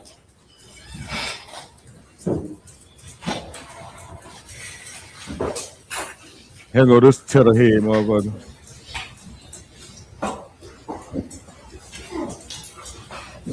Defense did, I mean, defense lawyer, you're going to be defense lawyer. Stand for a while. And I know it's a little stressful. I want you to take a breath for me. I'm going to ask you some questions, and first I want to go and, I guess it's hard getting peppered with questions and make sure your memory is perfect from 3 years ago. Is that a fair statement? Yes, sir.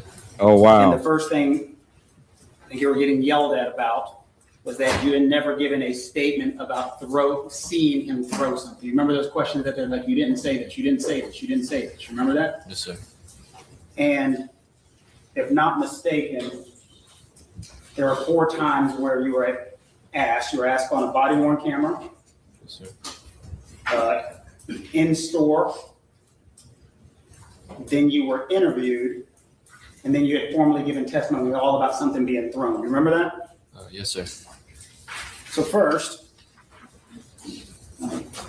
let's talk about on scene. And when we're on scene with the body-worn camera, like the first time, you see highlighted what you told the officer? Yes, sir. What did you tell the officer on scene? He had threw stuff out at the corner right there, and he was running back down this way, and I caught up to him once, and then he kept going. So first, and it's been suggested that you didn't say it and didn't see it, but on scene, first time, one time, he threw something, Yes, sir. right? And then they talked about an interview in the store. Do you remember that? Yes, sir.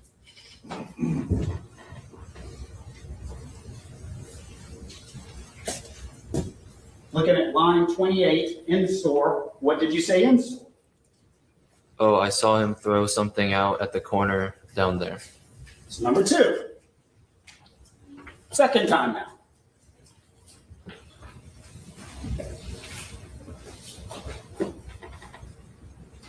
What about the third time? Then they asked you about a later interview. You want me to do an interview with law enforcement they were asking you about? Yes, sir. Just read that. Started sprinting. Oh, just myself. Yeah, read it to yourself. Do you remember that third time now you told law enforcement that you saw him throw something? Yes, sir. Is that a yes? Yes, sir.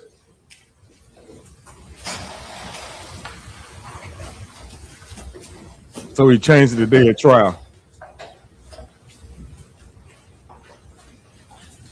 And then you formally testified a fourth time under oath.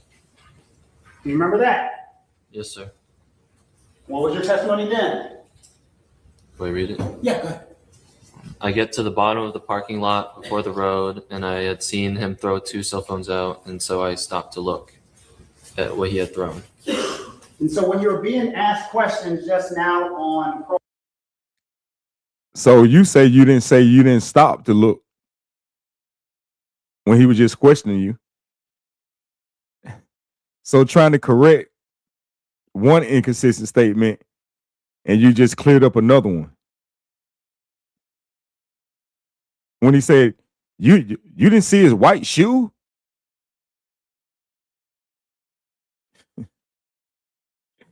Boy, I tell you. Cross-examination, you kept trying to tell the solicitor, I said he threw these, remember? Yes, sir. And you were saying, no, you didn't. Is that a fair statement? Yes, sir. I just showed you 4 separate times, as close to the The lawyer instance. should not be You were allowed to correct in what testify. you were saying. Where are the objections? Right? Let's go, Jim. Like, objections. It is hard being up there being cross-examined about your memory. Is that a fair statement? Yes, sir.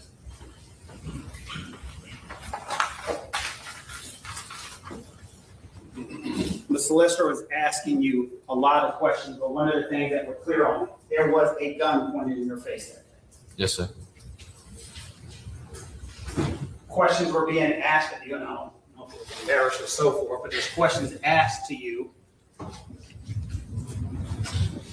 about how you were running and came to a stop. First, I want you to tell the jury again what happened from the point in time when you were running and caught up. Tell the jury again. Okay. So I caught up to, so he had fallen on this, on a flat, and so I was running full speed, and I catch up to him. Let me stop you right there. Come on the platform. We said that too. Just flat down. He's on his stomach? Yes, sir. Which way? Can you have him facing you, or let's have him facing this way? It can't be both true. Lay flat that way, Kurt. Just flat down. Sorry about that. Okay, and so he's laying flat down, correct? Yes, sir. And you said you were running up to him, Yes, sir. and then what happened? You slowed down immediately? I slowed down coming to the curb, Uh-huh.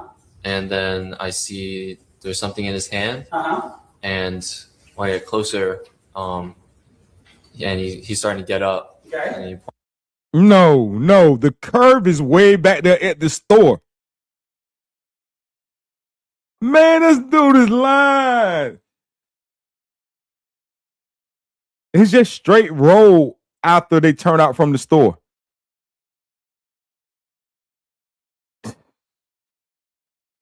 Boy, I tell you.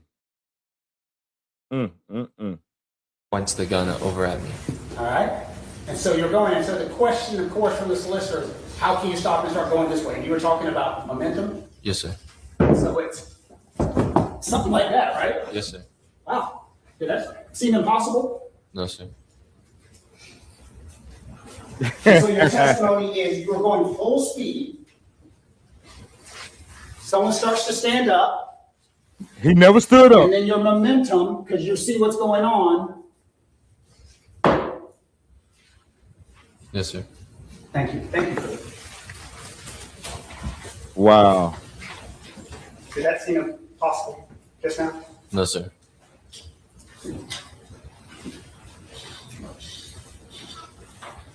The defense lawyer, good, man. Was a gun pointed in your face? Yes, sir. How did it make you feel that day? All this other stuff, all these back and forth. How did it make No, you no feel? curve. The curve way back there at the store. I was terrified Terrified that what was going to happen. that I would die. And what did you do? Who did you yell to? I yelled to my dad. And what were you yelling to your dad? Yes, they He's did. got a gun. He's They got a knew gun. exactly what they was doing.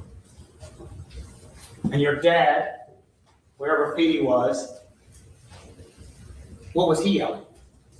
Drop it. Drop it. No. And what was Cyrus doing? Pointing the gun at me. I thought you said Cyrus said no. Is that about right? Yes, sir. Thank I you. know. No further questions. Cross. Who put you and your father in that position? Who put you and your father at that location on Spring Tree Drive? I put You did. myself there. Okay. Who put your dad there? Did you drag him along? Did anybody make your dad go up the hill 130 yards from your store, leaving the cash register unmanned? Who made him go up there 130 yards away? Can I say what he? Who made him go up there? I don't know if I can. I'm asking Testify you for a him. very. Did you make him go up there? Did you drag I him up myself did not make him go. there? Was he up there against his will? Did somebody drag your dad from his office all the way up that road to No, where Cyrus Carmack Belton was shot and killed? No, sir. Who drug him up there? I would say just himself. He ran himself up there, did he not? That's what I would have seen, yes, sir. Is there a reason you can't answer my question with a yes or no? I mean, Because I was told I can't testify for someone else or say. you could say everything you saw and you know to be true. That's right. Yes, sir. It's not hearsay. And the judge will correct me if I'm wrong, but that's how I've always understood it. Witness testifying. Do you have any reason to believe that your dad was up there against his will? No, sir. Okay. He voluntarily ran up Spring Tree Drive to where Cyrus Carmack Belton was shot, correct? Yes, sir. Correct? Yes, sir. And nobody stopped him from calling 911, to your knowledge. No, sir. Nobody stopped him from printing up these pictures of Mr. Belton, correct? To my knowledge, no, sir. Nobody made him leave the Shell gas station that day, right? No. To my knowledge, no, sir. Let's go. Rename the street too. Let's go. He did it on his own, with his Did it on own his free own. will, correct? Yes, sir. The shooting doesn't happen if everybody stays in the Shell gas station that day, correct? Everyone? That's the point right there. Yes, sir. It doesn't happen, correct? Yes, sir. I'm correct in saying that is what you're saying? Yes, sir. Shooting doesn't happen if everybody stays put in the Shell gas station, correct? Yes, sir. Thank you. The prosecution, the prosecutor. It doesn't happen if Cyrus doesn't put a gun on you either, correct? Correct. Thank you. No further questions. Yeah, You don't even know there's a gun if you stay in the gas station. Right? Your Honor. He got You don't furious. know he's got a gun if you stay put in the Shell gas station, correct? Yes, sir. I'm correct. Yes, sir. Thank you. Passion. all right, you can step down, sir. And the judge allowed it because the judge know Andy on some bullshit. All right, I think now is a good time to break for lunch. Ladies and gentlemen, we're gonna break for lunch. Y'all, again, don't discuss the case, don't do any research, anything of that nature. We're getting in the walk of shame. Lying ass. And we will, let's just, I know we got a little housekeeping we probably gonna need to do, but let's say we'll, start back to 2:50. All right, enjoy your lunch. Everyone remain seated to the jury. Quiet.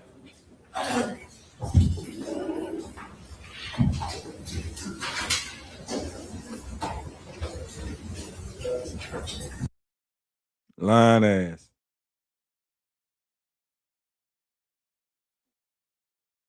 Yeah, the white man. Yep. He does. Yeah. That shit eating him up, Bridget. It's eating him up. Up there lying and shit. Yeah.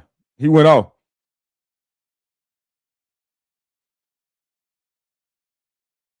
lies will defeat you. Especially got to sit up there and tell them in front of so many people. Now, this is going to be the determining factor. I got the closing arguments. And, I mean, honestly, I think the prosecution did a good job. Pointed out inconsistencies like crazy. And the main witness, the one that was a part of the crime. I mean, we sat here, we listened. We pointed some out.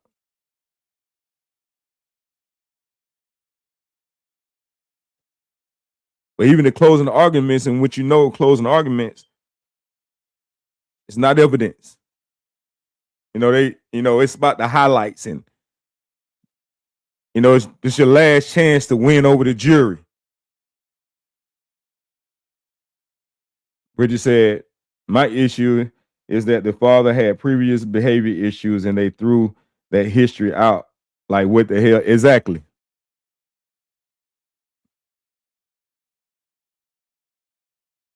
That's another thing that the community is in an uproar about as well.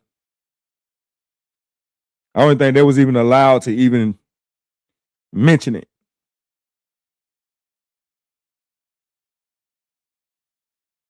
Yeah, I mean he's a lunatic.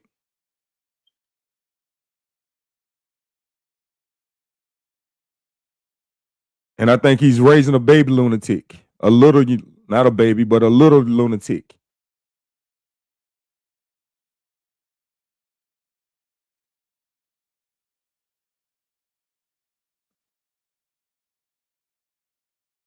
Yeah. I know why they didn't. But I tell you what, one of us get up there in front of them, they're gonna talk about our past shit. But you're right. That's exactly why they didn't, because of prejudice.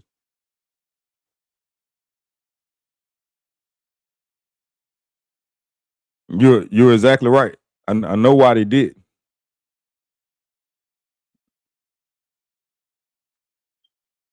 But listen to the defense. Nah. Yeah, listen to the defense closing arguments first. How about that?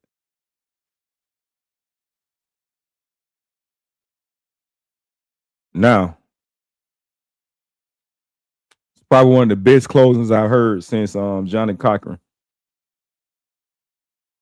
from the OJ. Make it sound good, but they supposed to go out the evidence.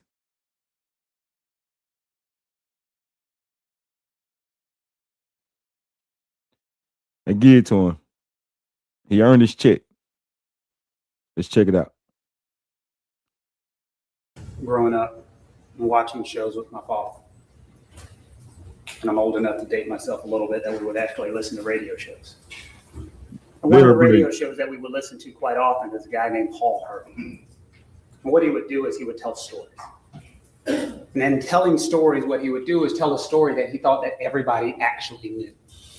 He would tell a story and he would give details of a story that he thought that everybody actually knew already. And he would tell it, and he would tell it in his interesting way, but what he would do is intentionally leave out parts of the story so that people would be a little confused, because they'd heard the part of the story that they thought that they knew, but he would leave parts out. And then he would take this huge pause after he was done and everybody think it was over, and then he would say this famous line. He would say, and now it's time for the rest of the story. And then he would spend the rest of the show telling the listener the rest of the story that they did not know. He would do this because he understood people. He understood that we are a generation of people who simply listen to headlines, listen to flashy things, and don't hear the rest of the story. He understood that if he could tell just small parts of the story in the way that people thought that they understood them and didn't hear the rest of the story, then they would believe things one certain way. And the way that he did it was fascinating. It was interesting. People started to understand that that's the way we have to start listening. Because if we only hear part of the story, then we can never get to the truth. And so as we sit here and get ready for our closing argument, all we're going to do now is tell you the rest of the story. I will tell you wholeheartedly, and this might come across as a shock, I agree with some of the stuff that the state of South Carolina said. When they got done with their closing argument, folks next to me said, "Do you want to take that dollar down?" And I said, "No." Because let me tell you with unabashed honesty, they are 1,000% right about the following statement. If Rick Chow executed a human being over a $1 bottle of water, enjoy hell. Let's make that clear. If Rick Chow shot a man in the back stealing $1 bottle of water from his store, you do what you will. Because there's nothing to justify this back and forth. Was he right? Was he wrong? It doesn't matter. Taking a human life over a bottle of water is absolutely ridiculous. It's wrong under any way that you could possibly look at it. And that's why the state has gone out of their way to put this $1 bottle of water up, to put this picture up, because they want you to believe that this is what this case is about. The rest of the story. It has nothing to do with this water. It doesn't. Because if that was what it was about, this wouldn't be a complicated case. As we sit in front of you, the things that we have to talk about is we have to break down everything that we have watched in this case. We need to break down what the state of South Carolina has presented to you. And as we break it down, we can break it down inside of 3 classifications, what they put on the scene. See what he just did there? Flip the script. Say the only reason why they followed him out of the store, hunt him down so he can see where he want to go, is because he stole a dollar bottle of water. So no. Your witnesses, your main witness for your client said that was the reason why the hunt, the chase transpired was for that bottle of water. But you're going to watch him flip it and turn it into the fact that he's the hero because he changed. He saved his son's life.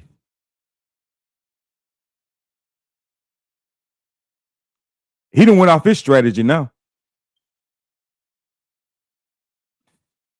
Boy, people got to be dumb, broken. I don't know. Let me hush. They put on what they call eyewitnesses. They put on investigators. And they put on experts. You remember? Those are the 3 things that they have given us. So first, let's talk about the eyewitnesses. And the reason I want to talk about the eyewitnesses first is, remember, and I wrote down a quote that the state said, "Cameras don't lie. For 17 seconds, you could have played the camera. For 17 minutes, you could have played these cameras." If you remember, these witnesses got on the stand, they sat in front of you, and I asked them questions. They looked directly at you. They were talking about what they remembered. They were talking about their memories and how important that is. And then I started asking them questions from right there. You remember? I said, "No, I'm not trying to be rude, but I remember you talking to 911. Do you remember that?" "Yeah." "And you said something different to the 911 tape that you're saying right here today." I asked another person, "Isn't it true that we don't interview witnesses together because they can get their stories together and their brains could get something that didn't really happen?" "Yeah." "And that's on video, correct?" Cameras don't lie. "And they called 911, and in the 911 call, they said they didn't see anything, correct?" Cameras don't lie. "But don't you remember?" And I asked one of the witnesses, "Isn't it true that you told them something and they said that was completely impossible?" "Well, yeah." "And then they've met with you, they've talked to you, they've interviewed you and put you on the stand and you told something different." Cameras don't lie. So why are we sitting here and not watching those videos? Why didn't the state give you the 911 calls? Why didn't they give you the videos? Why didn't they give you the information? Was it impossible based off the fact that the gun was moved? Were they given their information?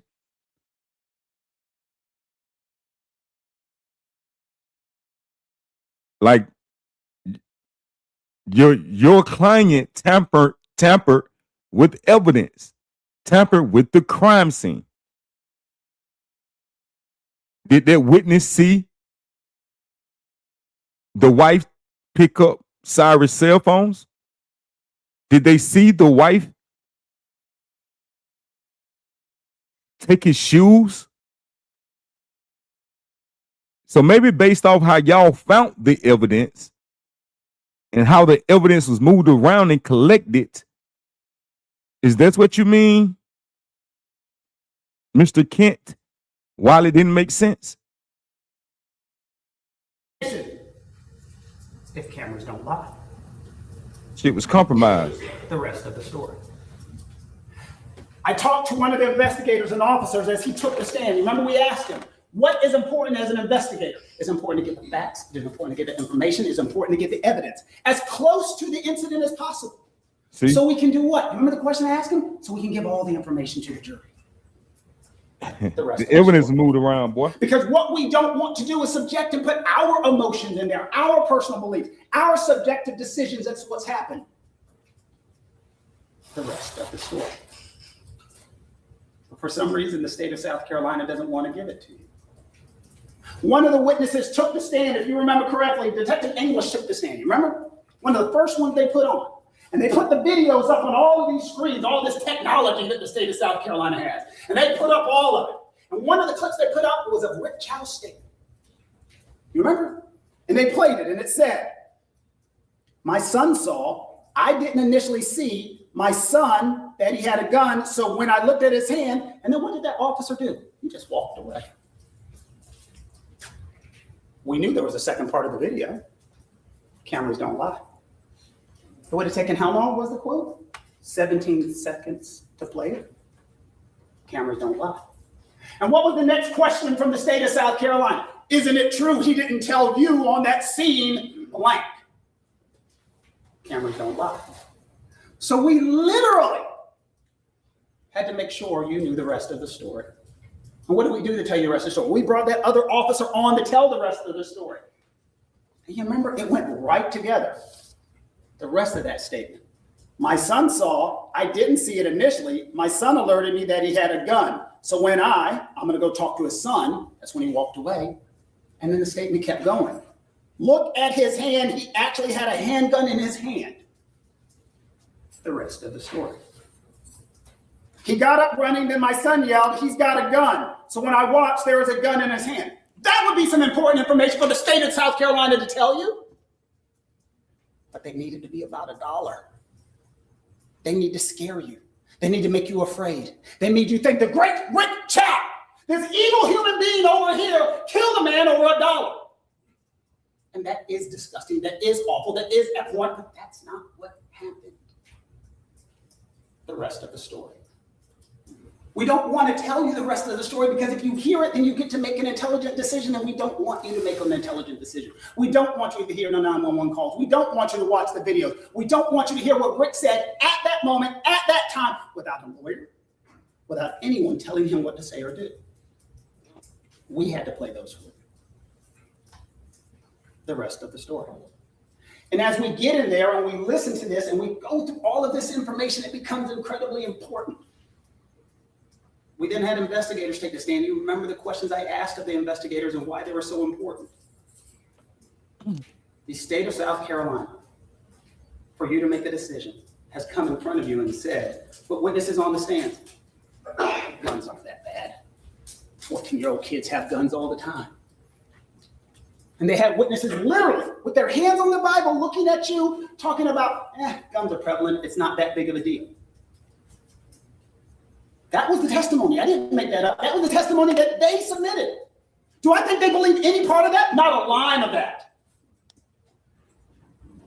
But they have emotion. The victim not on trial. Cyrus not on trial. And they want you to believe it's about a bottle of water. That's why they chased him. The rest of the story. And then there was an expert who took the stand. Do you remember? I asked her a very directly question. I had her sit right here. She stood in front of you as if she was Rick Chow. The link is dropped. And I showed her what we said, Mr. Belton. Anybody want to come up? And what did she say? Yeah, that's possible. The rest of the story. She described the bullet path, back to front, right to left, slightly upward. The rest of the story. We got to avoid all of that because that changes our narrative. So now we go into what they did present. And let's talk about the part of the case that we're all wondering about, the thing that everybody's there, and if it's in your gut, it should be in everybody's gut. And they spent their entire case. Their case was a day and a half, and most of it they spent it on one part: the chase, the chase, the chase. They shouldn't have done it. They shouldn't have done it. They shouldn't have done it. You remember one of the witnesses, the investigator, got on the stand, and I had to ask him the question: is there anything illegal about that? No, sir. See? But that's what they're talking about. Well, common sense. We don't want you to do it, but it's not illegal. That's an important distinction to know. This is a store. The testimony was they've owned it for 11 years. Margins are small. You've seen the wall of shame. People have shoplifted. People have stolen. Chased them. I've been stolen from. I chased the people to Georgia, flat out. Bust out line. No, you did. They're emotional about it. And that's why he ran after it. The question isn't, do you think it's right? The question is it legal? And then you go to the second part of it's illegal. If it was illegal, don't you remember Andy Chow sat up there on the stand? And Mr. Scott got right in his face, and he was yelling at him, and he was going angry with him, and he was saying everything to him. But the one thing he didn't say to him is, and you have been charged with following this young man out of the store. And you are criminally liable for following this young man out of the store. Because he's not. He's not liable. He's not criminally liable. He has not been charged. And he did not do anything wrong. But when you Monday morning quarterback and come back and look at the situation and say, well, why? You know what? They could have done this. They could have done this. They could have done this. Because that's what the state's case is. Think about it. How many times did you hear throughout the course of this trial the great state of South Carolina say the following sentence? They could have done this. They could have done this. They could have done this. They could have done this. They don't have evidence to offer, but they have fear, passion, emotion, and they want to get that out of you. They want that fear, passion, and emotion, and for you to ignore the law. We do not get to take the law the way that we want it to be. We take the law the way that it is. Let me tell you that again. We don't get to take the way that we want it to be. The solicitor can't say, well, I want it to be illegal for a shopkeeper to go out of the store. Shopkeepers should not be able to follow somebody. That's what I want. Andy, that's what I want. That's not the law. And then there's one last part that he, for some reason, has ignored. Let's say one of you, just one of you, for argument's sake, are sitting back there and you say, you know what? I think they are at fault in bringing on the difficulty. It may not be legal. It may not be illegal, but I just don't like the fact that they follow him for 130 yards. I do not like the 130 yards. I do not like the 130 yards. Well, the judge is going to charge you on something on the law. And it's called withdrawal. Let me explain that concept to you. Let's say one of you start a fight. Let's say I start a fight with Mr. Scott. And let's say I go up to him and I say, I'm going to get you. I'm going to take you down. I'm going to hurt you. And I start the fight and I come at him. And I'm about to hurt him. And then all of a sudden I say, you know what? This is stupid. I don't want to do this anymore. And I turn around and I'm like, I'm over this. And Mr. Scott brings a knife and comes out. Well, according to their theory, I got to let him stab me. According to their theory, I got to let him hurt me, even though they bought this. It was a great speech, great theory, but it's not. That's not what happened. They was chasing him. He wasn't chasing them, and then decided to give up, and then change his mind.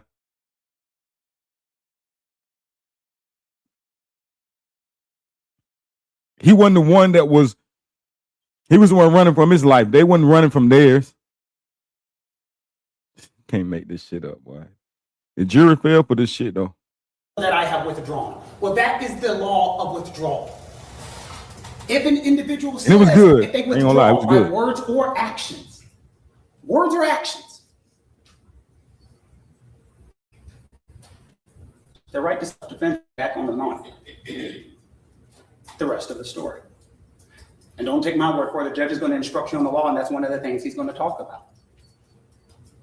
So when we talk about the chase, when we talk about why did they run out of the store, when we talk about they shouldn't have gone out of the store, as I told you, you legally have a right.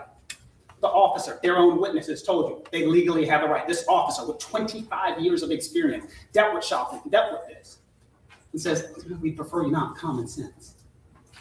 But then there's a last part of that wasn't on their little pretty board. The right to withdraw. When Andy Chow testified, when he told you what happened, he said, I was following him. I was running after him. He fell. When he got up, he had this gun, and then I went this way. And as his hands are up, remember I asked him directly, the gun was still pointed at you? Yes, sir. You were looking directly at the barrel? Yes, sir. And then what did you hear? I said to my dad, he's got a gun. He's got a gun. And then what did he say his dad said? Drop it. Stop. Drop it. No. There's nothing more withdrawal than that.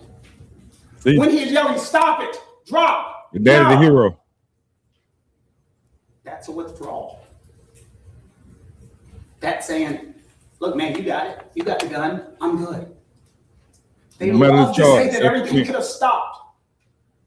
He could have put the gun down. But we have to ignore that because that's not part of their story. Or y'all could have not chased him. We cannot tell that part of the story because it's not necessary. And when we tell this story, you might look at me and say, oh, Mr. Kent, that's some creative lawyering. No. It is. That's why we played the 911 tape. And then the 911 tape you heard. That's why we played Andy Chow's interviews. Didn't hide it. What did he say? Takes only 17 seconds. What was the other quote? Better than any eyewitness ever could would have been a video. That's what the state said. Better than any eyewitness ever could. But you know, we don't have a video if actually when that gun came out. And look at that down there in the corner, 11:11 a.m. All right.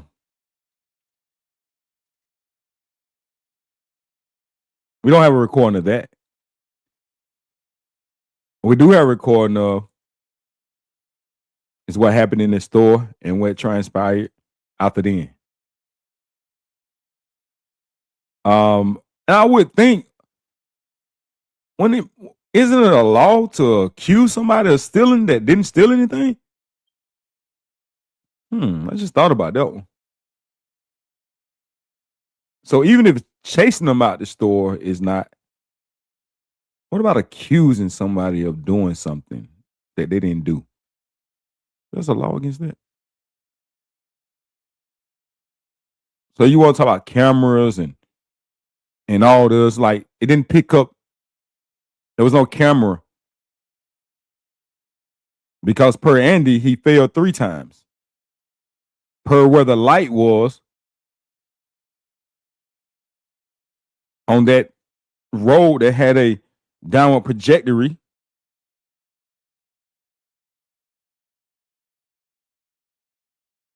One makes you wonder that maybe that gun fell out there. Just like the prosecution said, you wouldn't have knew he had that gun if y'all didn't chase him. For nothing. Because he didn't steal anything. So let's go. So why wouldn't he play him? Because it would have been better than any eyewitness ever could. Now let's talk about the fact we talked about the store and the things that happen inside of the store. And there might be questions, why did you guys? I said the same thing, Kenny. If you remember, I had the officer on the stand. Great officer, great investigator, great person. But I had him on the stand, and I was talking about firearms and 14. I said the exact same thing. What were they talking about in another language? That's because they didn't want the other witnesses to know what they were saying. I know why, but what were they saying? Can you say, I'm going to go back and try to make out what they're saying in their language in the background while the son was on the phone? Exactly.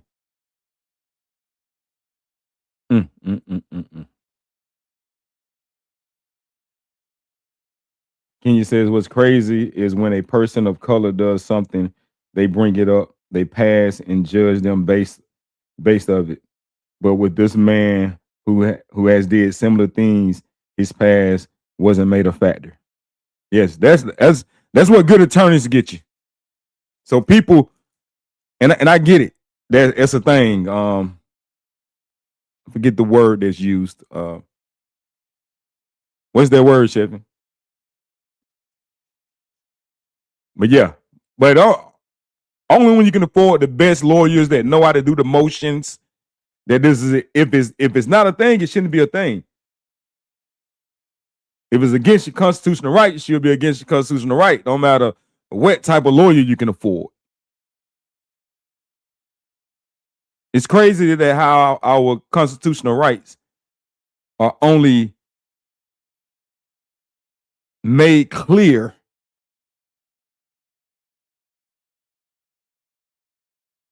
when there's a high power or a high money lawyer, because they most definitely use our past charges against us. The word where you can't say something about somebody about their past.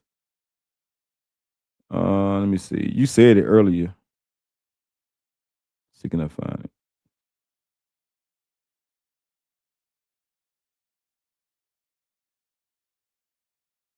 Let's see. What was it?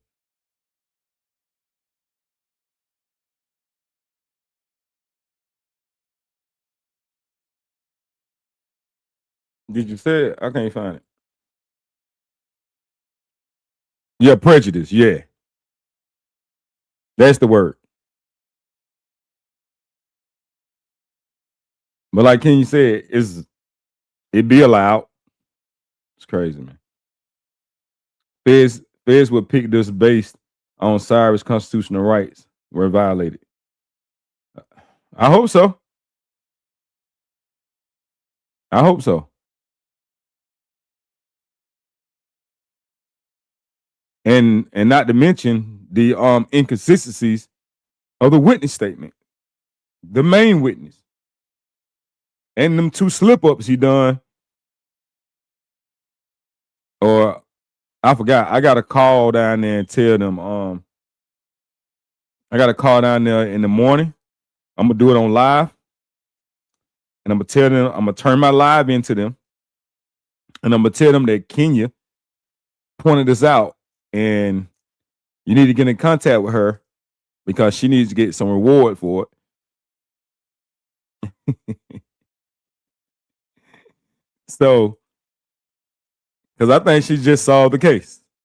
I think they're gonna, if they don't open it up by anything else, once I give them this information and have them speak with Kenya, it's gonna get this case reopened. That's what we're doing. Sorry, King. Yeah, prejudice, that's the one. Oh, okay. I thought it was inadmissible. Yeah. Keep those boots on the ground.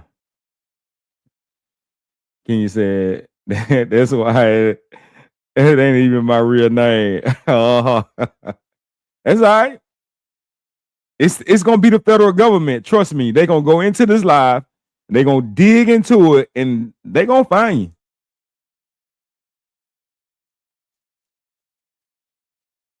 They're gonna find you.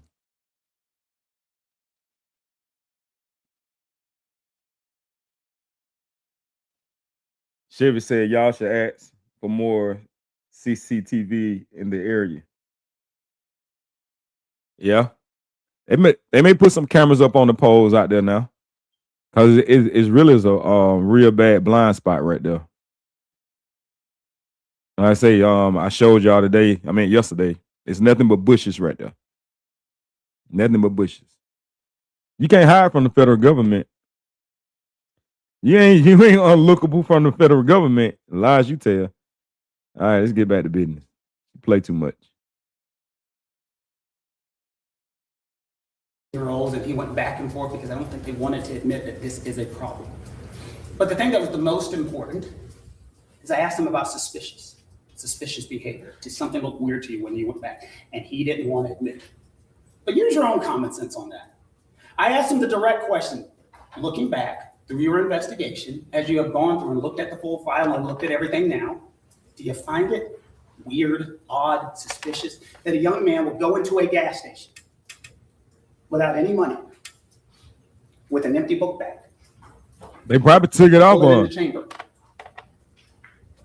And then was looking like he was taking stuff off of the counter. I don't find that suspicious. I find that answer suspicious. Look like. The reason we brought this up is not to suggest I don't know what Cyrus was doing. I don't.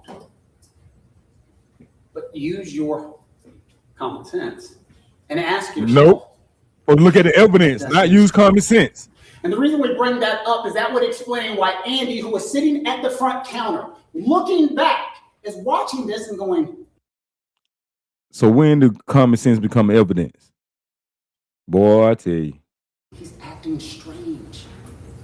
He's acting weird. He's putting water back up, water back up, water back up. It looked weird to me. And then he came up to the counter with his hands in his hoodie, and there looked to be something heavy in there. Come in. Okay, how are you gonna turn you in I there? didn't know what All it right. was, and so I asked him, and he did this, and it looked like there was something heavy in there. It was the gun. Did Andy know it was the gun? Absolutely not. Okay then. So hush. But you can understand why Andy would have said there's something strange going on. His What? Something in the pocket, going weird with the water. That's what was strange. Let's go. End of a work day. Let's go, Bridget. So that is to explain why Andy made the unilateral decision that there was something strange going on here. And then Andy made the decision to follow him out of the store, chase him, run after him, whatever you want to call it, but he made that decision based upon a reasonable belief of what anybody would have thought something Oh, he was the strange. aggressor. Like, what is wrong with you? Or I asked the officer again about the suspicious behavior and that was on camera. that 24 hours, less than 24 hours before he came into the store, he posted this on his social media. Don't nobody kill King. I asked him So about it. 5 minutes away from work. And not Oh. only was it this was a clip from a video in which he was pointing a gun at a screen with a laser and a flashing light on his Instagram story. They would have never knew that if they ain't You chased put him out the all store. that together, you can explain that someone's behavior would have been a little strange. And he would have had that firearm with the light on it. Now, let's stop right there. It makes So I just thought sense. about something. And so that explains why So why that picture wasn't prejudiced right there?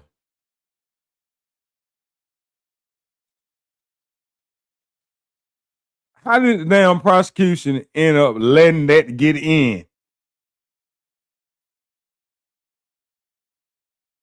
Cyrus is the victim, damn it. Why? How they let that picture get in? See, that's what I'm talking about right there.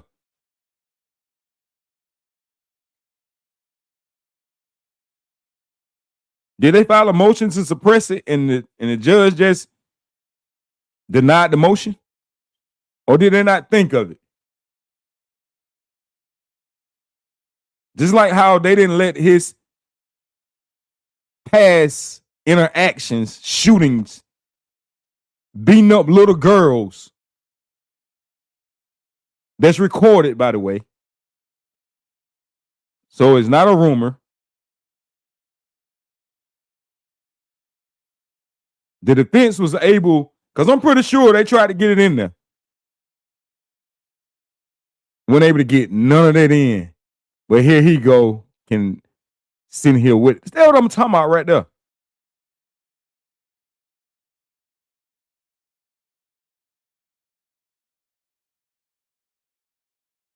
Wee, Bridge. That the more money, the more constitutional rights matter.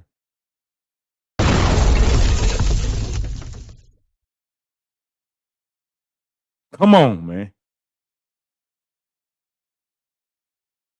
Because emotion costs money.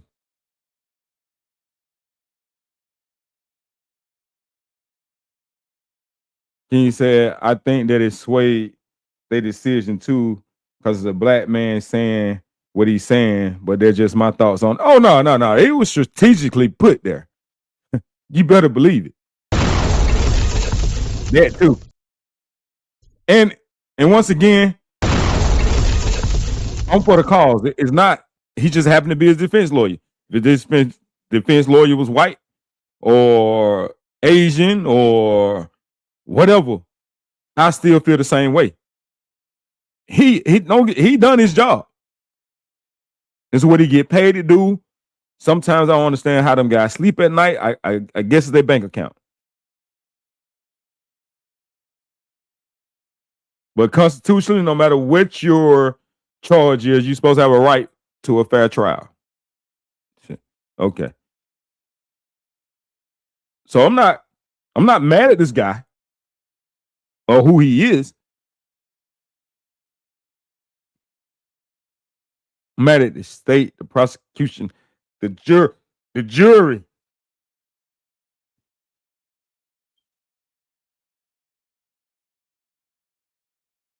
But we also supposed to respect the fact that we're being judged by a jury of our peers.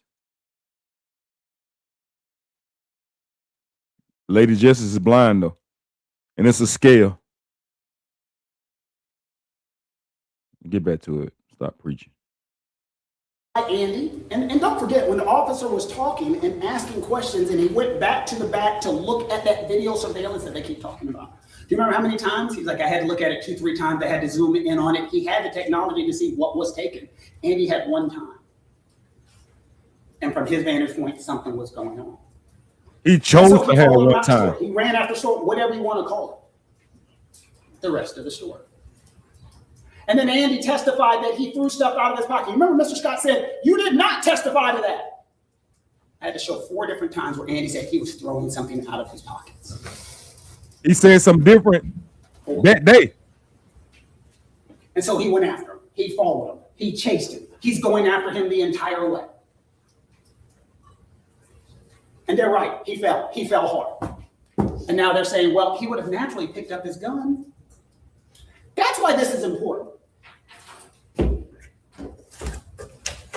But he didn't.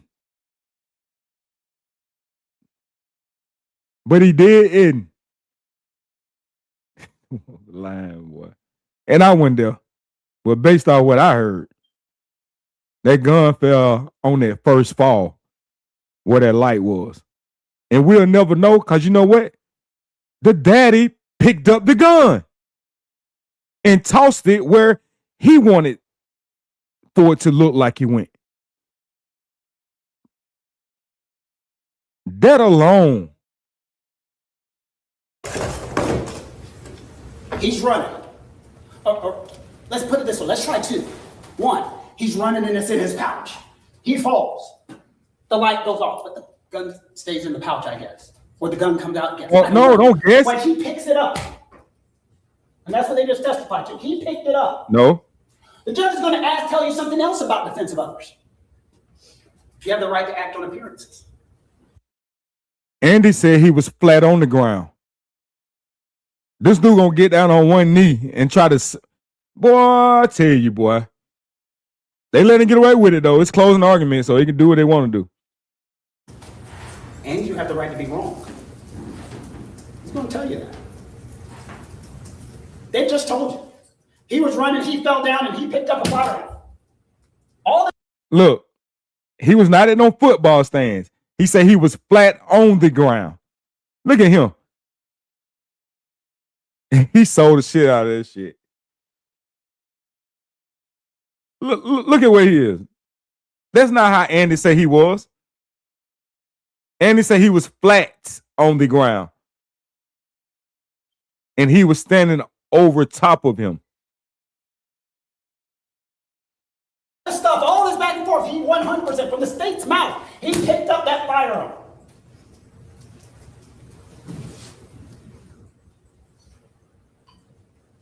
You have a right to be wrong. You have a right to act on appearances. Y'all hear that shit? He had a right to be wrong. He had a right to act off appearance. So he's telling it that this, even he telling the jury, even is what he's saying don't add up, because I know y'all heard him get caught in lies. But he's telling them he has a right to be wrong.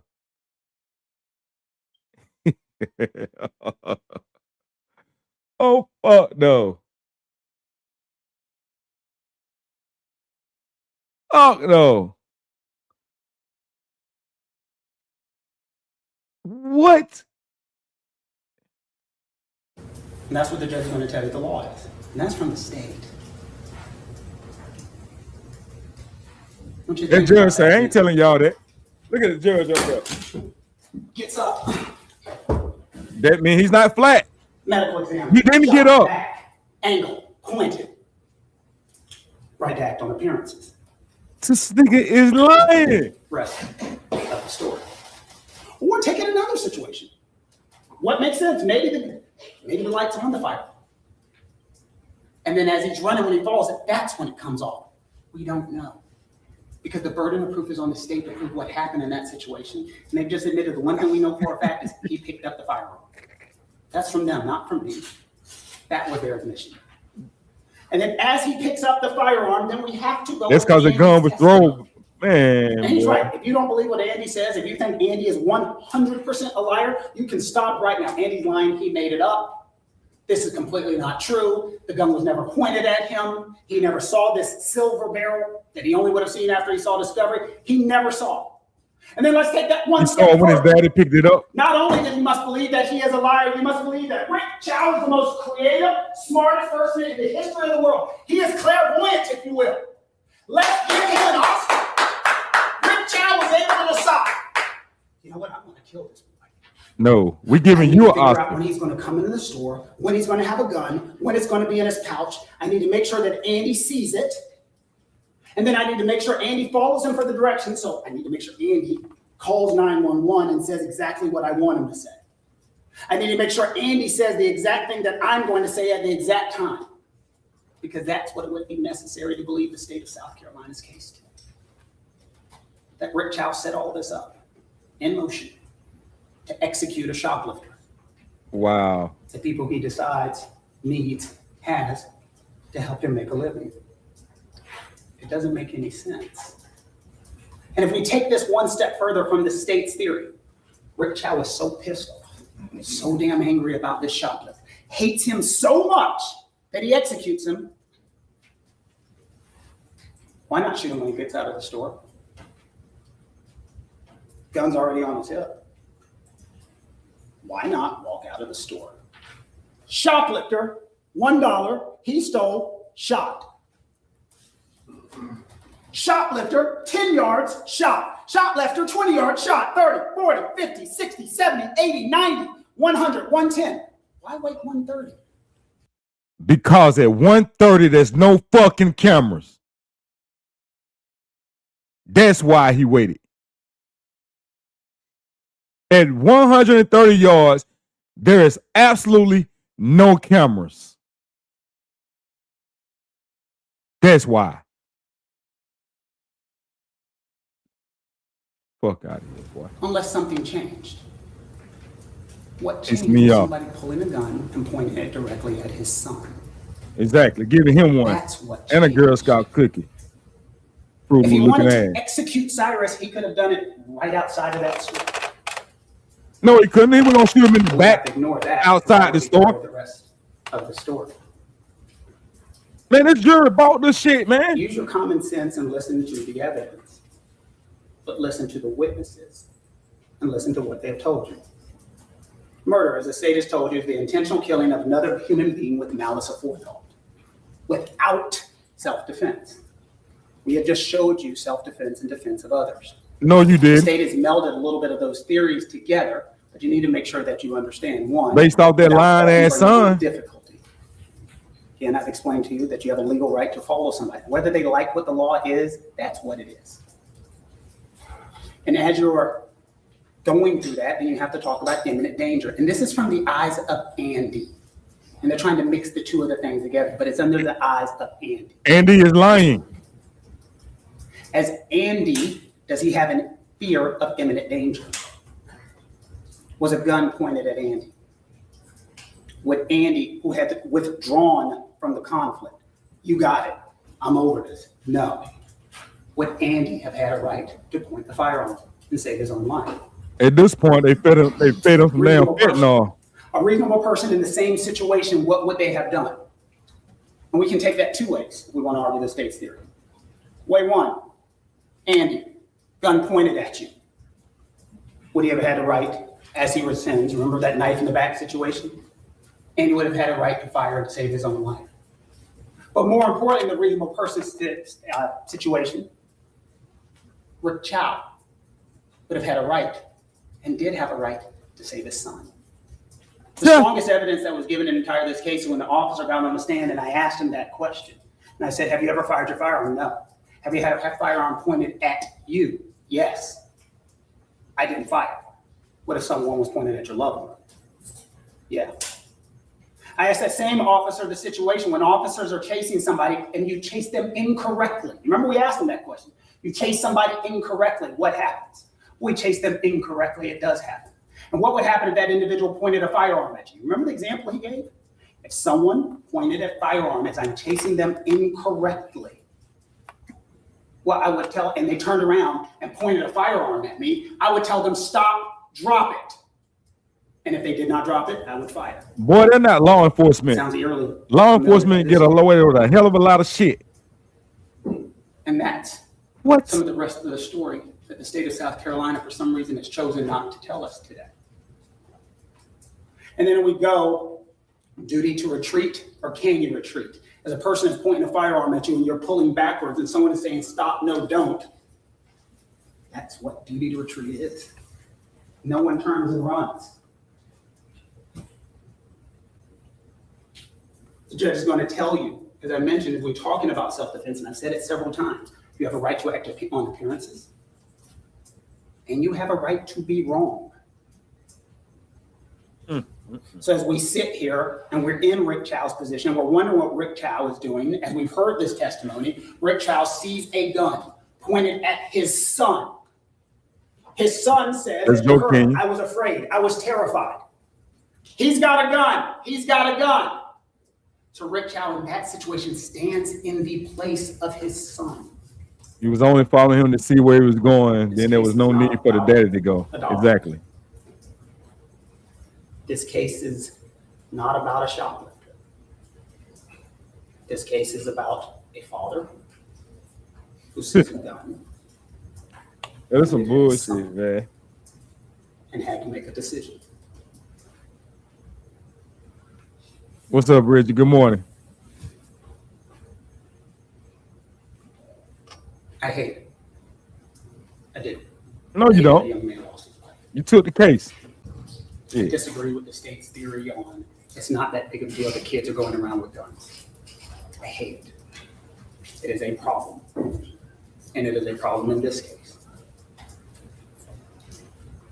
I hate that we have sat here and tried to make this about something that's not. I've listened to the state of South Carolina's opening statement talk about Cyrus's age, his future, and I understand all of that. I do. The one thing that does not know Cyrus's age is that gun. The gun doesn't know how old he is. And when a gun is pointed at somebody, you have an option.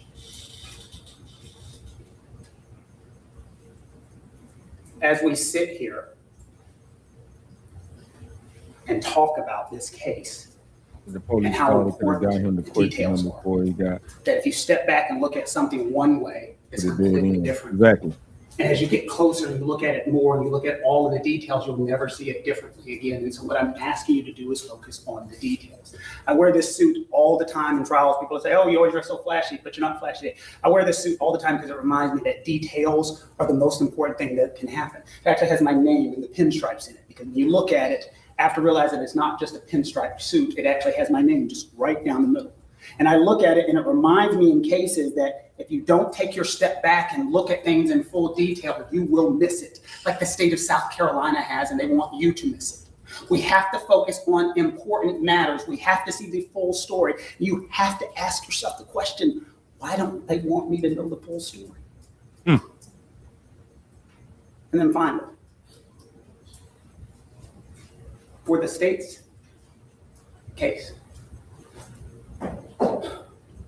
to make any sense whatsoever, we have to go back to our withdrawal situation. For the state's case to make any sense whatsoever, you must be comfortable with their theory in that Andy Chow is in the store. Andy Chow runs out of that store.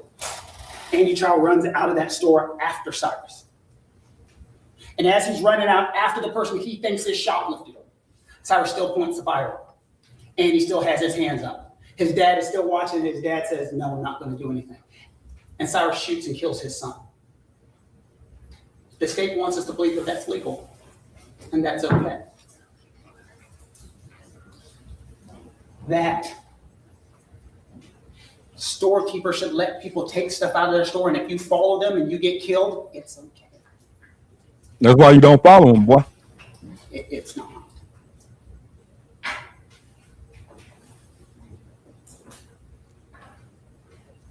Look at it. Now, They bought their bullshit. you know the rest of the story. It was good.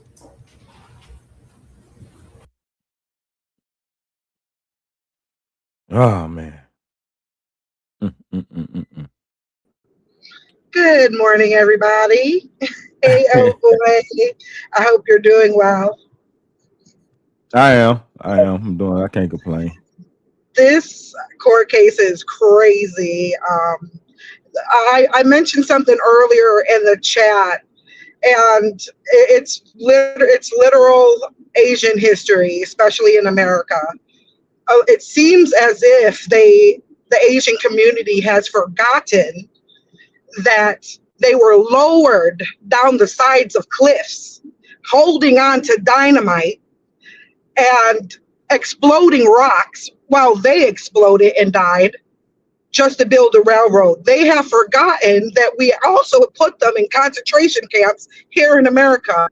It just bothers me that when the community or the Hispanic community asked for the Black community to come together to stop hate in their community, it's as if they want us to join together, but they never join together with us. In nail shops and Asian markets and certain corner stores, they treat us the same way that white people do. And why? Why is that? Why do they treat us? Do they feel like they have a right to do these things to us? Have they simply forgotten their own history here in America? Have they forgotten that they were, like I said, lower down sides of fucking cliffs with dynamite? Have they forgotten the thousands and millions of Asian people that haven't even been written down in books that have died during the railroad expansion? And yet they want us to come together and fight against Asian hate. Come together and fight against ICE. But where are you as a people of color standing together?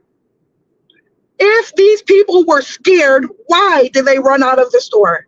If these people saw that he was stealing, why did they run out of the store? When the young man looked back at his father, that showed me intent. They already discussed it. They already talked about it. The next XYZ come into this store and steal something, we got some hard steel for their ass. That was the look back that he got from his father. They already discussed what they were planning and going to do the next time somebody stole something.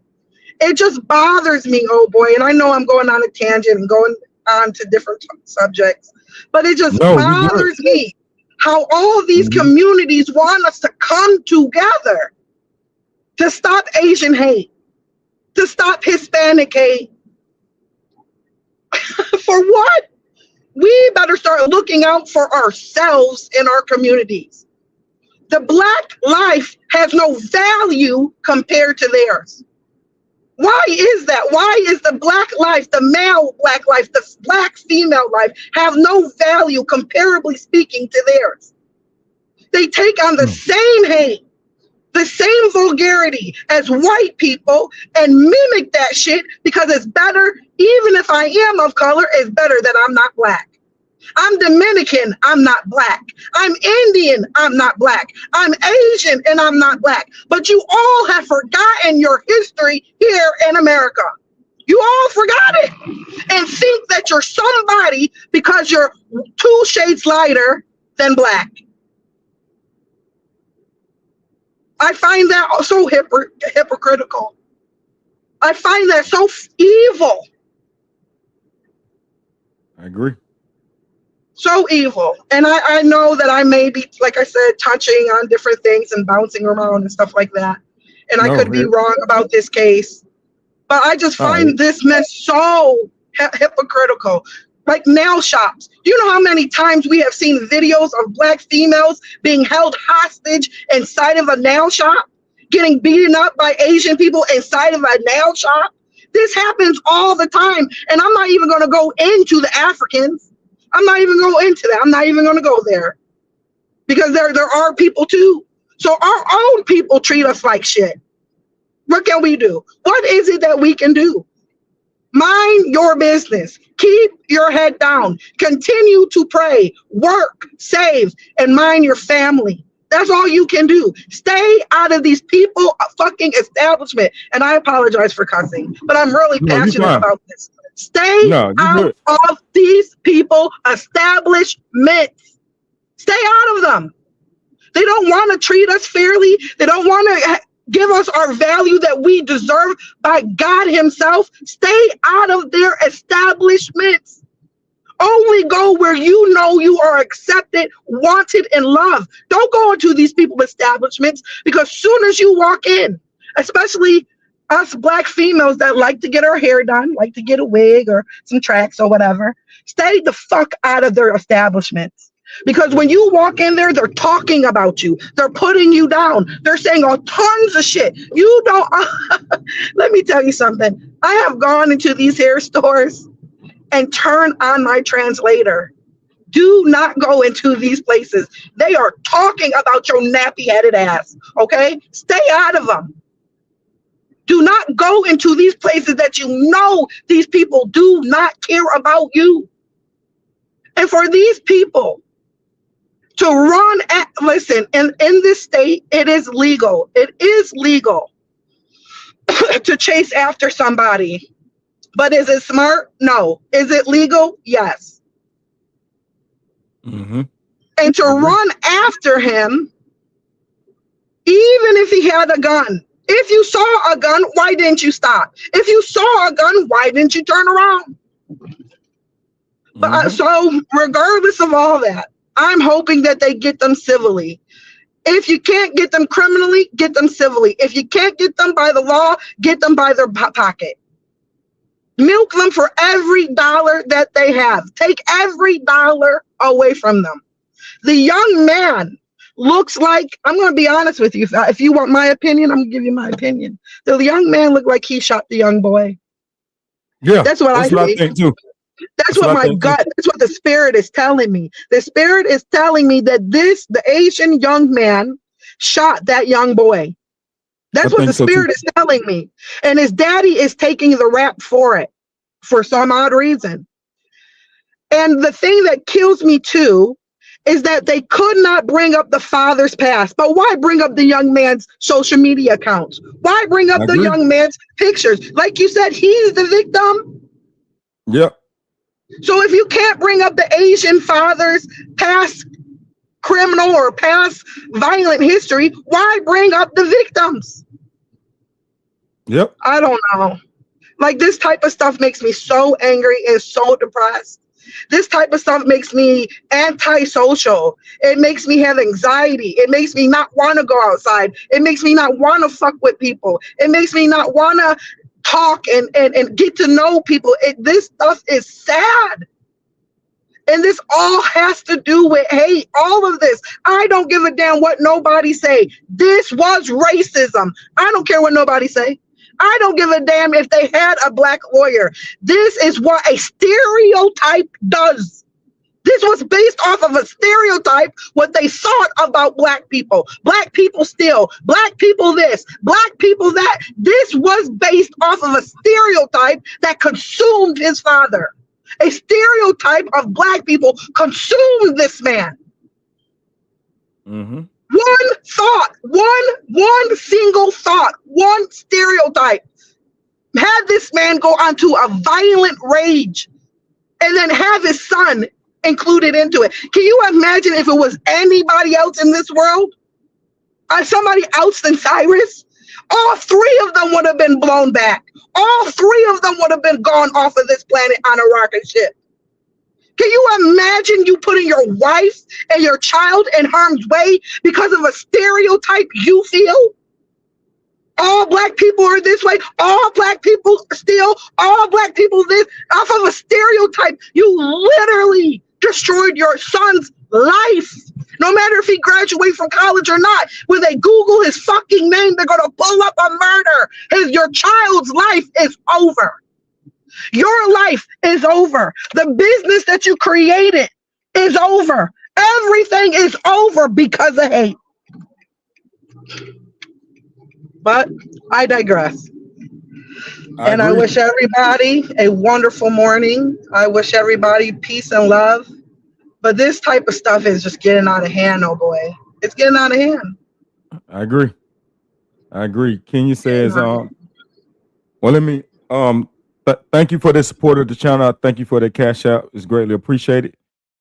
Kenya also says, but with all due respect, what are we as black people doing about it? We only have these discussions when one of ours is unalive, then is we shall overcome, then it's back to the regular programming. That's true. It's facts. That is. It always works out that way. Mm-hmm. Yeah. It's sad. She says, half of the jobs don't care about us either. They only hire some of us for it to look good.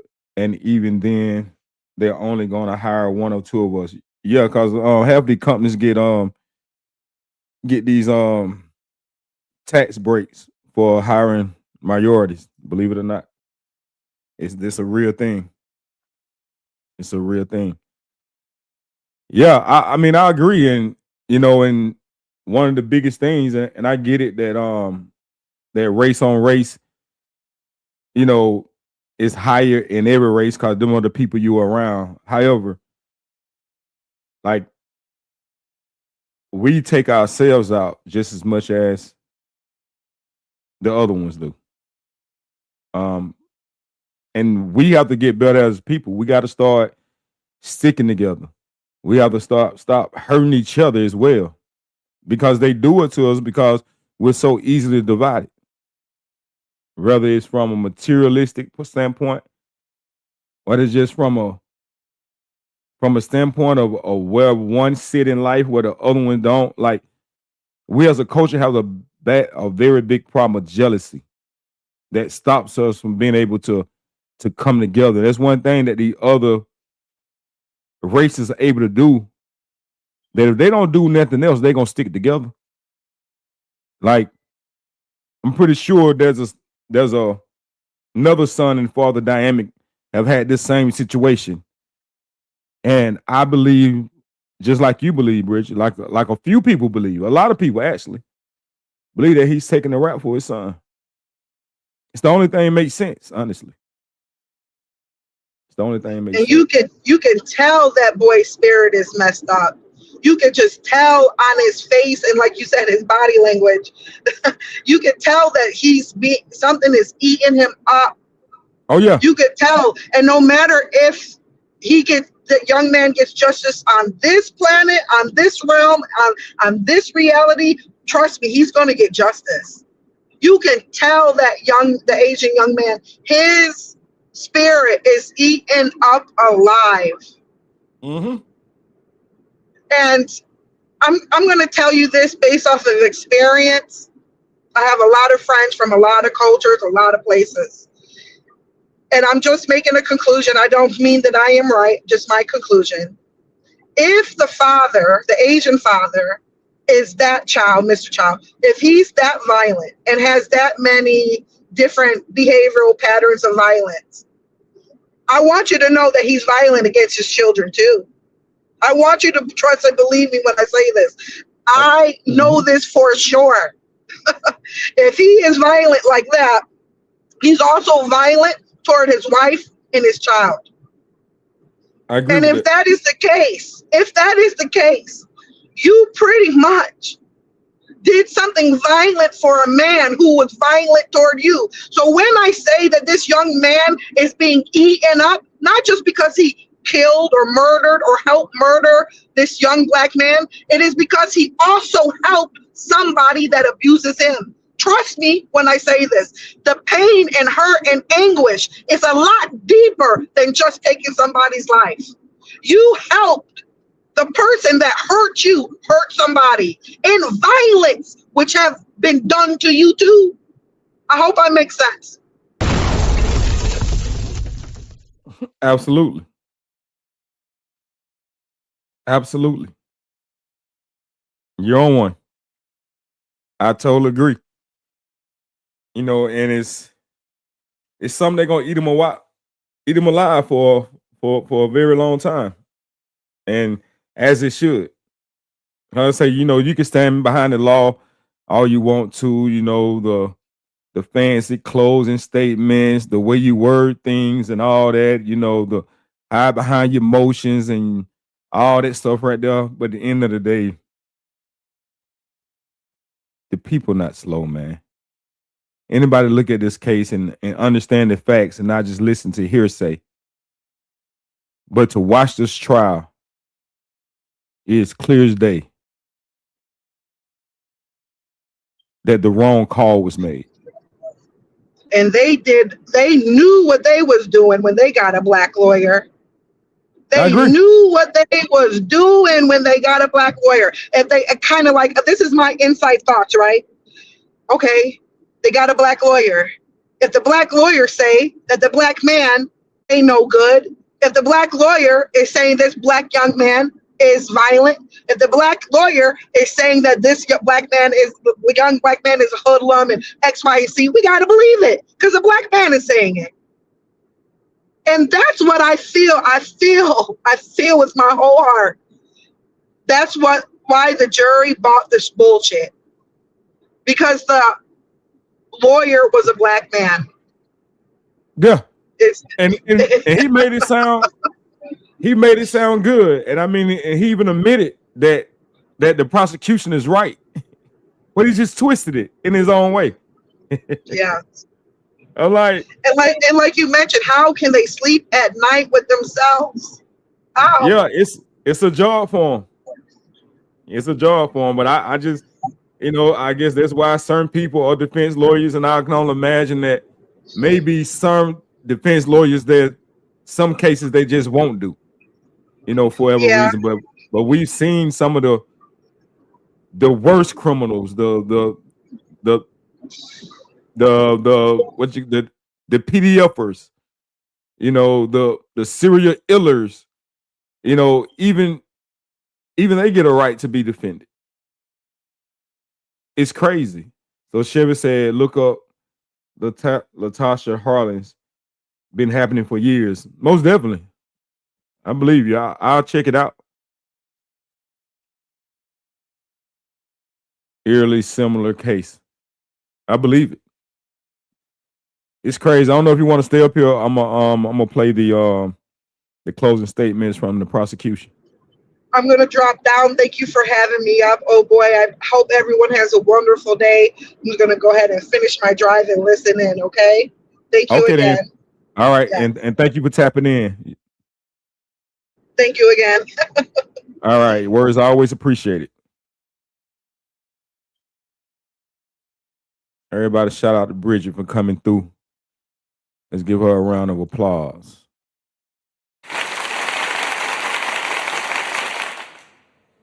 Always come through with some deep, intense words. Greatly appreciate it. All right, what we're about to see now is the defense closing arguments. Let's see how he land his.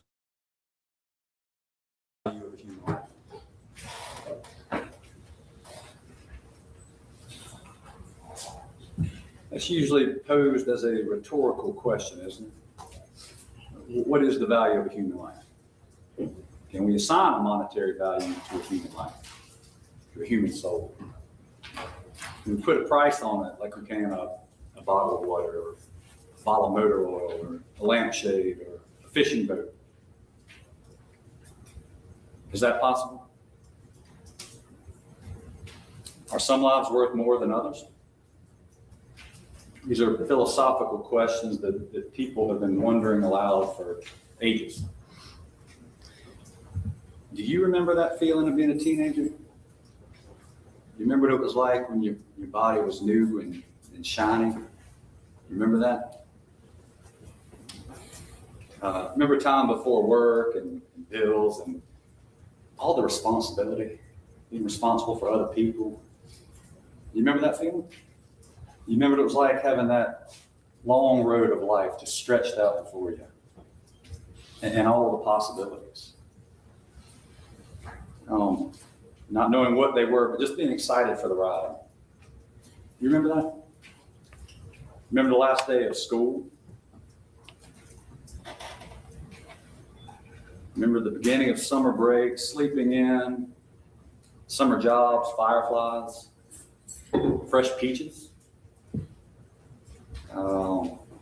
What about grandma's house?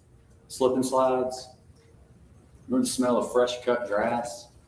I got a Beach trips, no responsibilities. How do you put? bruh, come on, man. I'm gonna let you cook. But you gotta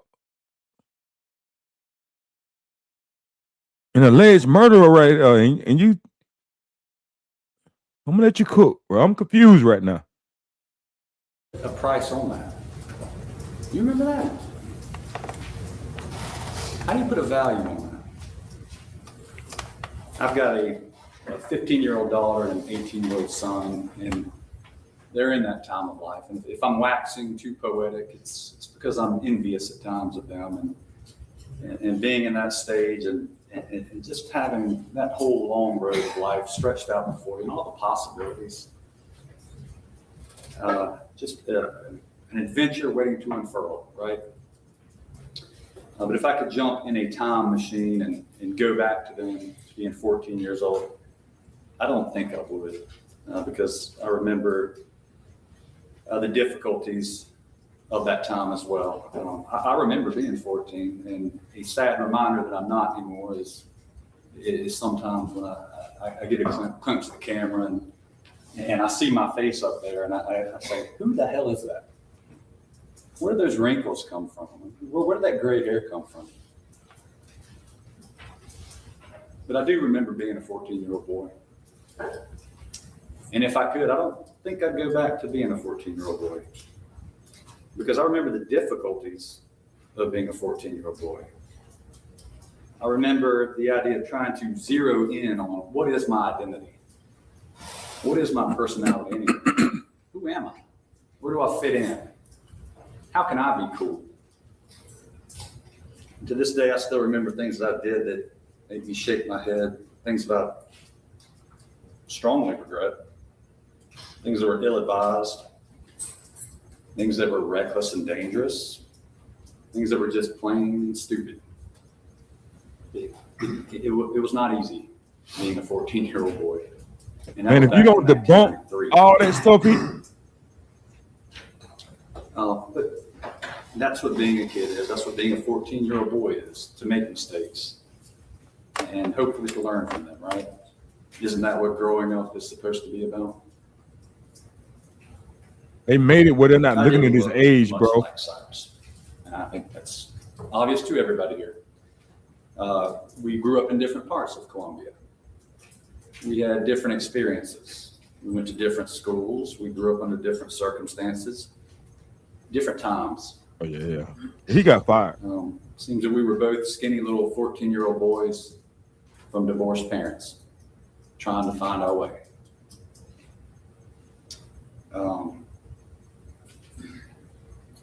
I remember trying to straddle that line between being a child and trying to figure out what it meant and where my place was in the world, and trying to figure out how to be a teenager.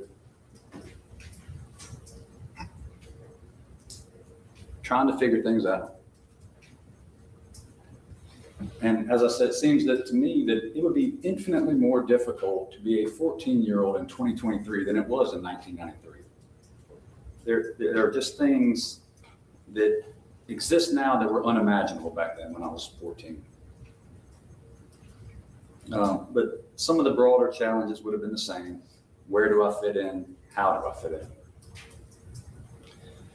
This would have been that wistful time of life for Cyrus in May of 2023. He had just wrapped up 8th grade. We all know what comes next, 9th grade and high school and all the craziness of that. But right now, May of 2023, it's summertime. The first week of summer. What's better than that? How do you put a price on that? It's the best time of the year for a kid. There's still a few months before he has to deal with that crazy time of 9th grade and high school. Sunday, May 28, 2023, it was Memorial Day weekend. Cyrus was fresh off middle school graduation, and it was summertime. I'm waiting on it. Why does a 14-year-old have a gun? I'm waiting on it. This was asked multiple times by my friend, known him since I was 14, Jack Swirling. But he asked that a number of times. And I suppose he asked that as a literal question that deserved an immediate, succinct, distilled, and simple answer. That was how the question was posed, that it is a very simple question and deserves a simple answer. Bro, talk about the Maybe case. it's not that simple, though. Maybe it's a much broader question that we as a society will eventually have to sit down and come up with real answers to and possible solutions to. Maybe it's a question with an answer that is so complex. If this was the last thing they heard from the state, It has so many layers that it's so loaded that maybe it's not something we just figure out in a day. But it does seem, as long as guns have existed, boys have been fascinated by them. Required reading when I was in elementary school was Where the Red Fern Grows. And it was all about Billy and his gun and the exploits and the adventures of 10-year-old Billy and his rifle. Or, my favorite movies back then were Tombstone and Young Guns and Predator and Terminator.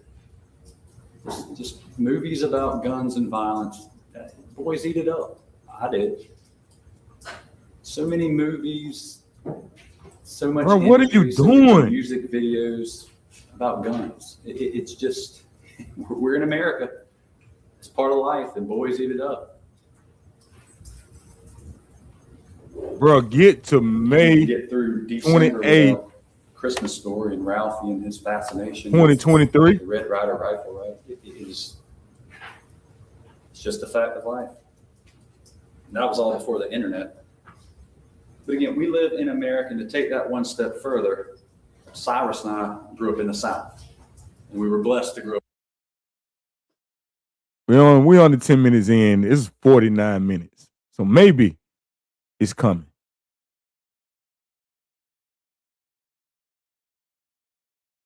But all them inconsistencies, but you kept catching that son in, and this is what you lead off with.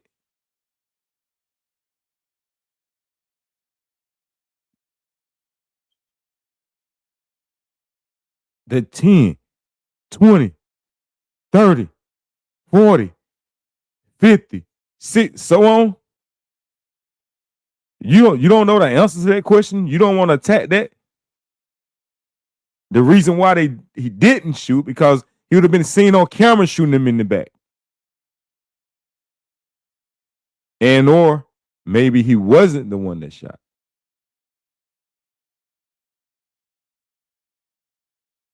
Which would have killed their self-defense case. I don't hear you fighting reasonable doubt right now, but you got a little time, so I'm going to let it go. But I'm not impressed right now. In the South, weren't we? And guns are just a part of life, are they not? A gun leaning up in the corner when I was growing up was about as exciting as a cast iron skillet on the stove or a butcher knife in the sink. It's just part of our life. And whether that's good or bad, I'm not here to talk about that, but guns are prevalent and boys gravitate towards guns, whether that's good or not. Was Cyrus right in having a pistol in his pocket May 28th of 2023? No. Was it legal for Cyrus to have a pistol in his pocket May 28th, 2023? Yeah, No. that's what I'm saying. Has anybody indicated that it was okay? Like, how did he not know that? Right? No. Did he deserve to die? Did he deserve to die? Bro, they don't. I remember my grandfather letting me practice with a little .22 rifle. I remember being 8, shooting a .22 rifle. I remember my first single shot, 410 shotgun. I was probably about 12, 13 when I got that. I remember going up to the little cabinet just off the kitchen in my grandparents' house and finding a little revolver he had there. And I remember taking it down, and I remember going down to the pond and shooting a few shots. I was probably about 12, and I knew I wasn't supposed to do that. And I knew I'd get in trouble if I got caught. That didn't stop me. I remember all those things. Boy. Boys do things that are ill-advised and not always smart.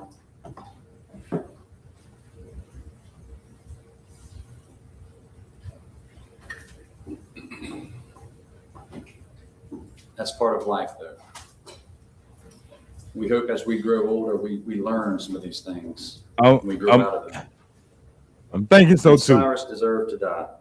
You got about 30 more minutes. Cyrus Carmack Belton entered that Shell gas station at 7441 Park Lane Road.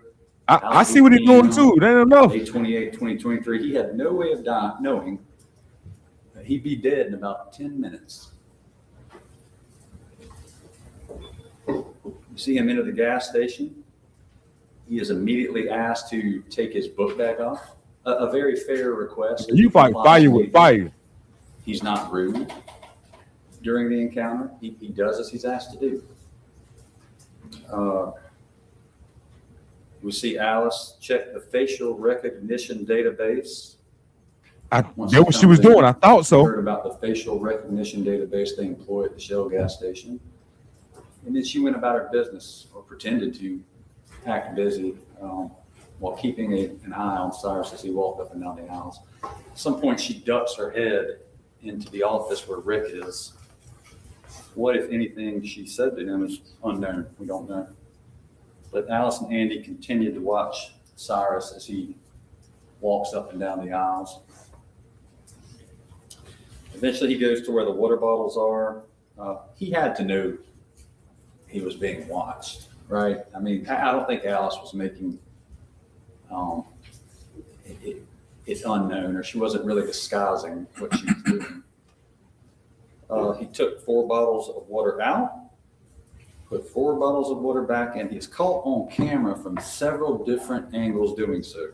And cameras do not lie. Cameras do not make mistakes. It would have taken about 17 seconds to watch him at that water cooler if Rick Chow had decided to do that. About 17 seconds at a time. 17 seconds to confirm that he took nothing.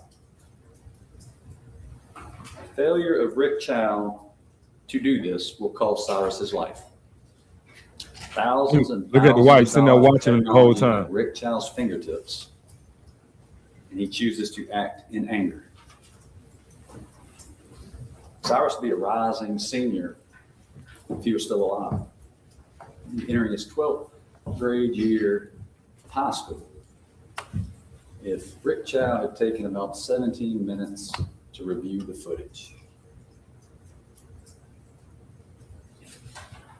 1, 2, 3, 4. 4, 3, 2, 1. As Cyrus turned from the water cooler, Alice and Andy began asking him if he put a bottle of water in his pocket. $1, 114 pounds, 130 yards, 21 grams. fight or flight. You've heard that term. It's a physiological reaction, right? It's ingrained in us since we were cavemen, I guess, basically. And it is an instinct. It's a reaction that occurs in situations where there is a threat. Okay. If Cyrus is a tough guy, right? If Cyrus is a thug, right? If Cyrus is a gunslinger, right? If he is that guy, okay? If he's that guy, now is the time you see it. Now's the time he'd pull that pistol out, point it. If he was that guy, right?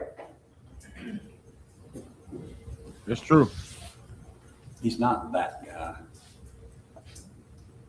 He's a child. He doesn't pull out his pistol. He doesn't cuss or disrespect anyone. He collects his backpack and drops his head and he walks out. If he was a fighter, now would be the chance for him to confront anybody.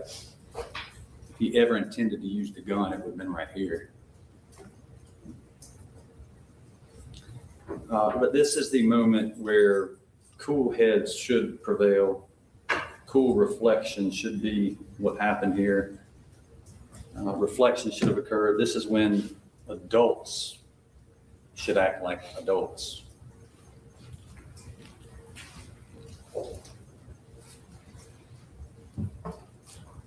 This could have been it. He could have walked off. He would be a kid looking forward to senior year in high school. You have a mother and a father who would still have their little boy. $1, 114 pounds, 17 seconds, 1 second, 21 grams. An entire lifetime ahead, unknown potential, success, failure, redemption, decisions. We know the decision Rick Chow made. It's etched in time now. It plays back like a bad movie you've seen before. You already know the ending. He did what he did, and that's why we're all here today.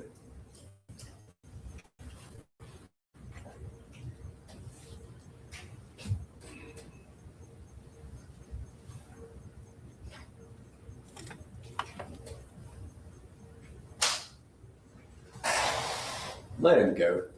Just let him go. We don't need to be here today. Let the boy go. What have you got to lose? What is the value of human life?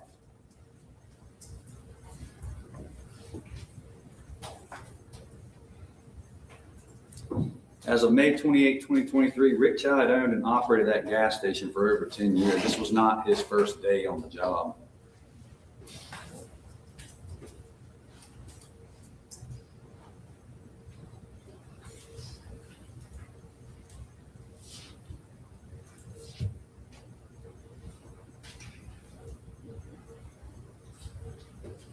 That's why the daddy said no, it was him that did it. Look. Watch you see his shoe fly in the air. Bam.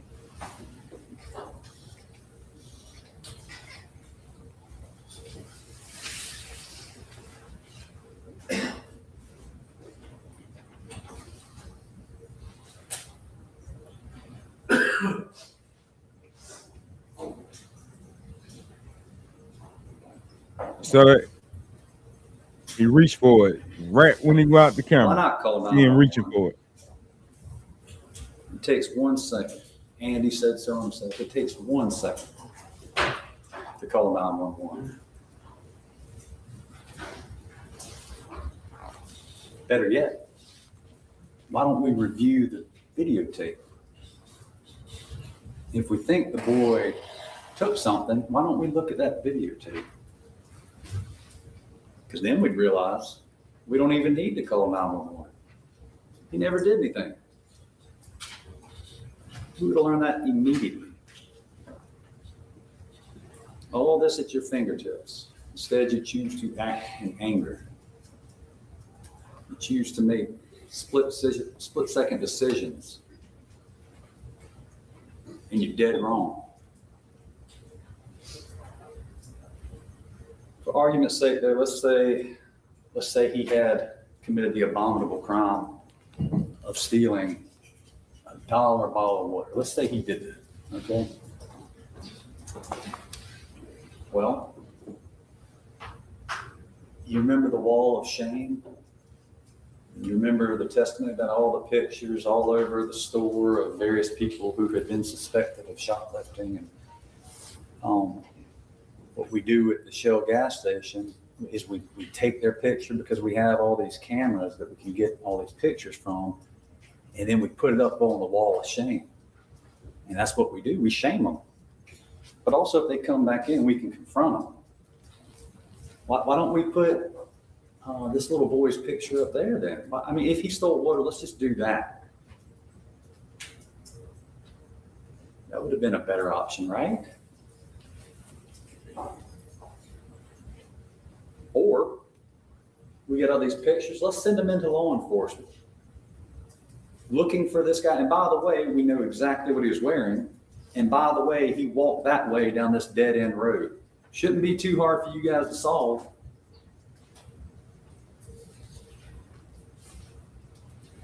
Anything would have been better than this.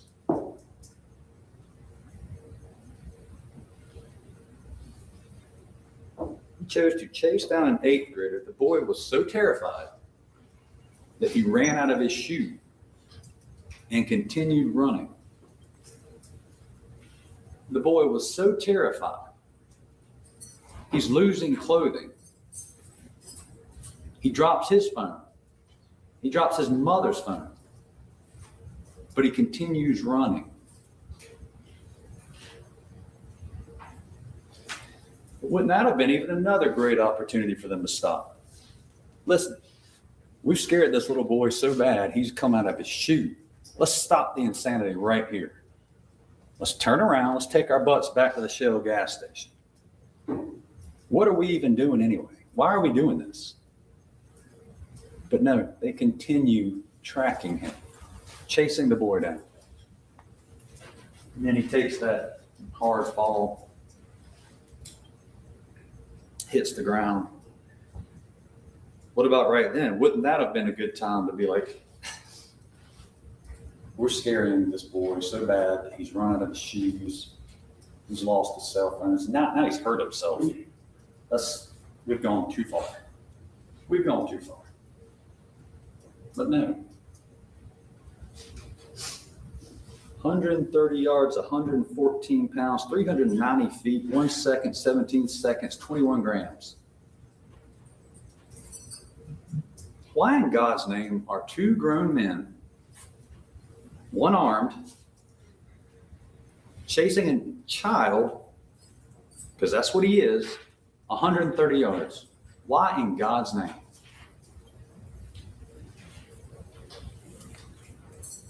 Devontae Bryant, he had to hit the brakes because he didn't want to hit him. He'll come running out in front of him on Springtree. Dead set on catching that boy. He had to put the brakes on. He says he thought it was the police. I said, well, why'd you think that? He said, because one of the guys had a pistol. And they were chasing that boy. I thought that was the police.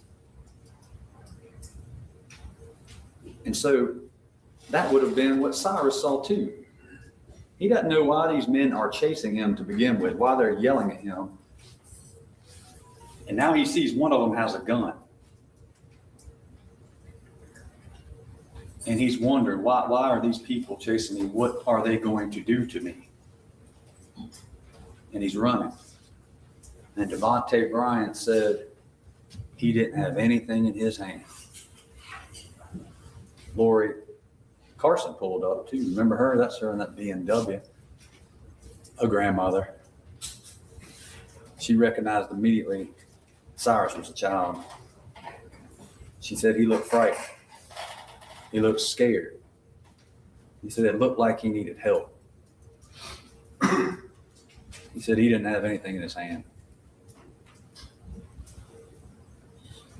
Kennedy, Jasmine Broadwater, they saw him too. He didn't have anything in his hand. All of them had different angles to observe. None of them knew Cyrus. But they were all very clear. The boy had nothing in his hand.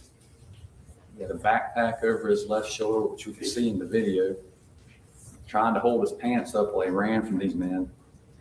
But he had nothing in his hand. What does 130 yards look like? Well, it looks like this.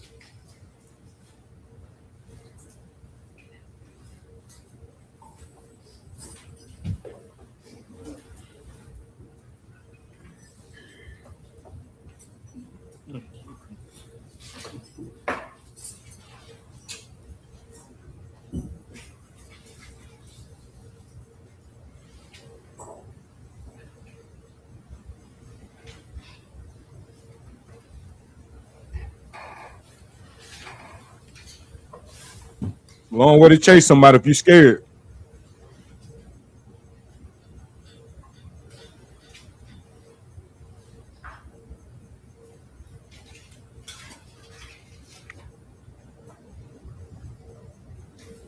So right there. I wasn't even farther than what I thought it was. It's in between them two trees right there. Right there. It's a long distance. It's too damn long. It's 130 yards too long. 114 pounds, 1 second, $1, 21 grams. Cyrus was shot in his back. I agree, Chevy. Very terrifying. Away from. I could feel it walking that path. He entered his lower back, just to the right of his backbone. He traveled upwards, you see. It went through his lung, you see. Which means he was down. It entered the right ventricle of his heart. He came to rest there. And that trajectory tells us he was trying to get away to the very end, trying to run from danger. Yep. He died scared. He died bleeding to death. Turn around. Rick Chow's face being the last one he saw. He died surrounded by strangers. He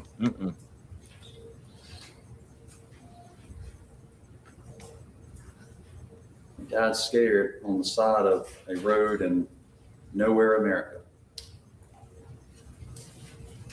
He died young. He died because of Rick Chow. Shot in the back.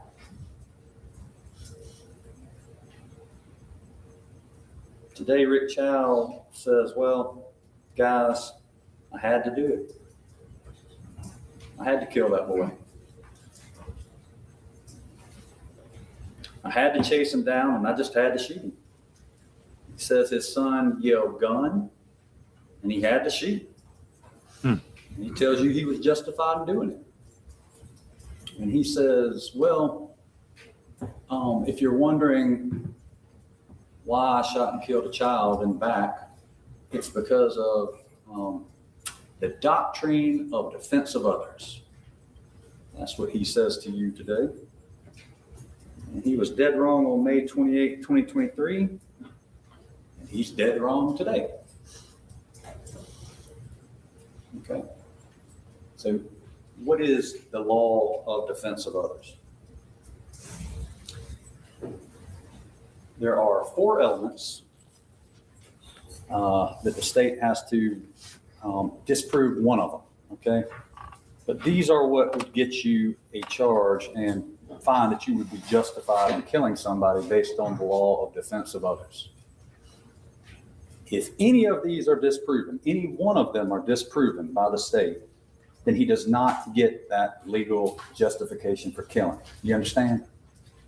If you find any of these to not fit for him, he does not get the defense of others. Due to Number retreat. one, okay? The I want last to be clear. He fails right off the bat. What is the number one element of defense of others? The very first one that he fails miserably. Rick Chow and Andy Chow both must be without fault for bringing on the difficulty. Y'all remember those questions I asked Andy? And by the way, the other thing y'all get to consider is credibility of witnesses. Y'all seen people lie before. Y'all seen people tell half-truths. Y'all seen people waver before in questions they didn't really want to answer. Y'all seen that before in life. Y'all have a chance to sit back there and talk about whether y'all found Andy to be a credible witness or not. There you go. But He one was thing not I credible. asked him is, Andy, Cyrus is still alive if y'all stay in the gas station, right? He said, yeah, you're right. But then they decided to ramp it up. They brought this difficulty on, okay? One of his lawyers said, well, you know, Cyrus would be alive if he didn't have a gun. And I said, you would never have known he had a gun, would you? If you just kept your butt in the shell station, kept doing the work you were doing. Stay behind the cash register. And Rick, stay back in the, what do you call it, your surveillance room back there. Why don't you just stay back there? Why are we running 130 yards off our property? Let's talk about the wife. She hovering over him. Honestly, she the one started it. Oh, her up and by looking ass.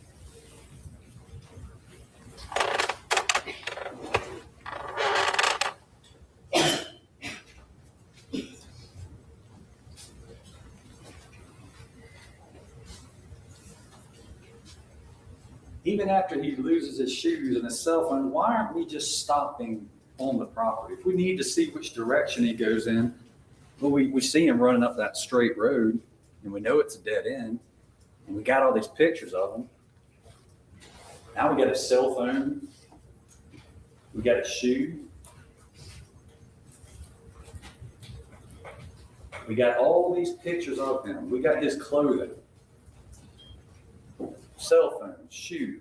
That's crazy, man. Why do we bring on the difficulty when we don't have to?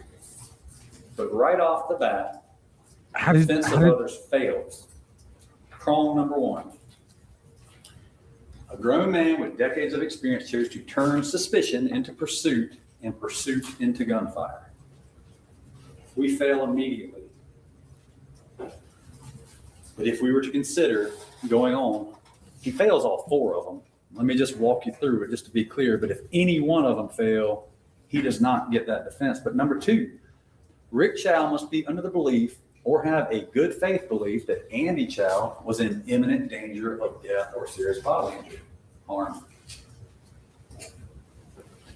We saw that a fall and the after effects of it, it was such a violent fall that it led to those wounds to his shin.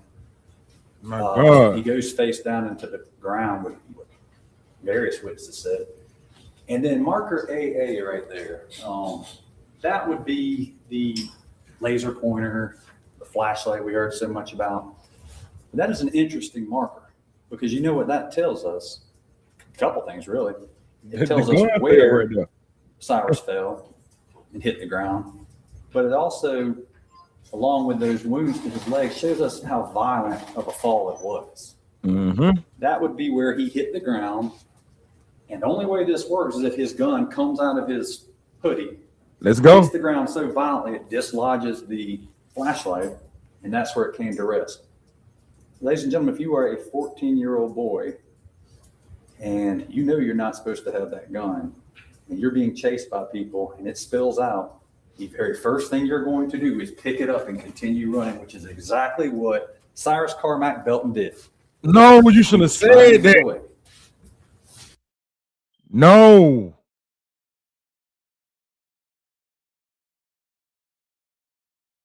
You do not have a witness that told you that what happened. You're trying to discredit Andy as a credible witness, but then you back up what he just said that absolutely makes no sense at all. Mr. Prosecutor?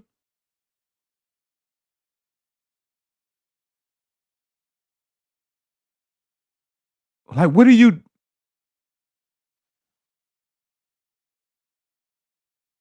So them jurors thinking, well, now you want us to believe him. You spent all this time pointing out all these lies, but now you want us to believe him.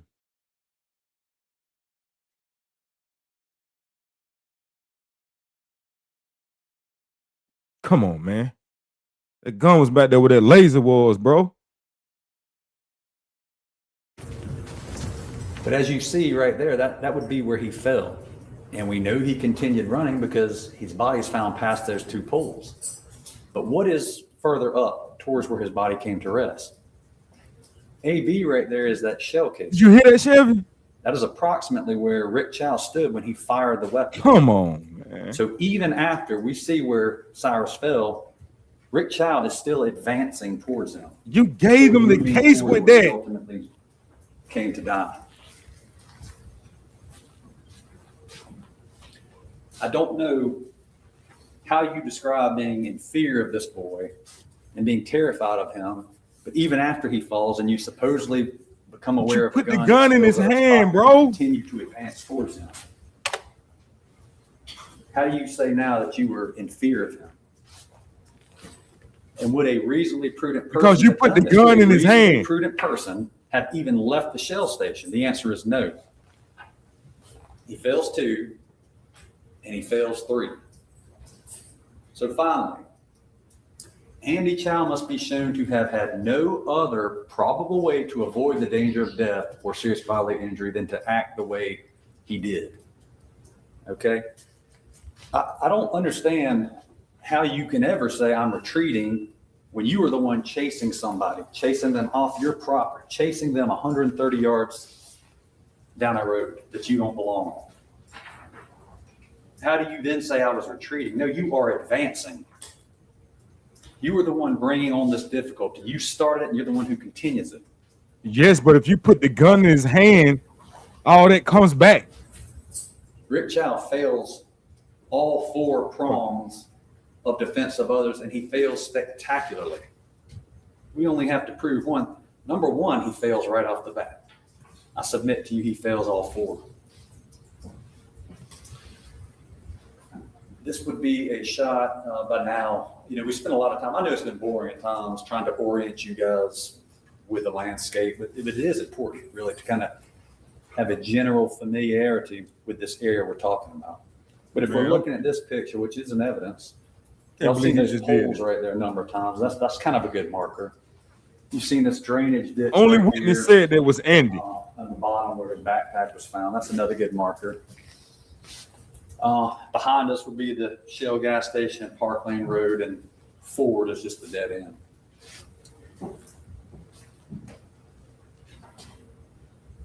This would be approximately where that laser flashlight attachment would be found. And again, that's where reason tells us that Cyrus fell. And the gun apparently hit the ground hard enough to detach the laser flashlight. That's where that was found. See, look, way back there.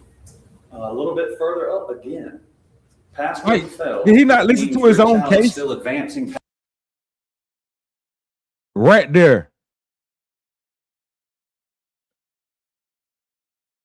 Way back here. Cyrus ended up falling in the middle, which is crazy ironic.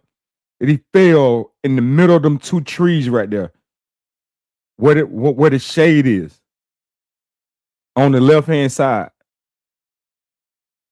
where the red arrow is. Like, what did he miss?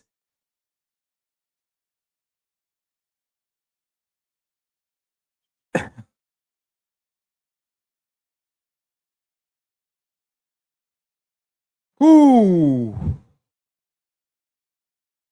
That's where that boy fell and continued chasing him with his gun. That's where the casing's found, right there, with the green arrow. You said your witnesses outside of Andy say that they did not see a gun in Cyrus' hand. So with you saying that, it is not true that he picked it up from here, what his red arrow is,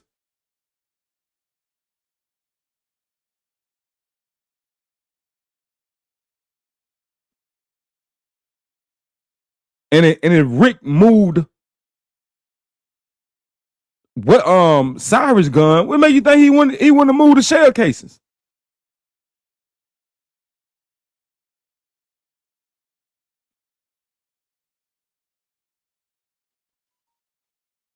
Come on, bro.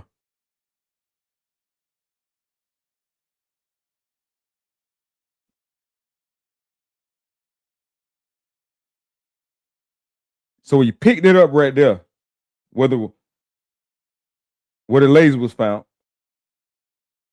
and then maybe 2 feet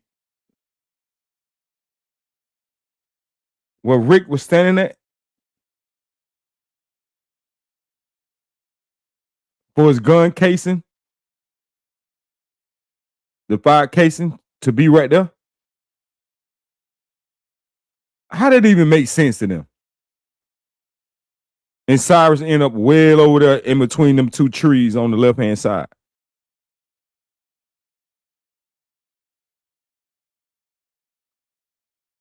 Boy, I tell you.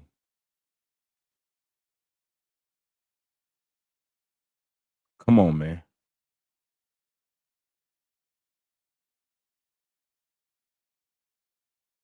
I don't know. They didn't. I haven't heard that yet, whether they were or wasn't.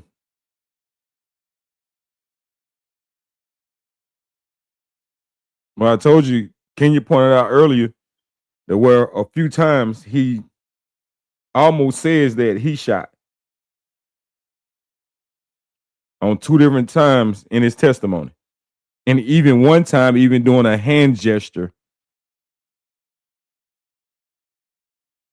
like he had the gun in his hand. I know what you meant, Swab. I know what you meant. Let's just look at that, though.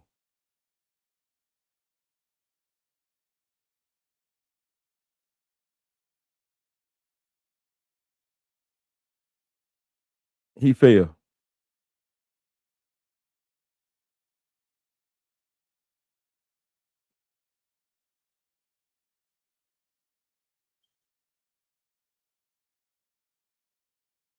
And actually, the gun casing,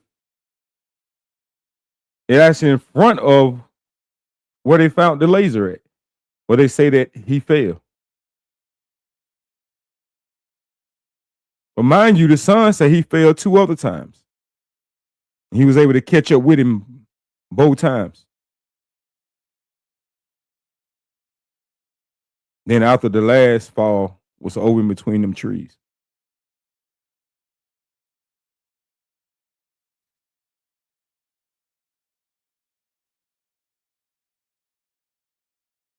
That's some bullshit, boy.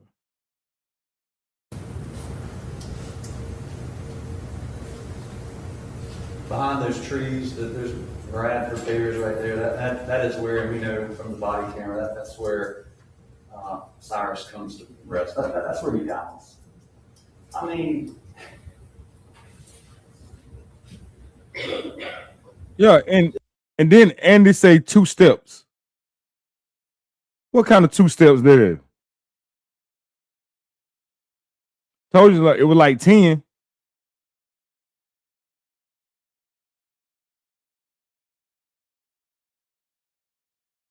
Two?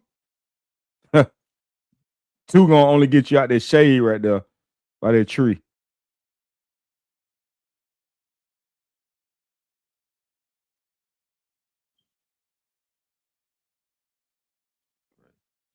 It's on the side of the road. It's nowhere, South Carolina.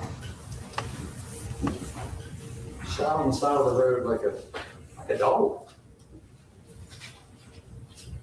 Surrounded by strangers. Mother not there. Grandma not there. Scared and alone.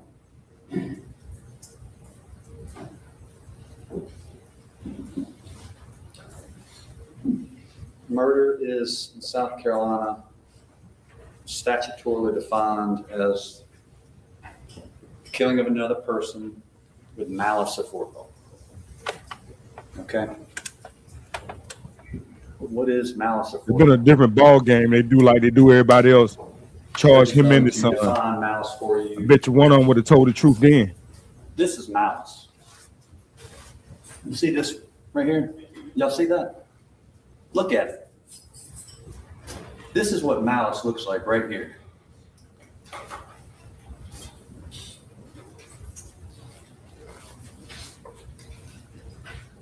Is hatred, ill will, or hostility. We know how Rick Chow feels about shoplifters. Okay.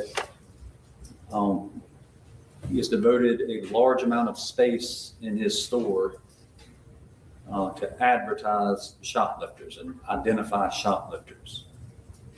He doesn't like them.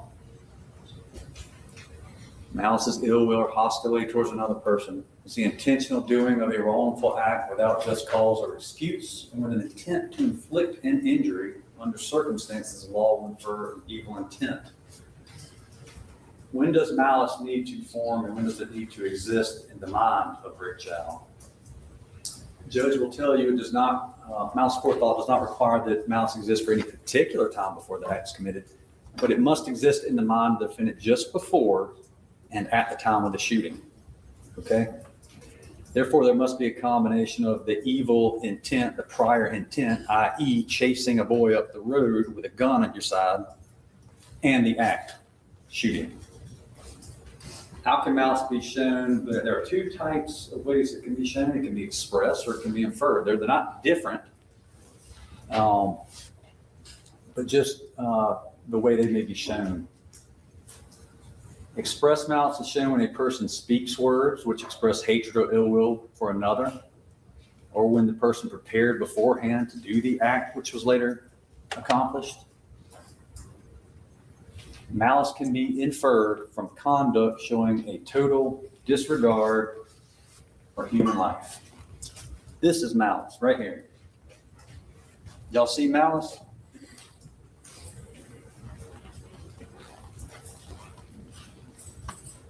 This is what malice looks like. Shot to the back tells the story better than any witness ever could.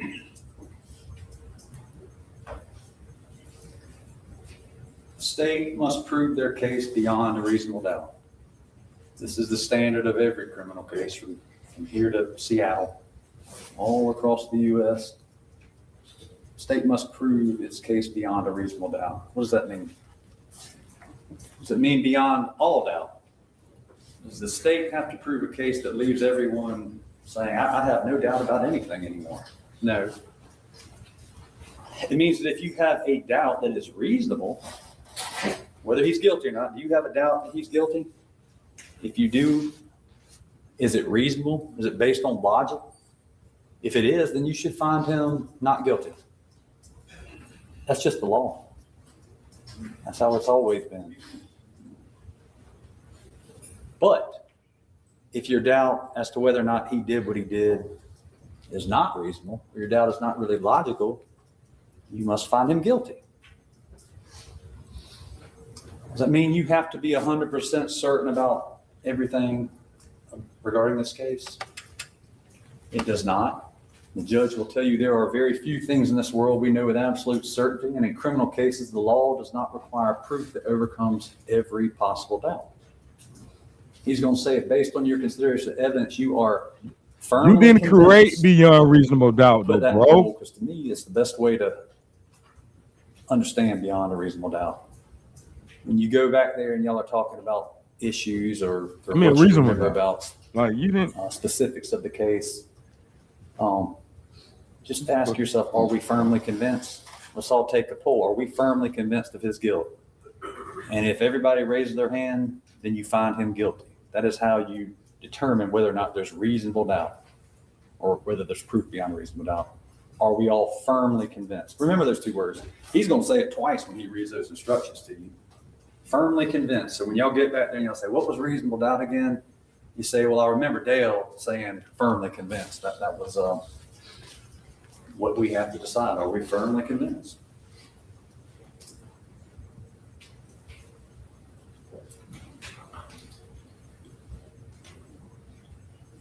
Cyrus will forever be 14 years old. It'll always be the beginning of summer.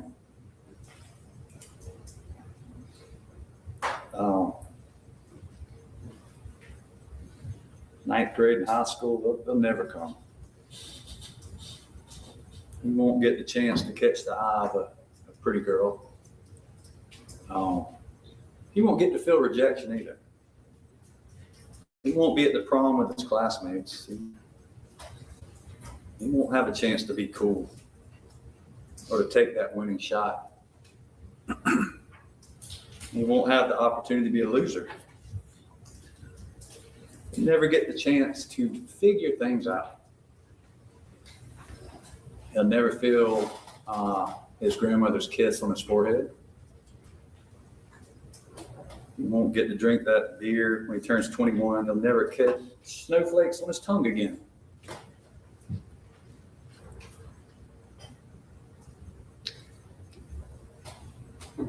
He won't get to feel the sun on his face that first warm day of spring.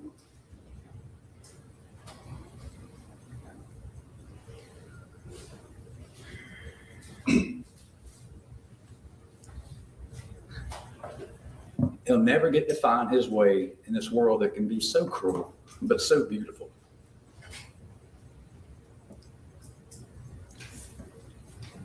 He won't be like this 14-year-old boy and look in the mirror and see these wrinkles and this gray hair that just kind of came out of nowhere and be able to trace them and think back of the memories and the experiences behind them. He'll forever be 14, alone and scared, running up that road, trying to get somewhere safe, but never making it.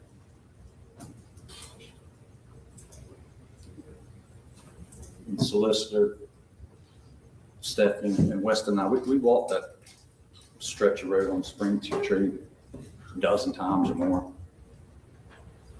The air, it just feels heavier. The energy it's off. The tragedy of a life cut short is just burned into the surroundings. I can't explain it. And the question isn't why does a 14-year-old have a gun? It's why is an armed 57-year-old man chasing a boy 130 yards, knowing how scared he is, and then shoot him in the back. You know this is wrong. You know it's wrong. You're dead wrong about that water. Mr. Chow, Rick Chow, is dead wrong about this. 14, 130 yards, $1, 1 second, 21 grams. In the early 1900s, there was a doctor. He thought he could measure the weight of a human soul. He thought it was possible to determined the physical weight of a human soul. He measured 6 patients just before and then right after death. And in one of them, he found something interesting. One of the patients, he determined there was a difference of 21 grams. And so he determined, based on that experience, that the human soul weighed 21 grams. Bro, what the fuck are you? 1 out of 6, very small sample size, and it wasn't well documented, but still, it became a popular concept that the human soul weighs 21 grams. We know that's silly today in 2026. But does our spirit weigh? Does it weigh 21 grams? No, we know that's silly. Just like we know a human life, there's no value you can put on it. It's worth way more than silver and gold. There's no way this is their top prosecutor. Way more than this. There's no fucking way. You know it. They don't know shit. You got to prove it to them with evidence or debunking the evidence. Decision to make. I thank you for your the defense that is this last week and then today. I thank you. There is only one verdict here that speaks the truth. There was only one verdict that addresses what this man did and what this man took away. One verdict. You didn't convince me. That verdict is guilty. That's what I ask you to do. Find Rick Chow guilty of unjustly taking Cyrus Carmack Belton's life. Find him guilty. That is the only verdict that speaks the truth and speaks to the evidence in this case. Thank you. You made yourself look like you were beating up on a damn. And he talked about Paul Harvey and the rest of the story. I'm done. It sounds a lot to me like this was the rest of Mr. Kent's story. Because many of the things that he said. Yeah, I ain't seen enough.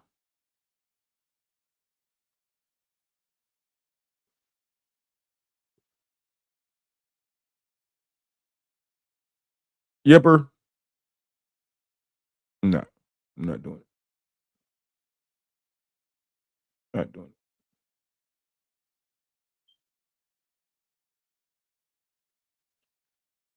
A very informative live. Still screaming justice for Cyrus. I don't think justice was done here.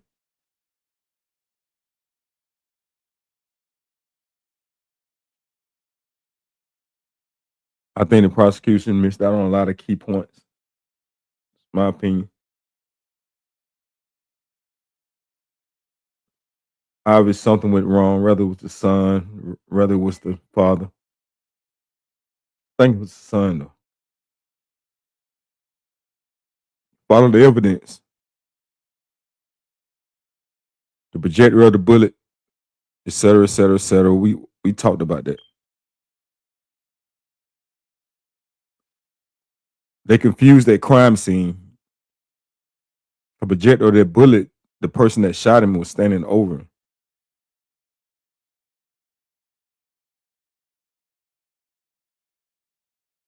Who admitted to standing over him?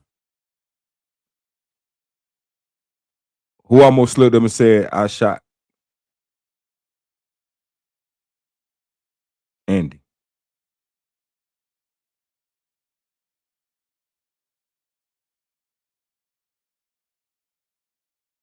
And they also first said that his daddy said no. Then he changed and it said Cyrus said no. Let's ask ourselves, why would his daddy be saying no?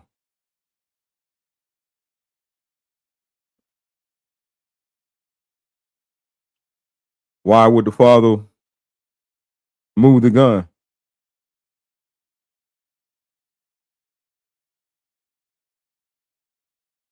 And one of the greatest questions that everyone is asking, why chase 130 yards?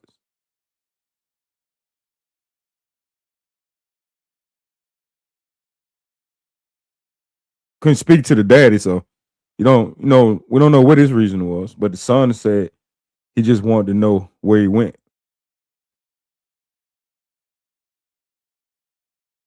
He didn't have to, obviously, but if that was his reasoning, all he had to do was stand at the end of that property and watch Cyrus. And he could have saw Cyrus taking a left or going up the road a little bit, taking a right. And he could have stood out there till the police came. Well, he went left, sir. Well, he went right. He couldn't go any farther. It's a dead end. And even if he did chose to go through the woods, the police would have made their choice when they got there. But the only reason that he say he chased him was to see where he was going. Just to see where he's going, to stand over on top of him, to be at arm distance. So you gotta be chasing someone on a high speed foot chase to see where they're going.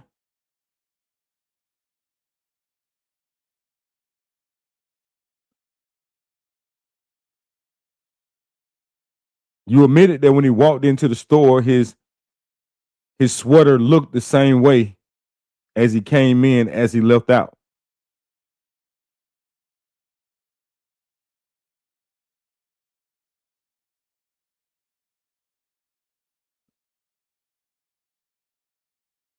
We can't trust the crime scene at this point. It's been compromised. Your daddy touched the gun.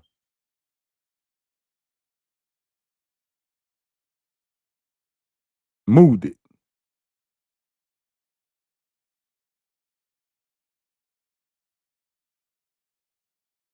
Compromising the crime scene.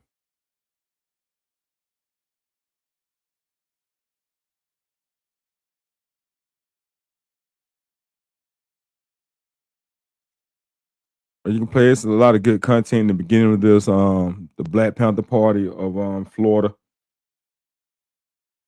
actually spoke.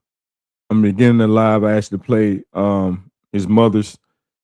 They did a little speech at the State House. So it's a lot of good content. And I'm gonna get out of here. And I appreciate everybody that came through. If you didn't hit that like button, if you're not subscribed to the channel, please do so now. And shout out for that donation to the channel, for sending that cash. That's greatly appreciated. But what is free is the share button and the like button. So if you hadn't hit it, if you have the ability to, please do so now. I'm up and out. This is your boy, Old Boy, checking out from Old Boy's Corner, representing South Carolina. Thank y'all.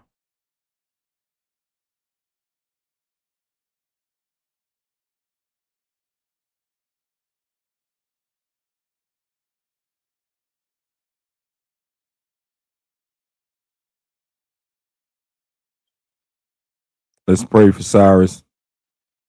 Let's pray for the kids, all our youth. Just injustice in general.